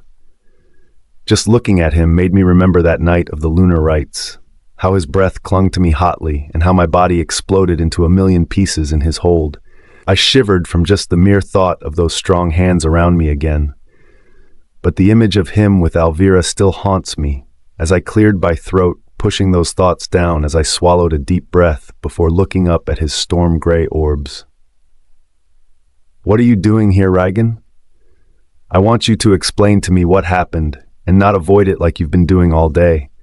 I need to know what transpired between you and Elvira so I can protect you. No one will hurt you with my words." "Maybe I did, maybe I didn't," I said to him. I wondered if those words would make him hate me. Wouldn't that be good for me? I'd finally be free from his confusing actions that make me indecisive if he wants me, so it's best if he doesn't like me or trust me, right? "You are my priority," he said to me. I felt my heart waning for him, but I stopped herself. I knew I needed to be cold and indifferent to him to stop. Elise felt like she couldn't breathe. The moment the large oak doors to the hall were opened, and she stepped into the room, the whole place and crowd went immediately quiet. Her silver-lined gown shone across the room, hugging her body in all the right curves of her frame, with crystals lined from top to bottom of the dress. The crystals matched the pieces framed to her perfectly curled locks. The form-fitting off-shoulder dress lay delicately on her dainty shoulders. The hand tile of the first mermaid dress hugged all her curves with the split by the side, riding up to her thighs to show off her exquisite skin. "You can do this," she assures herself as she walks into the room with her head held up high, even as the whispers begin to erupt. Some stared at her in awe and envy or intrigue, while a large number of the wolves began to look at her with so much contempt and distrust. Knowing that they had all heard what transpired between her and Elvira, they must think that she was this evil person and that Elvira was a saint. She walks down the steps to meet Kyren, whose eyes are glazed in awe. "You look beautiful. Wow," he mutters under his breath, and Elise smiles quietly with a quiet note of appreciation on her lips before she compliments him. Immediately, she spotted Vienna, who made her way to where they stood. "Look at you, so beautiful, the life of the party tonight," Vienna said, and Elise felt so happy to have someone who felt like an older sister since she never had one. She was hardly allowed to speak to any of the females back in her pack on her father's orders, who told her that she was of royal blood and was not meant to mix with low-born wolves. "You think so? People cannot get enough of looking at you, Elise. You are glowing," Vienna replies. "She is right," Kyren says, his gaze never leaving Elise's frame, not even once. "I think the main reason they are all staring is that they believe I pushed their beloved future Luna down the steps." Elise says she is trying to make a joke about it, but Vienna caresses her arms to assure her that she doesn't believe the rumors. Before Vienna and Kyren share a look as she comes closer to Elise, she says, "You did nothing wrong. I believe you," she assures Elise, whose heart warms from it. "Thank you so much, Vienna," Elise says. She turns around, trying to control the urge to bite her lips and ruin the perfect lipstick that Hannah had put on. Her gaze meets Taz, whose eyes are locked with hers, and an unreadable expression on his face, like he is still trying to believe she did that to Elvira. Taz was settled by the pillars before, but his gaze shifted to Vienna, who was standing with Elise, and his eyes shone. It was a short moment, but Elise noticed that as Tasman made his way to them, "Is the moonshine wine making me hallucinate, or am I in the presence of two beautiful women, no goddesses?" He flirts his way into the conversation. He had appeared behind Vienna, who didn't notice him, so she almost froze in shock from his heated breath that fanned against her skin as a blush grew on her face. "Hello, Taz. You look handsome," Elise mutters. As Taz's eyes studies Vienna's frame, his gaze momentarily darkened with intrigue before he turns back Elise. "And you look gorgeous, Red," he compliments. She could see the apprehension in his gaze as he tried to study her. "Taz," Kyren warns as he looks at his friend, a hard gaze that causes tension between them, while both females freeze. But they are both interrupted when the doors open, announcing the entrance of Alpha Rygan and his intended, Elvira. Her crystal blue gown contrasted with the black and silver-lined white of her betrothed, making her stand out. There was a smug smile on her face as she held on to Rygan's arms. They marched elegantly to the center, with everyone in awe and in praise of their compatibility and how beautiful Elvira looked. All eyes were on her now, but Rygan's gaze was on Elise, whose heart skipped when she met his gaze. It felt a sizzling, fiery tension between them that made Elise feel like she was about to burst from just locking eyes with him. And every second they spent looking at each felt like torture. She had to look away to stop that burning feeling from rising again. The room quieted down, and Elise was confused as to why, until she raised her head to see Elvira making her way towards her. "Elise!" she calls with a sickly sweet forced tone. "Thank you so much for coming," she called kindly, taking Elise's hand in hers and squeezing it. She pulled off the most innocent facade perfectly for the public, who all began praising her kindness to Elise even after what had transpired between them. Elise tried to tug her hand off as quietly and calmly as possible, but Elvira held on tighter. "Tonight will be a night we won't all ever forget," she whispered before she let go and walked to the center stage. Rygan is on the edge of losing it all, but Elise shakes her head and sends a message down the bond. "Don't do anything, please," she begs. The night continues as the ranks of the newly turned wolves are announced before the celebration continues. Kyren takes Elise to the dance floor while Taz takes Vienna, who was happy to dance with her dream man, and Elise is happy for her friend. "You look like you're not in a good mood," Kyren called, gaining her attention. She just smiled back as they swayed. She didn't know much about how her smile affected Kyren, who watched in awe of her, or what power she held in her palm, as Rygan watched in jealousy from his throne, occupied by elders and other wolves who wanted to greet and talk to him. All the more, Rygan had to take a couple of cups of wine to stop him and distract him from interrupting Kyren and Elise's dance. Elvira takes note of this as she stands up, taking a champagne flute and hitting it with a small spoon to pause the music and gain the audience's attention. "Indeed, today is a beautiful day," Elvira starts. "Our pack has gained more blessed shifters, and all the more I was saved from my attack with minimal harm, and I've forgiven any grievances toward that person," she says, and everyone's gaze is pulled to Elise. What the hell is she playing at? Elise wondered as she stood firm, her head still high. She wouldn't be fazed by the stares. "But as much as I'd like to drink with all of you, what I'd like to announce today is that I've been more than blessed," she called with a smile. "As of yesterday, I found out that I'm expecting," she called with a wide smile. It makes Rygan freeze in confusion as the alpha looks from Elvira to Elise. No one expected the drastic turn of events that Elvira announces. "I am pregnant," she reveals with a wide smile. Elise could only watch as the crowd roars wild with celebration, while it all felt like a lucid dream. The man she loved is going to have a child with another woman? Elise's POV. Pregnant. Elvira is pregnant. It all felt like a sick joke when she said those words. I felt something twisted rise in me as my gut clenched, but I forced the bile back down. Even as I tried to pinch the nerve between my hands to make me feel something, I still felt numbing regret all over my body. The cheers around the room erupted in celebration of her announcement loud enough that it made me feel deaf from it. It felt like I was trapped in time as the cheers reduced to whine noise, and for a second my gaze zeroed in on Rygan, then to Elvira, who grin widens from the crowd. Not only did she invite me to the rights ball to be seen as the villain who pushed her, she called to announce her pregnancy and show that she had really won. She had everything I wanted, and I was nothing compared to her. Nothing. I tried to smile, but I just couldn't. Nor could I meet the gaze of pity on my friends that surrounded me. My hands were bound into fists, digging into my skin, but the pain grounded me. Elvira wasn't done there. "This is cause for celebration indeed," she says with a wide grin. "To be honest, I wanted to keep this a secret since we've been in danger for the past year, and with our Alpha's abduction, after trying to save us from the Silver and Dark Night packs that were planned against him, I felt skeptical about sharing this news."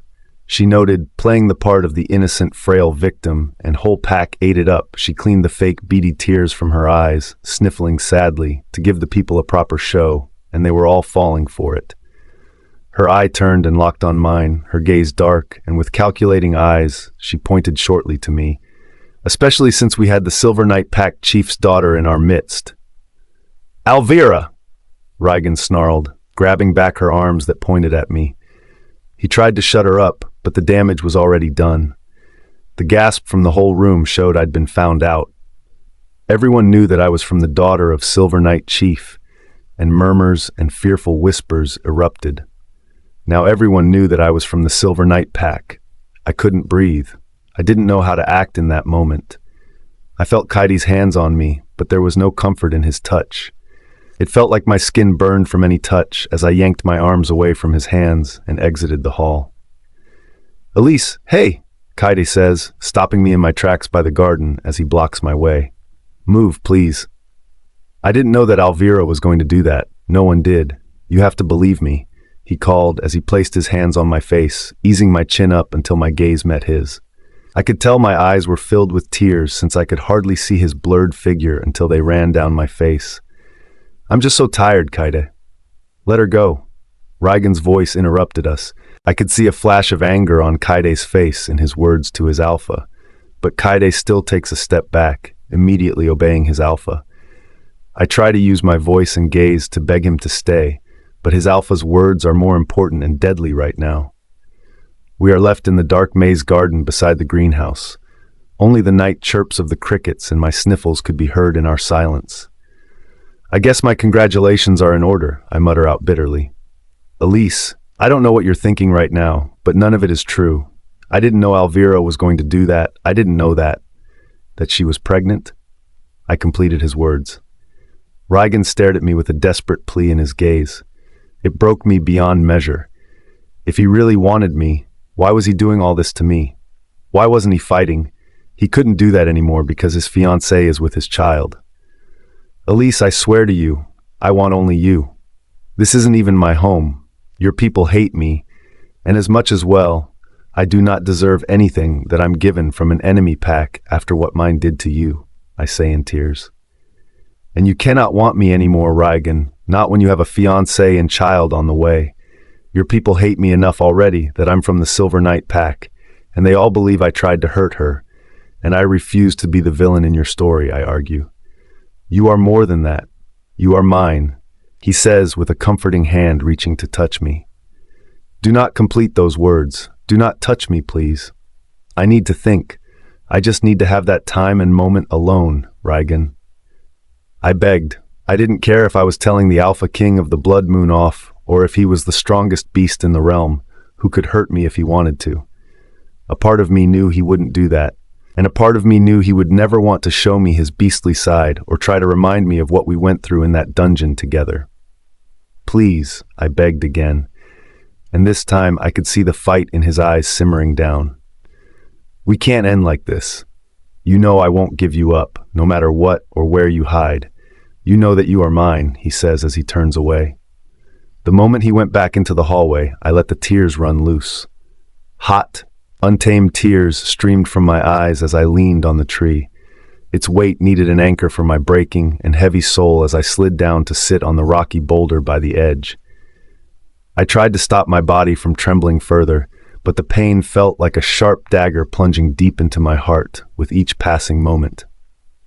I sit there for long minutes in the darkness, thinking about what my life would be like if I were a normal wolf that could control my powers and shift and never have to go through that with Kyren.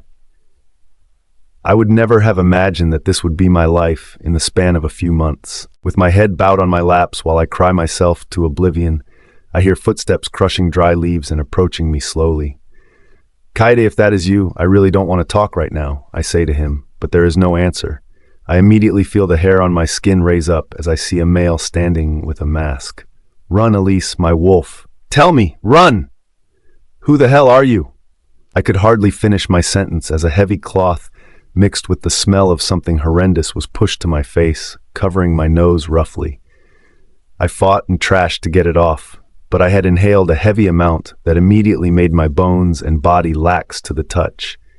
And just like that, she is out, just like the mistress wants. I hear one of the men snickering while I can barely twitch a finger. My vision became blurry. I watched as they conversed in secret. "We have to hurry and take her to the boat where the red bloods are. We can't let the three beasts catch us." They called as they laid a black bag over me. The last thing I saw was the masked face of one of the males before he chuckled. "Good night, Princess," he said darkly. That was the last thing I heard before I saw black. Elise felt like the ground had been pulled from beneath her feet. Her body felt sore all over, and an overwhelming stench tickled at her nostrils. The groggy feeling and dry taste from her parched lips as she opened her eyes made her immediately squint when she saw the movement of a bonfire in her eyesight. She had no idea that she had been knocked out for a whole day. It was her fault. She let her guard down back at the party, and now she's been taken to moon knows where. She shoots up in an upright position, but found that she was unable to move her hands freely. She saw herself tied to a tree while a group of over a dozen men conversed around a fire, all cheering and drinking into reckless abandon. One whiff of them, and Elise had never had an encounter with such a scent. These were not the same men that attacked and took her earlier. These were humans.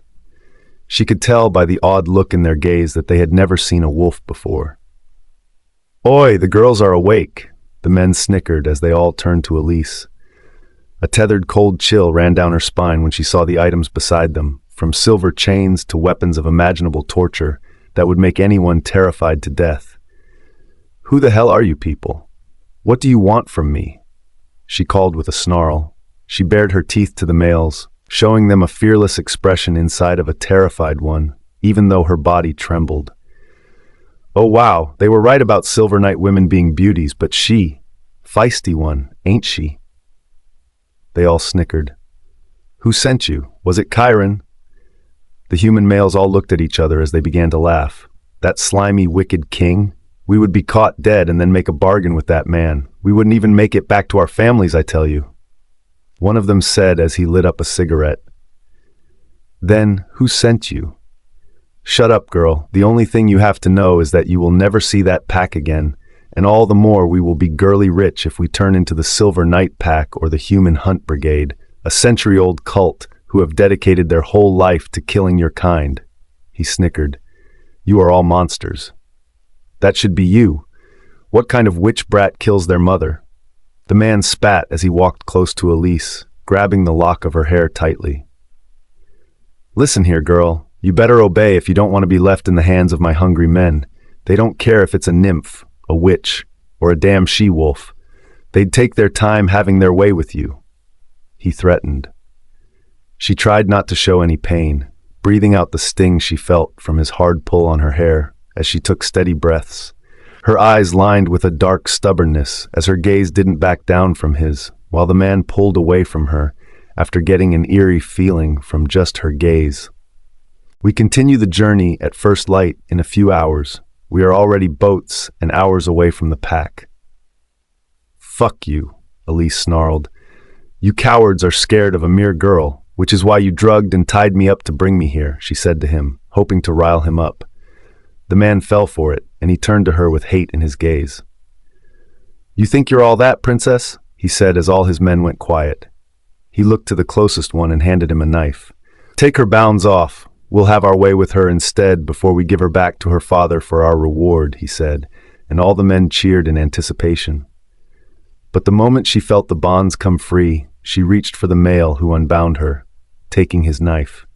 In a swift, fast motion like Kyren had taught her, she took aim for his right arm with her free hand. A loud pop of bones echoed as the man screamed. She dislocated the man's shoulder and aimed the knife at his neck. "One move, and he dies this instant," she threatened the group. She tried her best to control her shaking hands, hoping the man would see the hesitation in her gaze, but he did. "You don't want to do that, princess," he warned. "You haven't killed men in cold blood like we have, so drop the weapon." What Elise didn't know was that one of their men had been up in the shadows. His gun pointed toward her, and he let go of the trigger, letting the bullet soar. "Move!" her wolf warned, and Elise dove for the ground, the bullet puncturing her hostage straight into the neck as blood gushed everywhere. There was a slight gash on her face from the bullet that burned. It had been mixed with Vardnum to weaken her, but only a small dosage was pushed into her bloodstream from the graze. "You're a quick one to miss a flying bullet, but you're too late. You're wounded and no match for us. Get her, boys," the leader ordered. Even though she had never seen that weapon in her life, She knew it was dangerous to be caught between them. Elise took a defensive stance. She took the knife in her hands and ripped the length off her long dress, leaving only a short gown riding up the length of her thighs. Her gaze focused, pushing away that dizziness from the poison. With dirt and blood mixed with her skin and hair, her only instinct was to survive. Survive! Survive! Rygan wasn't here to save her. Worse, he must think she ran away. "You bitch!" one shouted. She aims and lands a kick to his chest, and the other attacked mercilessly. They were one too many, and their plan of attacking together to confuse her was inevitably working. One of the men landed a heavy punch to her face, and her body landed harshly on a tree. It was treacherous and painful, and she could hardly breathe. "Help, I need help," she muttered, pleading to her wolf. "I can help you, Elise, but you have to give me full control." Her wolf answered that the men were edging closer, and she had no other options as she closed her eyes. "Yes, take over. I give you permission to shift and attack," she muttered as the blue moon was at its peak. "What is this bitch murmuring about? Get her tied up!" He shouted to his men, but they heard a deadly snarl as all of them looked to see what beheld them, and one immediately peed his pants. A primal scream ripped from Elise's throat, a sound that tore through the night and echoed off the greenhouse walls. It wasn't a human scream, but the raw, instinctive howl of a creature pushed to its limits. The heat that had been simmering beneath her skin erupted in a wave of white-hot fire. Her bones, no longer designed for human limitations, began to lengthen, distort, and snap with a series of sickening pops. Agony clawed at her, ripping through muscle and tearing at tendons. The men holding her flinched back, their faces contorted in a mixture of terror and morbid fascination as they witnessed the horrifying transformation. One of them fumbled, dropping his weapon and spilling its contents onto the damp earth. Her human form, once graceful and slender, but now contorted and twisted, morphed into a magnificent beast. Her legs elongated, powerful muscles rippling beneath the newly formed hide. Razor-sharp claws extended from her fingertips, and her teeth sharpened into deadly points. Her spine arched, bones snapping into place with a final, satisfying crack. When the transformation subsided, a magnificent white wolf stood in their midst, its eyes glowing with an eerie violet light. This was no ordinary wolf. It was a creature of power and grace, a stark contrast to the cowering men before her. The fear in their eyes was palpable, a delicious irony considering their earlier arrogance. Elise, no longer the vulnerable human girl, let out a deafening roar that challenged the very night. At that moment, under the watchful gaze of the moon, she was no longer a captive. She was the apex predator. "I thought our client said she couldn't turn?" One male spoke while another fell to the ground. The leader's eyes had turned wide with hate and terror as he raised a shaky hand, pointing to the deadly wolf. "Kill her!" he roared, and that was all it took for Elise Wolf to unleash havoc on the men. Its instincts were to kill. Kill. Kill. The blood of her attackers showered tree branches on her wolf's mad rampage, her males never escaping the wrath of her wolf. Meanwhile, Elise was oblivious to the commotion that was going on back at the Blackmoon Pack and how Rygan was going to be on the edge of insanity. And the search will begin, hours before the search. He should have gone back to her. He should have listened to his wolf. But right then he was too hurt, too angry with Elvira and with himself. So Rygan did not bother going back into the party after his fight with Elise, instead making a straight exit to the main door. He could hardly concentrate, especially after what had just transpired between him and Elise. He bolted out of the room as his wolf still whined to go back to Elise. It wasn't long until he heard the sound of fast feet and someone following him. The scent was presumably owned by Elvira. "Gods, Rygan, will you please stop for a second?" she yelled at him. She didn't know what she had cost him or what a mess his life was, all for one night with her that he couldn't even recall fully or how she got there instead of Elise. They ended up walking by the fountainhead beside the moonhouse steps, and Rygan finally turned to look at her. Elvira, on the other hand, looked angry. "You don't know what you've done." "No, I do know what I did. I fought for you because you are mine, Rygan. We are supposed to be mates soon, and I won't let anyone break us." "Elvira, am I that repulsive? You couldn't even look at me the whole night, but you had the time and audacity to go after her, even after I just announced that we are having a baby with the whole pack. A baby you didn't even tell me about, but you were surely eager to announce that to the whole pack, and Elise snarled back. It made Elvira let out a bitter laugh. It's always been her, right? You don't even want to look at me. But guess what? I'm the one that is having the child, and I'm the one that you will choose now. She hit his chest with a pointed finger in anger. And the reason I didn't say anything was that I just found out last night after the incident. Remember Rygan? The one where your mistress pushed me down the steps. Moon's Rygan. I would have lost our child and my life because of that bitch. Don't you fucking dare call her that! He roared, making Elvira freeze in fear. Her pulse trembled from his outburst, knowing Rygan could harm her if she made the wrong choice or move. There was a tense silence as they heard someone approaching them. He turned to see that it was Kyren, his eyes glazed with worry and sheer panic. Rygan knew something was wrong. What is it? He said to Kyren. She is gone, he said, looking from Elvira's back to his alpha. Elise is gone. She is nowhere to be found. It's like she just vanished. I don't. He didn't wait for Kyren to finish as he raced back to the garden next to the greenhouse. There was no trace of Elise, but a slight smell of two confusing scents that were not familiar to him. Humans? But that couldn't make sense. With his heart pounding hard in his chest, he tried hard to process the situation without his wolf losing it and going on a rampage right this instant. There was foul play here. Elise has been taken, he muttered quietly as Kyren and Tasman, who had been called, were now beside him. How could I have been so stupid and left her here? He muttered. Rygan, it seems it might be the Human Hunt Guild. That name brought back so many memories he hated. That was the toxic part of humans he didn't want to remember. And what they did to Alana. If it's them, they are calling for war by coming into my territory. But for now, we have to look for her. What? Elvira quipped. Why are you in such a haste? She might have just run off after she heard that you and I were having to avoid getting together. Maybe she gave up.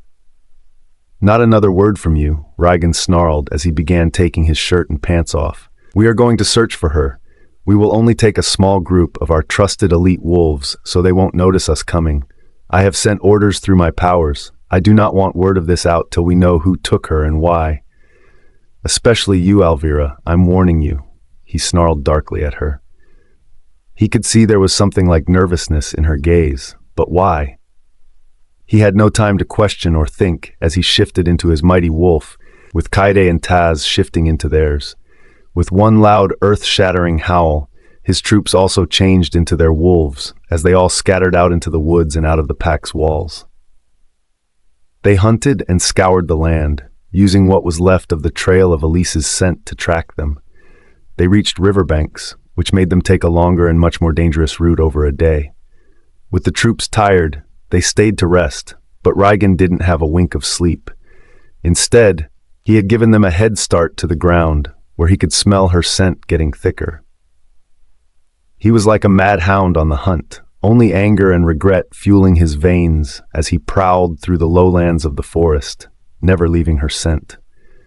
He rushed into the damp woods, which smelled heavily of blood and mixed male human scents, yet one distinct whiff had the Alpha King's blood heated with anticipation as he drew closer to the open ground surrounded by large trees. The smell of death and blood filled the whole place as he saw the dead bodies of over 7 men in the most brutal form possible, huge gashes from beastly claws and bite marks. It oddly reminded him of the attack that happened between the rogue wolves. And he knew it was Elise who did this.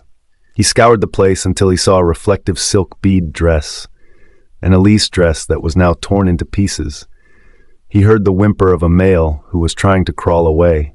He turned into his human form, rushing to the human path to block him, turning over to see half of his face was almost shimmering off by claw marks. And where do you think you're going? Please help me, no more, no more. You took someone that belongs to me. We just thought we could get the reward money. We were given a specific location to come take her. Please, we weren't the ones that kidnapped her. But you hurt her. You wanted to do something to her, unspeakable things. Rygan snarled, his voice low and deadly, unlike anything that's ever been heard, like a demon from the underworld. Where is she now? I don't know. She turned into this mighty demonic wolf, killed the men, and left. Please just let me go. I cannot spare a man who hurts my woman. You are of no use to me, Rygan said as he held the man's neck, which gargled in his last moments. He then broke his neck in one fluid crush, snapping the man's neck. He goes over to the bloody dress, taking a whiff of it. Elise's scent was there, but now it was mixed with blood and fur. He heard footsteps approaching as Kyren and Taz turned human. What in the moon's name? Taz muttered, looking around the place. They could smell the rage and bloodlust coming from their alpha, even with his back turned to them. What happened here? Elle did. She changed into her wolf, and she killed all of them. This is what I've been trying to avoid.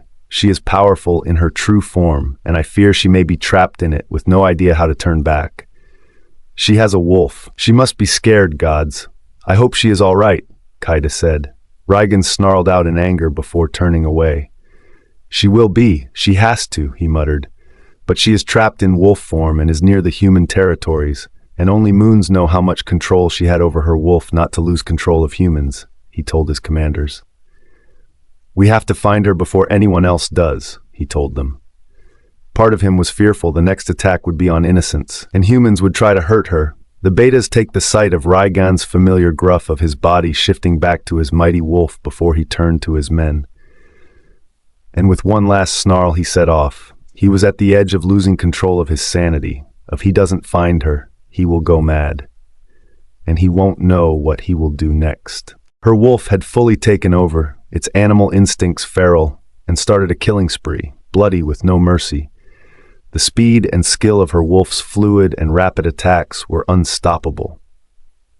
None of the men could match up to her strength and power, and they were poorly equipped since they thought she was wolfless, and that was the greatest mistake they'd made in underestimating her.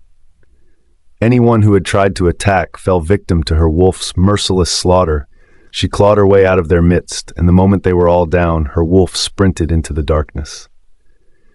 Now this was the problem. Elise had no idea how to change back. She pleaded with the wolf, but to no avail. Let me change back. But her wolf snarled back. No, they've hurt us for far too long. We have only been betrayed, pushed aside, and always hurt. I will protect us now, her wolf tells her. Her heart hurts, but she can't deny that wasn't the truth. And for the first time in a long while, Elise didn't fight back. Instead, she fell deeper into the dark hold of protection her wolf had made for her. Now her wolf had all control of her body, while Elise chose for her human consciousness to lay dormant in her. Her wolf makes its way out of the woods and into a small camp, her fur body matted with dirt and blood, which made her fur darker to blend in. Bright lights across the town had her startled. She'd seen these kinds of lights back at the Blackmoon Pack, with Taz having a wild explanation as to how these light bulbs were made, something she still couldn't wrap her head around. From making deadly weapons to lights, and what else? Humans are strange beings, she thought. But she made it here. She was starving, and as well, still intrigued. It didn't dawn on her that she was still in wolf form. She walked quietly into the little, active town. The amazing, warm smell of food coming from the back door of a shop immediately leaped into it, making her hungry and salivating for the savory meal. But the minute she began to scavenge between shelves and cupboards, her snout sniffed out where the heavenly smell was coming from and led her to the counter. She looked to the top counter, where a warm, fresh meat pie was served. She leaped up to the table, ready to eat, when she heard the clasp of a gun. She looks toward the door to see a human male and a female who was his wife behind him, both their eyes shining in terror and fear from Elise's sheer size. Stay back! I'm going to shoot you for coming here, the man raised. One thing that she had learned from those metal canisters filled with bullets was that it was deadly and a fast way to kill a wolf like her, and her wolf immediately deemed him a threat. Before the man could even think of pulling the trigger, there was a loud, resounding shot right at the moment she had leaped and attacked him, kicking the gun from the man's hold as her claws injured his arm. Wolf! Wolf! The man shouts in anguish while the woman screams. "No, honey, please, please, just leave us alone. Please spare him," the woman begged. The lights from the small townhouses began to turn on. Elise Wolf was ready to attack, but she met the gaze of the female, pleading and desperate, a small back of a petite female who was shielding her wounded partner. Even though she was powerless, something broke in her. Her wolf immediately calmed its snarl, pushing her sharp canines back, and even her animal knew this was wrong, and they were innocents. "Not them," she begged. She backed away from the terrified couple, moving back into the woods. That was when she noticed a grazed wound on her paw.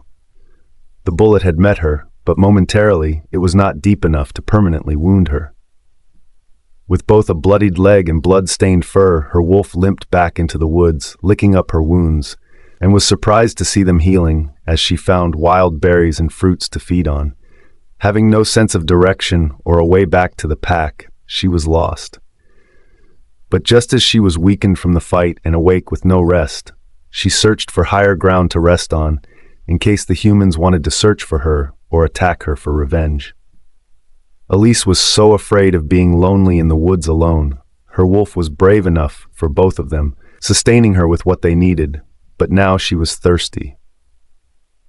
She could hear the sound of water from a small creek nearby.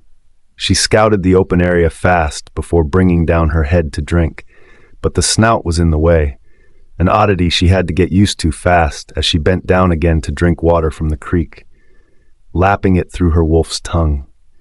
She was already so weakened that her wall of security had tethered down for enemies to gain closer to her.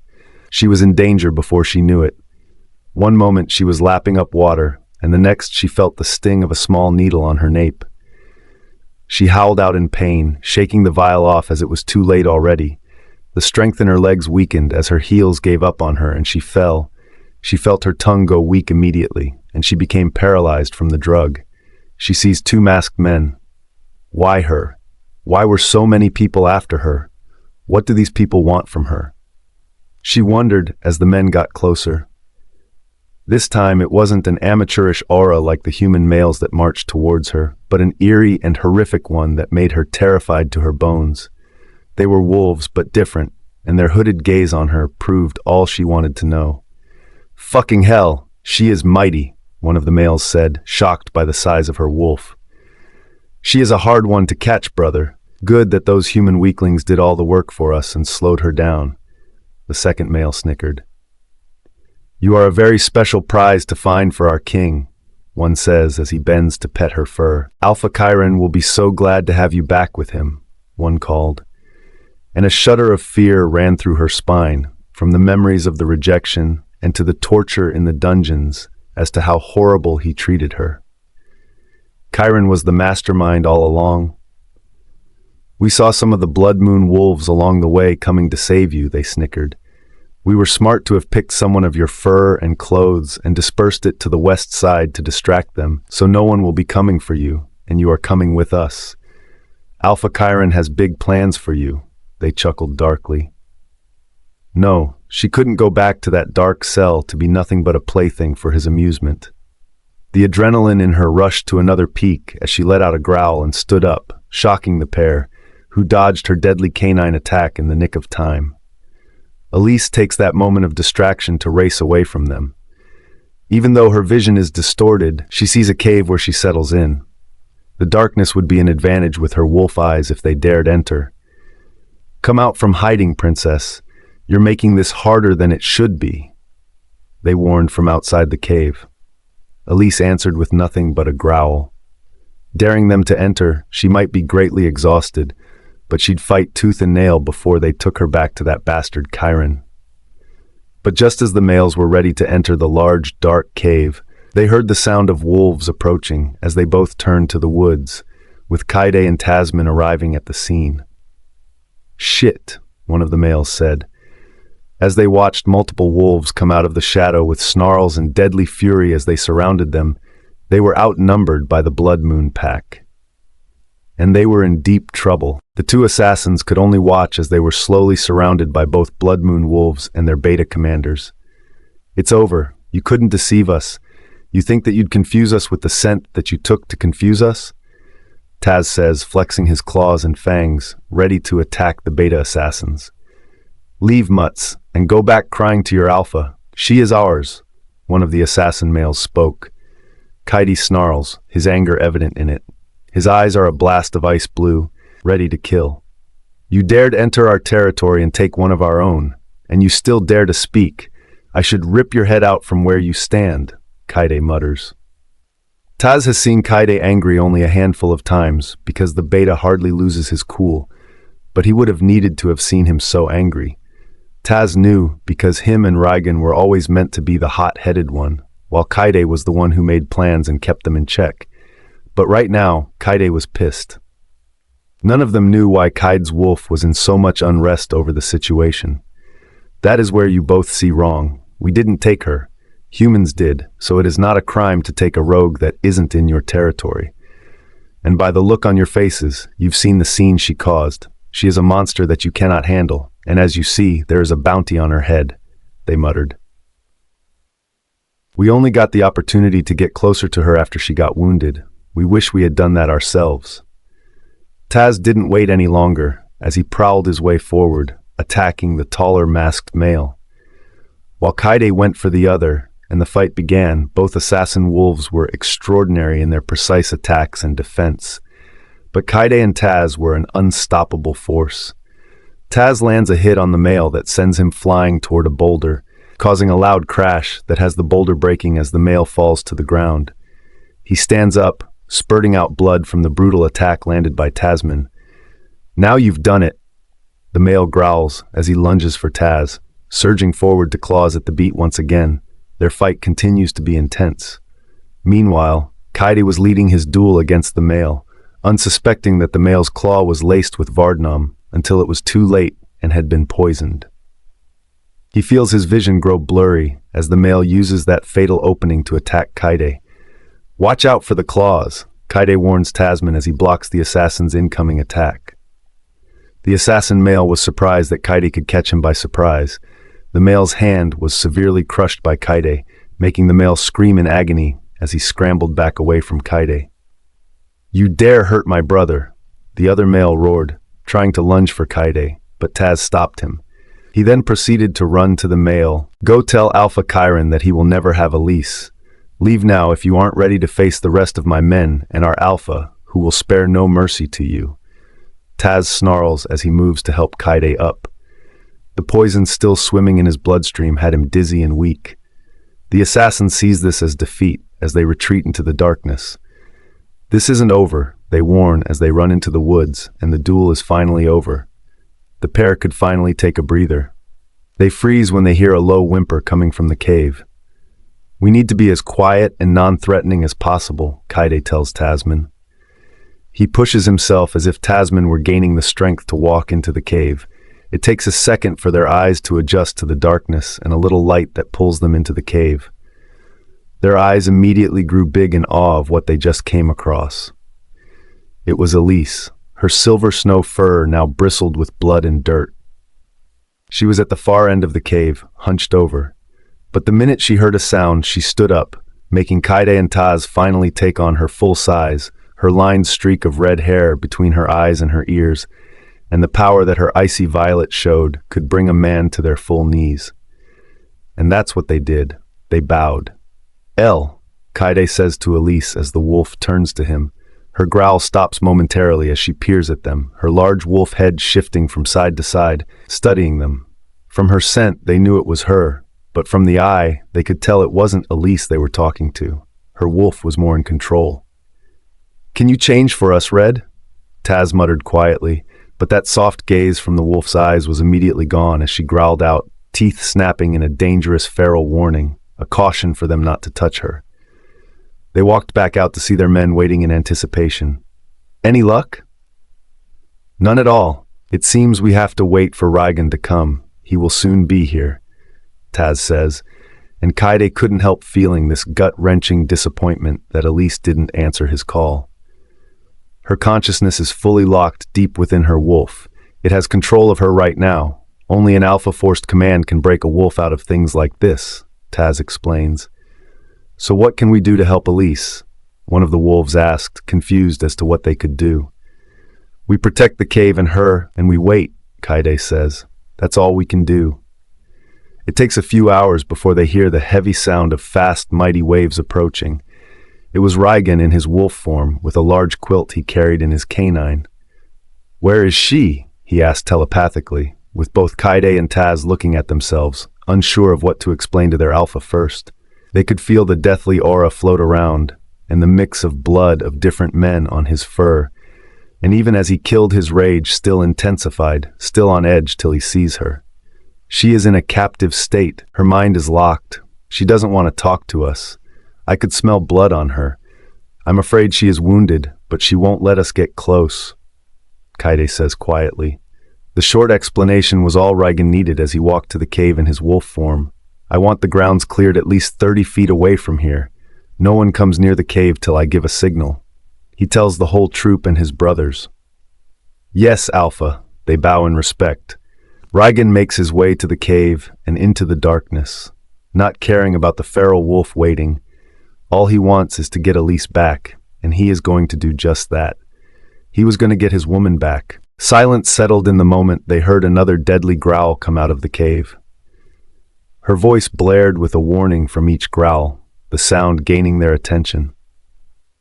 Rygan walks into the cave in his wolf form, the sound of his pawed footsteps as silent as the night. He could see the hesitation and tension in the air as he walked deeper into the cave. He was desperate to see her. His yearning for her from the past day made him mad with regret and longing for her. He had not had a wink of sleep ever since she was taken, and he wouldn't rest until he saw her. As he got closer and her scent became stronger in the air, he became alert in the darkness, knowing one wrong move could unleash Elise's feral wolf on him at any moment. His wolf's eyes immediately adjusted to the darkness as he saw the crouched wolf staring at him. "Elise," he called, but she growled at him instead, with her head bent low and a snarl as she backed away. His heart broke the moment he came face to face with her battered and dirty fur. A guttural anger for those monsters that did this to his Elise resounded through the cave. "Did you dare do this to her?" He should have made their deaths more achingly slow. His eyes softened when he saw her apprehension of coming any closer, his strong, beautiful L. "Elise," he calls again to her telepathically, but this time her wolf leaps forward, ready for a fight. He jumps on Rygan, snarling her teeth at him, but Rygan isn't here to hurt or fight her. His alpha mode clicks on as he snaps at her, grabbing her by the calves and pulling her to the ground. Her wolf whimpers and yelps as Rygan takes a stance on top of her, showing his true alpha strength and trapping her in between his bodies. His eyes were deadly, and this growl was menacing and ordering her to yield. She tried to fight back, but he growls back at her wolf again, who whimpers, "El, I need you to turn back now. You need to gain your mind back from your wolf, Elise." He tells her, but her wolf just turns away, whimpering from fear and betrayal. "I'm sorry I left you alone. I'm sorry I gave those bastards a chance to take you away from me. I know I've only caused you pain, but I need you to come back to me, Elsie," he begs again. Rygan begins to lap at her skin with his tongue, cleaning her up as she begins to purr. Her head rises from in between her covered paws, giving Rygan access to clean her up. A primal heat radiated from her, a mixture of her fear and a deep yearning that mirrored his own. As he licked away the grime, the sweet scent of her arousal filled the air, a stark contrast to the harsh tang of violence that clung to her. Her wolf whined, a sound laced with raw desire and a desperate plea for comfort. Rygan's tongue moves to her neck, lapping and scenting her to remove the horrible scents of other males, wolves, and humans alike. He felt her body lax, and something sweet and alluring swept the air. Her scent was wet, and she was yearning for his wolf to mount her. Their bestial instincts resurrected to life as she pulled him closer, even in their wolf, for their need was raw and unchecked. Their canine gnaws and growls out for each other as her wolf takes the initiative, stunning Rygan, who watches in awe. Never has he had an encounter with or laid with a female in his wolf form, his most vulnerable state, but he would do that for Elise. That was how much he craved her and wanted her. It leaves both wolves in a shared embrace. It all changes when he hears her whimper in pain and he feels her skin getting hotter. The sounds of bones reshaping and snapping back to the cave fill the cave with Elise's cries. Her first change back was guttural and painful. Her mouth opened wide with a hole of pain, as Rygan could only watch and soothe her through it. "You can do it, sweetie. Focus on my voice." He watched as her body grew smaller. He looked to see that Elise's fur had withered off to her porcelain skin and was changing back to her human form.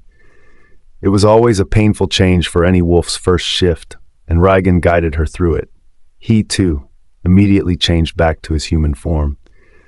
But even when he changed back, he could tell there was still something different. The color of her iris was still a violet hue, filled with her wolf subconscious. She was in human form, but her wolf was still there. Control, that would explain the feral drive she had as she leapt onto Rygan's naked body, causing a groan to erupt from Rygan. "The naughty thing I want to do, Elise, is that you are driving me mad," he groaned. "Then do them all," she dared. "Alpha," she muttered, and his last sanity snapped.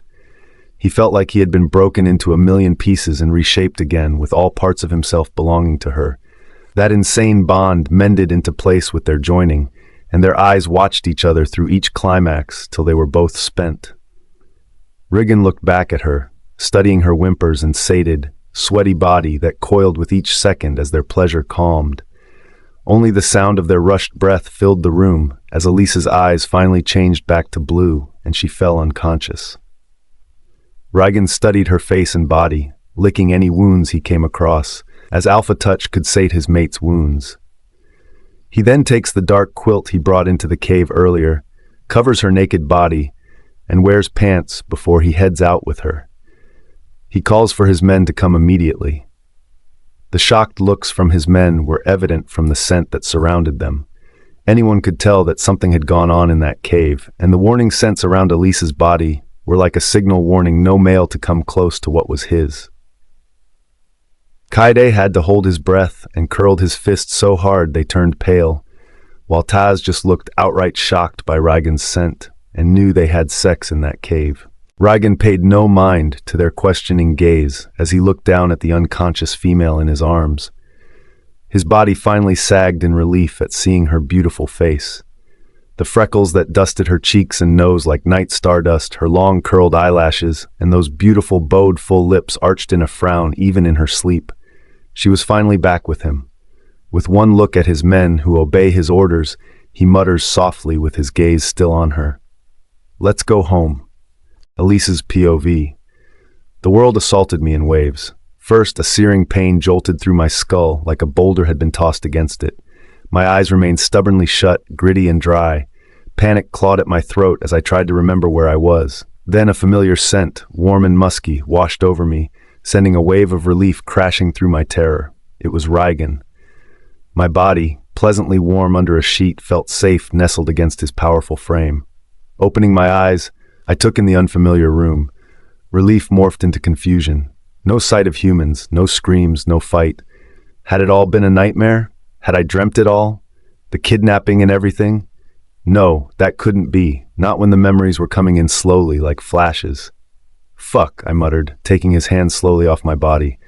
I looked down to see marks on my thighs, figuring out the loud gasp that was about to escape my lips. I didn't want to ask him, not after this huge mistake I've made yet again. I wanted to curse my wolf for going into bed with Rygan once again. I see nothing of my size in the clothing, only a dark tunic from Rygan's clothes. I take the shirt, wearing it to cover my naked body. The shirt was more like a gown for me, as it slid just a little over my thigh. I put it on while sitting down by the edge of the bed.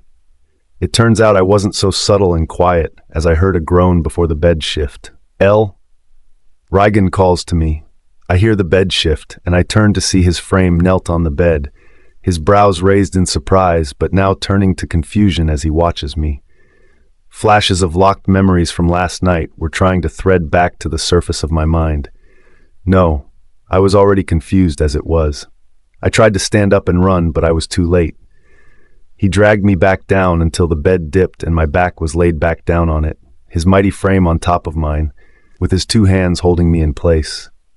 "Rygan," I was stopped before I could continue by a kiss to my lips, a kiss that I moved my head away from, but that didn't stop him from joining our heads together till our brows touched and I could look nowhere but him. His gaze was hard and menacing, like he was trying to map out the entirety of my face. What was he doing? What happened? I wondered, as part of my memory was still foggy. "You're real, and you're here with me," he whispered, my heart tightening in my chest from his warm voice. That voice that could make me mush and soft like puddles. His skin against mine felt like a literal drug that I had to fight away from gesturing intoxicated with. And this time I used my hands, pushing him away from me as I stood up, holding that bitter tear of yearning that threatened to fall. "Stop," I begged. "Don't say another word. I really can't deal with this right now," I called in my head. And I felt like it was being banged by a million hands. I closed my eyes to stop the voices and memories from clashing together. But Rygan did not listen to me as he rushed toward me, his face filled with worry. That was when I smelled warm copper on my lips. I was bleeding from my nose. "Elise," he hissed, taking my face in his hand. I pushed his hands off, rushing to the door I hoped was the bathroom and washing my nose on the sink. Fuck, this can't be happening. I looked to the side to see how restless he'd become. "I'm fine. I'm just tired. It could be the poison just being flushed from my system," I add, hoping he wouldn't worry. I could see the dark circles on his face, already laced with so much worry. "I called the alchemist and healers we had yesterday, and they said there was no trace of poison on you. We need to talk about this," he says, watching me from the door. "You need to put on some pants before I can take you seriously, Mr. Alpha," I bemused, passing him by the door. I hated the limp in my steps. I recalled how and who gave me a limp in the first place. "This is not a freaking joke. You were taken away from me. I thought I..." But he stopped himself as he stared at me, his jaw slacked and eyes centered at me with seriousness. "I know I was taken. Look, I need rest, but not with you. Away from you, you are making me more stressed out, Rygan." I say it straightforwardly. I could see the hurt in our faces, but I wasn't lying, being in the same room with him and me, unable to think. I reach for the door, and "Please do not follow me. Obey my wishes, please." I plead. I know I've begged him enough times to stay away, and I was pushing his limits day by day. "The last time I did that, you were taken," he argued, and I froze, staring at his wretched features. He's hardly had any rest since I was, I'm sure. "Sleep, Rygan, please, for me? We'll talk later. I'm in the moon house with you now. I won't be taken so easily," I assure him as I open the door. "I can't. I haven't been able to. I've been terrified that you will be taken. Gods, Elise, the way you were shaking in my arms. I don't think I will. I can't." He starts, and I can't help but turn to him. I see that fear still bared in his eyes, fear and hurt for me. I shut the door back as I marched to him. His talk was bent toward mine as he watched me. I felt like I could breathe as I entwined my hands with his. "Just for today," I whispered. Without any more speaking, I led him to the bed, climbing onto the red-draped king-size bed. I then reached my hands for him to take, and even with his mighty frame, I opened her arms till he climbed and lay by my middle, his head placed on my breast. "I am here. I am alive," I assure him, as his head rests on my chest, and he listens to my heartbeat. I try to pretend like this isn't insane, even as I feel my heart somersault with each breath Rygan takes, and his tight hold on me relaxes slightly. "I can't lose you. I can't," he mutters sleepily. "Not like Alana. I knew I might regret this crazy situation soon, but right now I felt my body calm, and all the stress was gone as I pushed my hands into his dark silken midnight locks. I felt a low hum and tumbled inside. Dear gods, Rygan will be the death of me. "You came for me, and I am grateful," I call, quietly feeling his breath even out. Slowly, Elise grew heavy, and Rygan was asleep with the help of my touch. I carefully got into a more comfortable position, with both our heads on the pillow and facing each other. After a few minutes of staring and admiring his handsome face, from the scar on his eyebrows to his roguishly handsome looks, for a moment I reached forward to caress his lips but stopped myself. This wasn't right, I muttered before I slowly stood up. Even though my wolf whined not to leave, I headed for the door, giving one last glance before I left. The moment I step out of the Alpha King's chambers, I meet Kyren, who is a few feet away. Elise, he calls to me, his face filled with relief and wonder as his hands reach to caress my cheeks. I couldn't help but give him an assuring smile before I turned around and headed to the familiar hallways leading to my chambers. All the more, I didn't want Rygan to see him touching me so fondly. Why do I even care in the first place? I wonder. I reach my destination with Kyren still behind me. "We've all been worried sick. I'm glad you're woken up," he says to me. I could barely think straight, and half the words he was making out felt like a puzzle to my puddled brain. "I'm glad to be back. It looks like you need to ask me something. Rygan wouldn't let any of us see you, but this is crucial. I'm sorry, but we need a detailed explanation of when you were taken and what happened. We'd like to meet you soon at the study," Kyren says, his tone immediately turning serious and stoic. I closed my eyes for a second as flashes of blood and dead men filled my vision before I shook my head to get their screams of horror away. "I'll meet you in a few hours and tell you what I remember, but after I freshen up," I assure him, and he searches my eyes with his gaze softening. "I am glad to get you back, Elise," he tells me. The moment the door clicks close, I rush to the toilet, dumping my guts out in the white cord porcelain bowl that steadies me. I dragged myself steadily to the sink before staring at my reflection. "I need you to come out and tell me what happened when I was out of control," I muttered to my wolf, but she didn't answer. Only a flicker of power shows through my eyes for a mere second before it all turns normal. "All right, Elise, you will tell them everything you know," I say to myself, "even if it means digging back into that deep, dark place," I tell myself, wincing from the memory again. I got into the bath, getting a much-needed wash, but one weird thing was that I didn't feel all that dirty. I thought it was my imagination. I saw Rygan with a towel cleaning across my body after I begged him to take me again, but I recall seeing him when I was half awake. Had he even slept the whole night?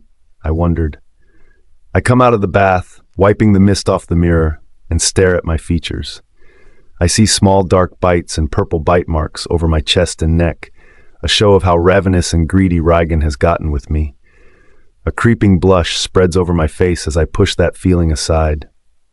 The whole circle was going to be there, including Elvira. The meeting might not go well, but I have to turn off my feelings, and I have to face it head on. Elise had tried to rest as much as possible for the past few hours, but she was left tossing and turning until she checked the clock and saw it was time to meet Rygan and the others. Elise then got dressed in a comfy turtleneck beige sweater that was given to her with comfortable leggings and shoes, and she tied her head up in a messy bun. She still had that creeping feeling that makes the end of her hair raise as she shuddered. "Don't worry. Your age now. You're back at the moon house with Rygan," she assures herself. Taking one last glance at her reflection and hoping there was no mark in sight from Rygan's mouth on her, she walked out of the chambers and headed for Rygan's familiar study. She couldn't help but question a few skeptical gazes that guards and servants gave her as she passed them by while heading to the study. She got that they could be shocked about the abduction, but the stares they gave her seemed more intense than usual. She tried to forget it and think about where she was supposed to be right now.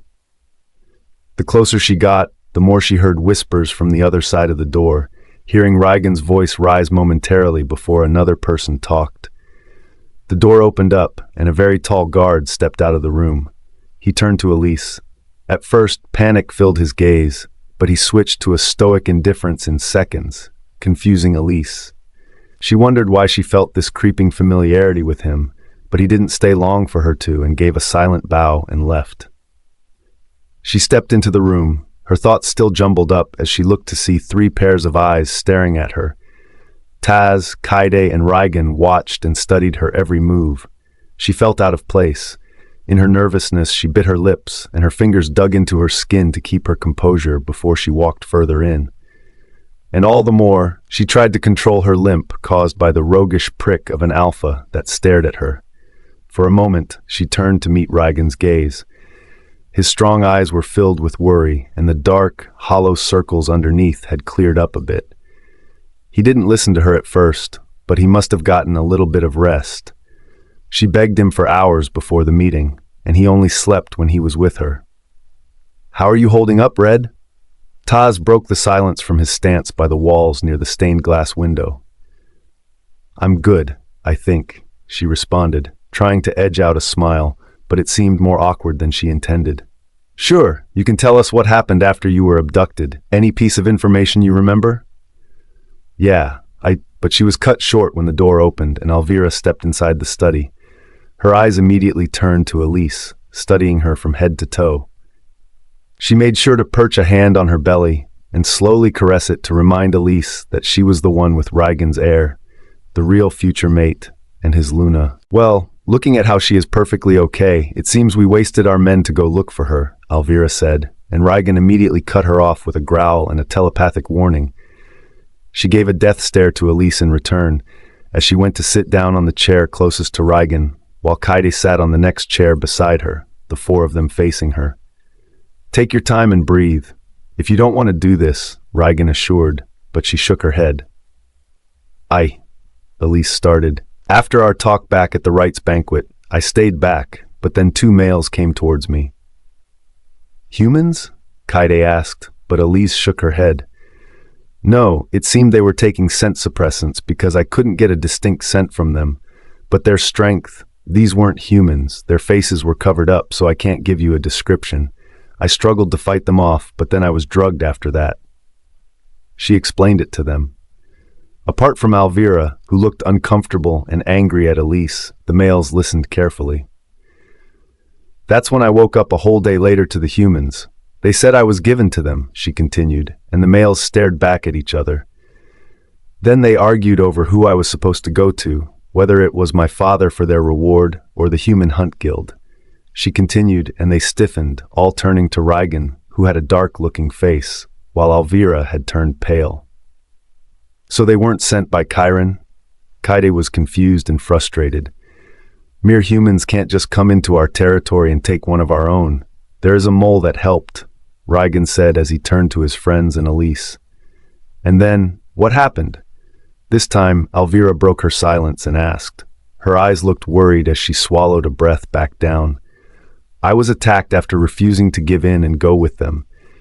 They wanted to have their way with me, but I fought. I was poisoned randomly and weakened. That's when I gave my control to my wolf," she explained. "Your wolf talks to you?" Kyren muttered, his eyes blown wide in shock.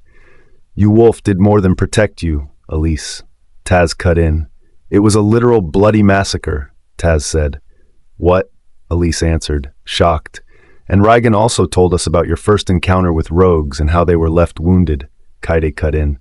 "He didn't tell you because he did not want you to be scared, but I believe your wolf's strength is something we haven't seen in centuries." Elise had no idea how to even answer this. It could be from her true origins. Her father was angry that she wasn't a true Silvernight wolf or his blood. Maybe there is more to her lineage we need to find out, but you need to tell us more, Rygan said. Elise tried to close her eyes and recall what happened after she gave control to her feral side, but her clouded, dark memories filled her mind. "I can't. I can remember the pain from being shot at, and two males who tried to take me." She said she was unsure. The beta assassins that were probably sent by Kyren or acted for themselves. "I have no ideas yet, but we can't put possible blame on them and bring them to trial without evidence, especially since they didn't attack you in Blackmoon territory," Kyren said. "Maybe you heard their voice?" Taz chimed in. They all looked to her, hoping for a better idea to who the culprit was, but nothing at all, and Elise felt like the wall was closing in on her. "I might have scratched one on his nape, but I can't remember." "It's all right. We can stop here for today if you can't," Kyren called, caressing her shoulders, and Rygan's hand gripped hard on the chair in annoyance and jealousy to Kyren's subtle touch.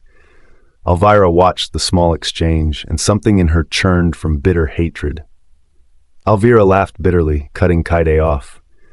"Of course you can't recall anything, Elise, but you sure as hell must remember fucking my fiancé with no morals or care in the world," she shouted at Elise. The room grew quiet. A rising, deadly tension filled the room. It made Elvira scared to even lift a finger from the heavy, threatening pheromones that were being targeted at her by Rygan. "Stop! Rygan!" Elise begged, and he calmed his scent. What could she even deny when it was true? I invited you to this meeting as the pack's advisor because I thought you could act past this phase. Rygan snarled. Phase? You fucked her. She even stayed in your room all day after that. The servants in the moon house already know, and now the town will see me as a joke, saying I cannot even protect my mate from the same woman who wanted to harm me, even after I forgave her. She screeched, and I will make sure she pays for that. I'm sure she only did this because she wanted attention. Get the hell out of this room this instant, he called to Elvira, who stood up, her face red with embarrassment as she took one last look at Elise. This isn't over, she called, slamming the door and leaving 4 of them in the room. You both leave. He ordered his 2 betas to leave immediately. Elise saw this as her cue to leave and heads the door, and she was met face to face by a very sorry-looking Tasman who closed the door right in front of her, leaving her inside with Rygan. She then heard the chair shift as Rygan came behind her.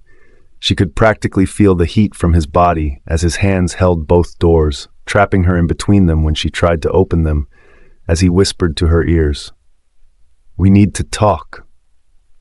And she knew there was no escaping him. "We need to talk." His tone blared with so much power. "We have nothing to talk about," Elise argued. She tried to control the incessant pace at which her heart was beating from just being near him, trying to show that he had no control over her, but she was failing miserably. Their heated breaths were the only sound that filled the silent space, as Elise shut her eyes and tried pushing his tempting voice that always shook her resolve and made her body shiver with want away. Just one look at him reminded her of last night in that damn cave and how she surrendered herself to him, both wolf and body, how her flesh and soul were mended by just his touch. "We have a lot to talk about. Look at me, Elise," he says, but she stays still, her body still facing the doorframe. "Look at me," and she freezes when she sees that familiar heart behind her.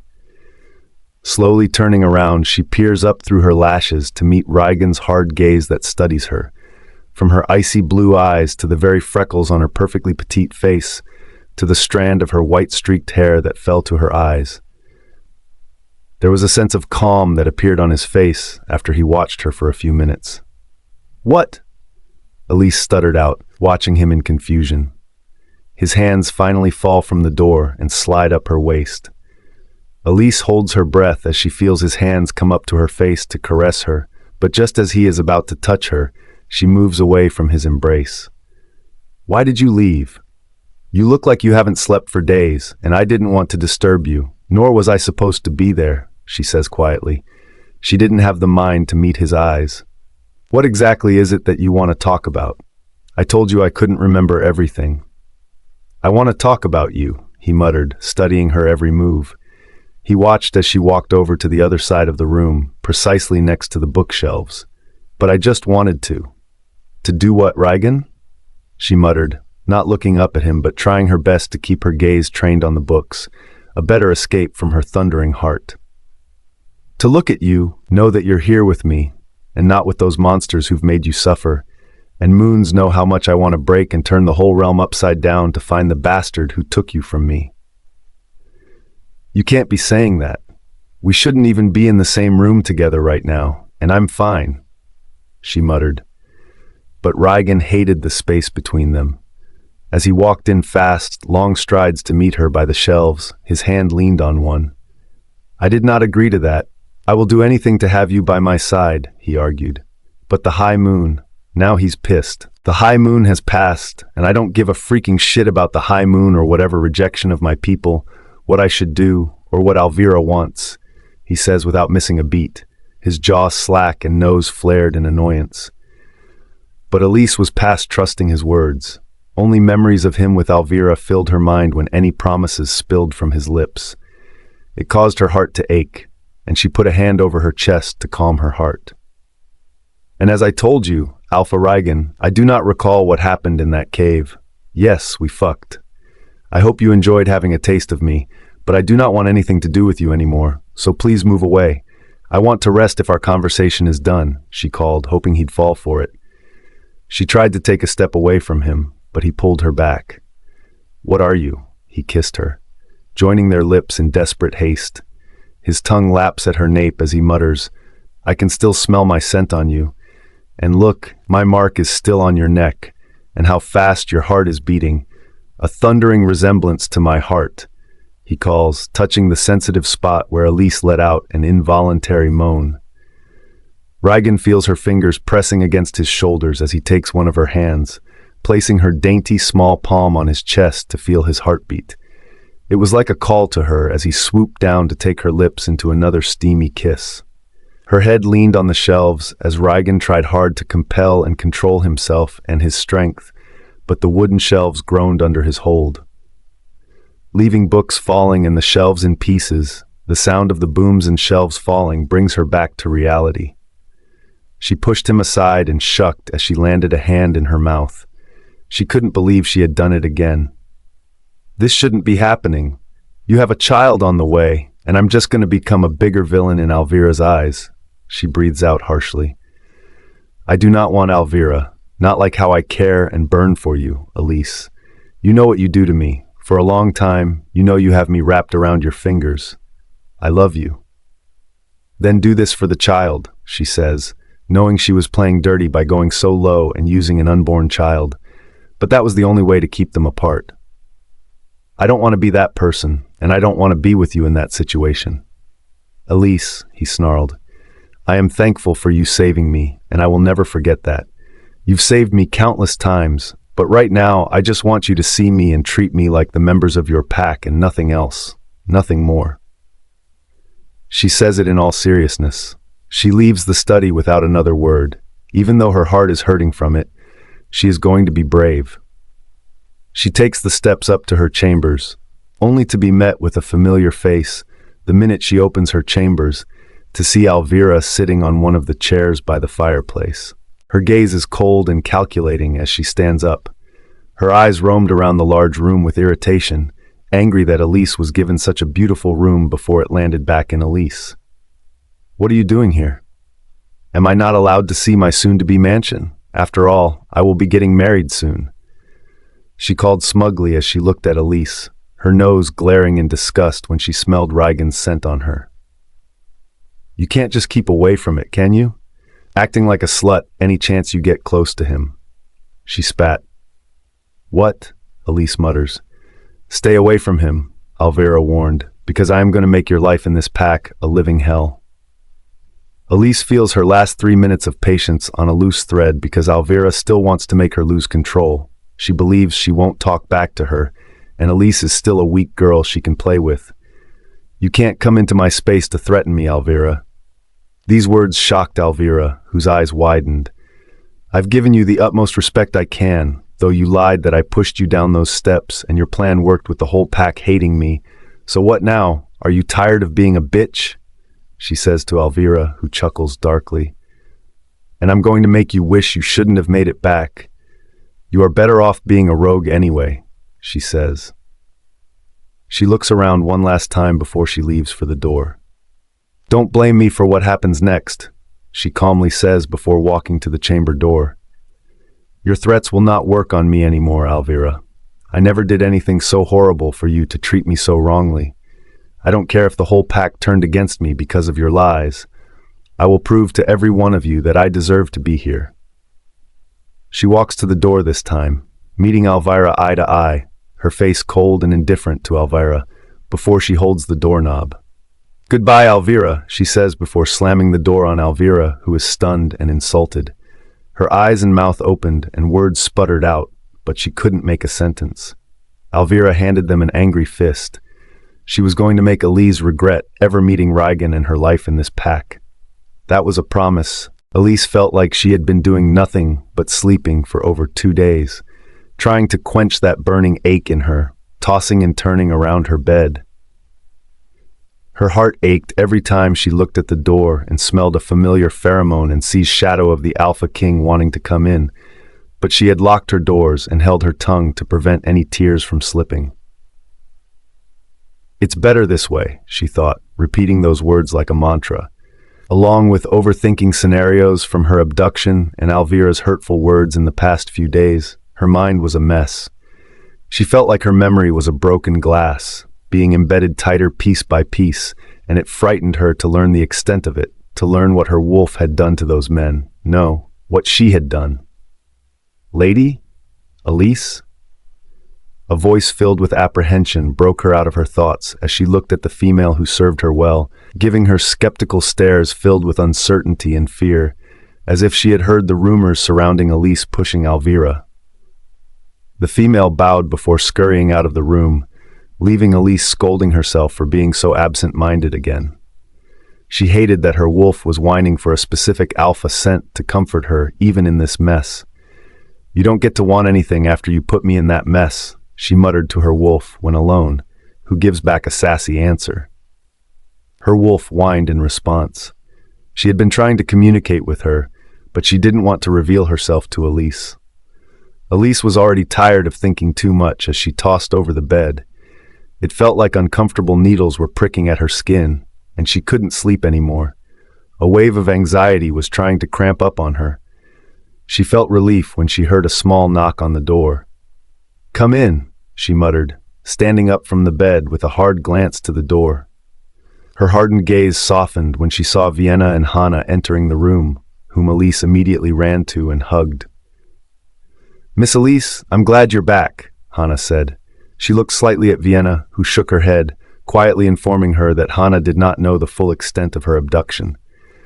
"Thank you, Hannah. It's good to be back," she assured the young girl, whose eyes glazed with emotions and tears, thankful for her return.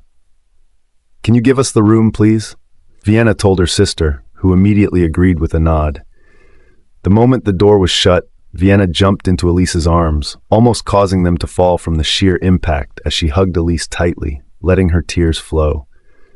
Only silence, tears, and their loud heartbeat filled the room as they hugged with so much love and affection for each other.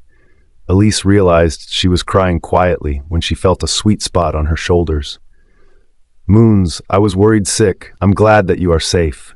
Those horrible people will pay for what they did to you," Vienna said. Elise couldn't help but feel her eyes water too from her friend's cries. "Do you know how shocked I was when I was called early in the morning to help you heal, to find your body battered, and all the more, I was glad that your wounds were healed like magic," she said. "It must be part of my power's healing abilities. You are not just a healer, but a gifted mender. Your power is unmatched," Vienna said to Elise, squeezing her hands. "Is that kind of power even possible for a mere wolf like me to wield?" she muttered frantically. "It is, and you are strong enough for it, but it was all the more strange that you were completely covered in Rygan's scent. It was like you were bathed in it, and our beliefs, an alpha, or your mate licking your wounds, would help it close faster," she explained. But Elise could see what she was getting at, and she immediately shook her head. "It's not what you think. Yes, he saved me, but that is it. That was his obligation, and there is nothing else going on. Not anymore," she told Vienna. She squeezed her hand to assure her she was where she was. Elise then leaned deeper into the couch, with Vienna following suit. "I'm so proud of you for being strong, Elise. My wolf helped me. It was strange not having control watching those people being killed by me.